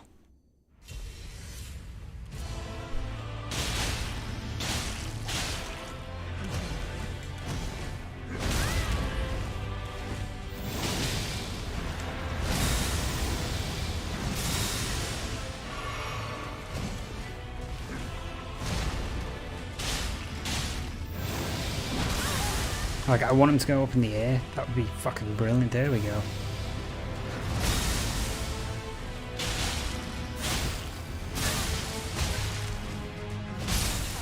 Yep. Okay.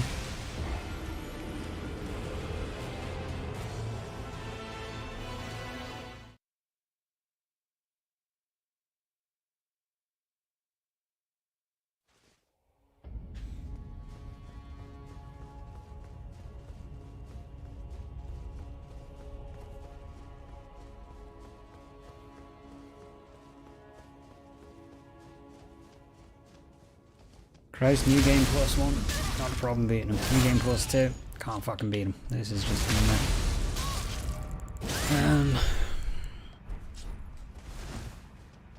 well, Spirit Ash is a waste because it doesn't survive Wave 2.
Okay, we're gonna do this 1 or 2 more times because it's nearly 5 hours long, this stream, guys, and I'm running out of steam now. I'm getting very pissed off.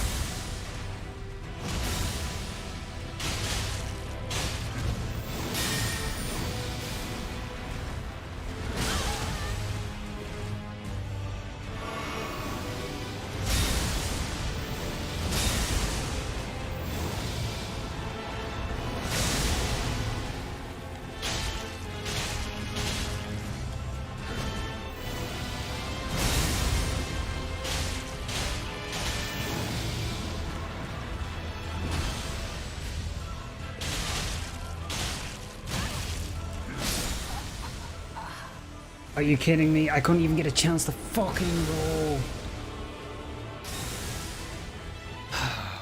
Yo, what's up, Kiss Contender? Welcome to the stream, man. Fuck me, like. I got poise broken, and then I got fucking killed when he was one shot. That is just... Oh my god. Had no problem with every other boss today. But this boss, he's just designed to fuck with me for some reason.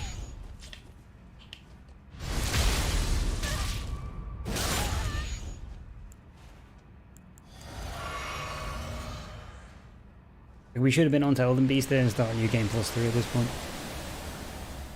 This is just fucking... Oh. Okay, and Seppuku disappeared off one of my weapons. Well, that's just...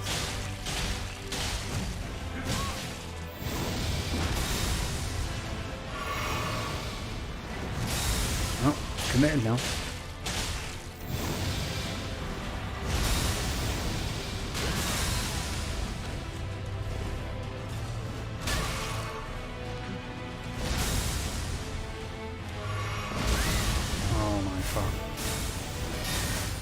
Right, we're restarting. Because I'm not going to get a chance to heal properly. To where I won't waste flasks.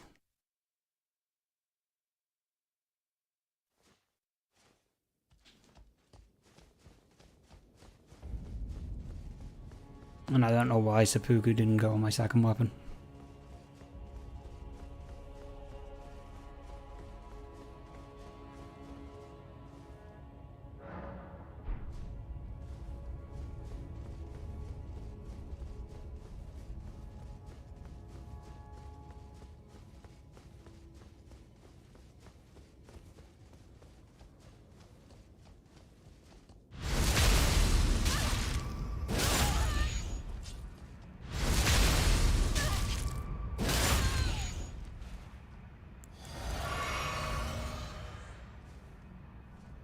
There's no point in me wasting the Spirit Dash, because they don't even basically last the first wave of Radigan.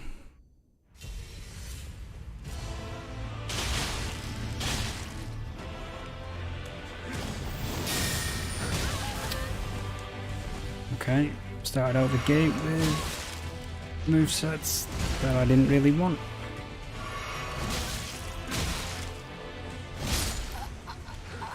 Restart. We're going to do this one more time. If we don't get it, I'm just going to leave the stream here, guys, and I'll cover it in another stream when we start New Game Plus 3, because this is pissing me off a bit. I'm just not getting the movesets I want. It's so annoying. All I need him to do is go up in the air, land, and then do his ground slams, and that's it. But I'm not getting any of that. I'm constantly getting spam from his lightning attack.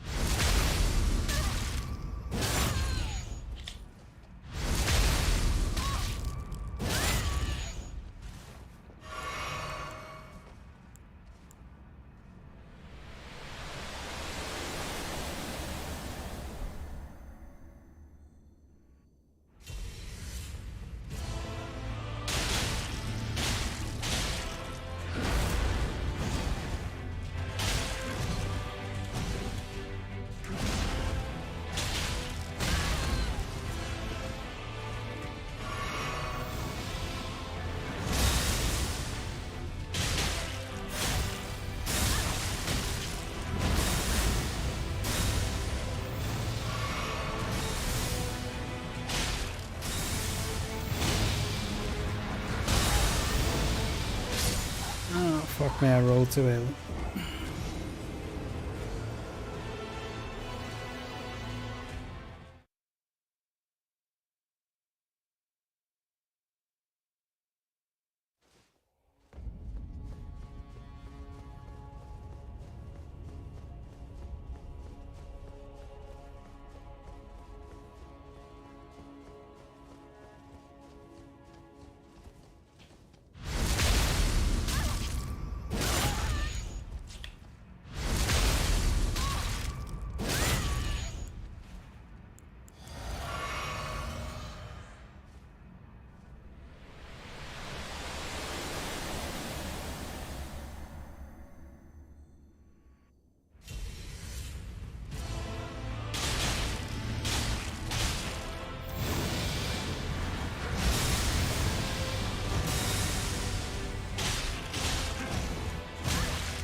forget he has the extra time. Fuck me.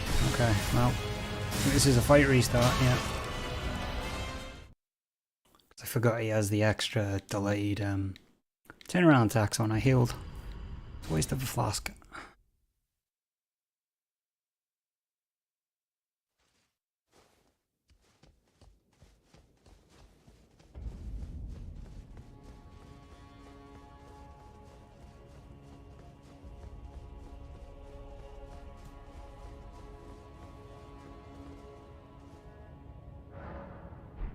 I'm really just not getting any good times to get in counter attacks.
I hate roll, but never mind. Never fucking mind. Oh my god. Went from the perfect moveset to the shit moveset straight away. Like in seconds. Oh my god.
Oh, for fuck's sakes.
Okay, Godskin Peelers, still don't like them. Still too slow, so that's not going to happen.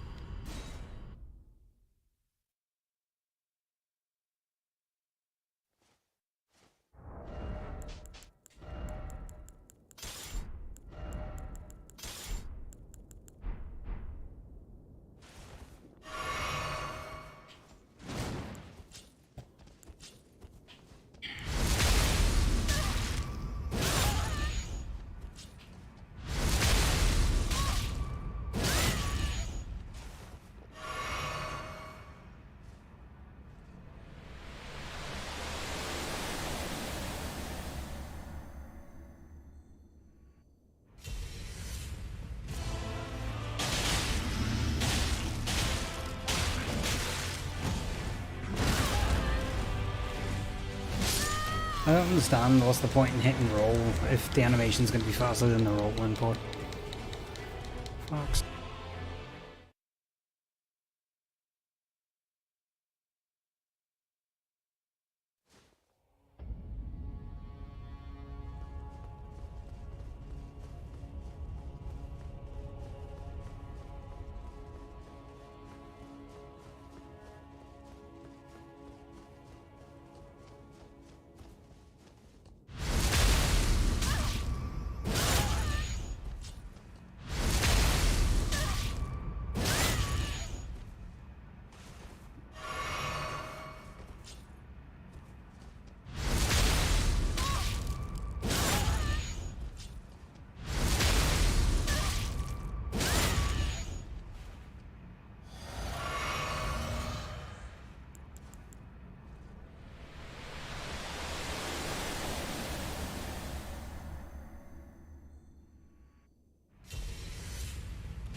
My game crashed.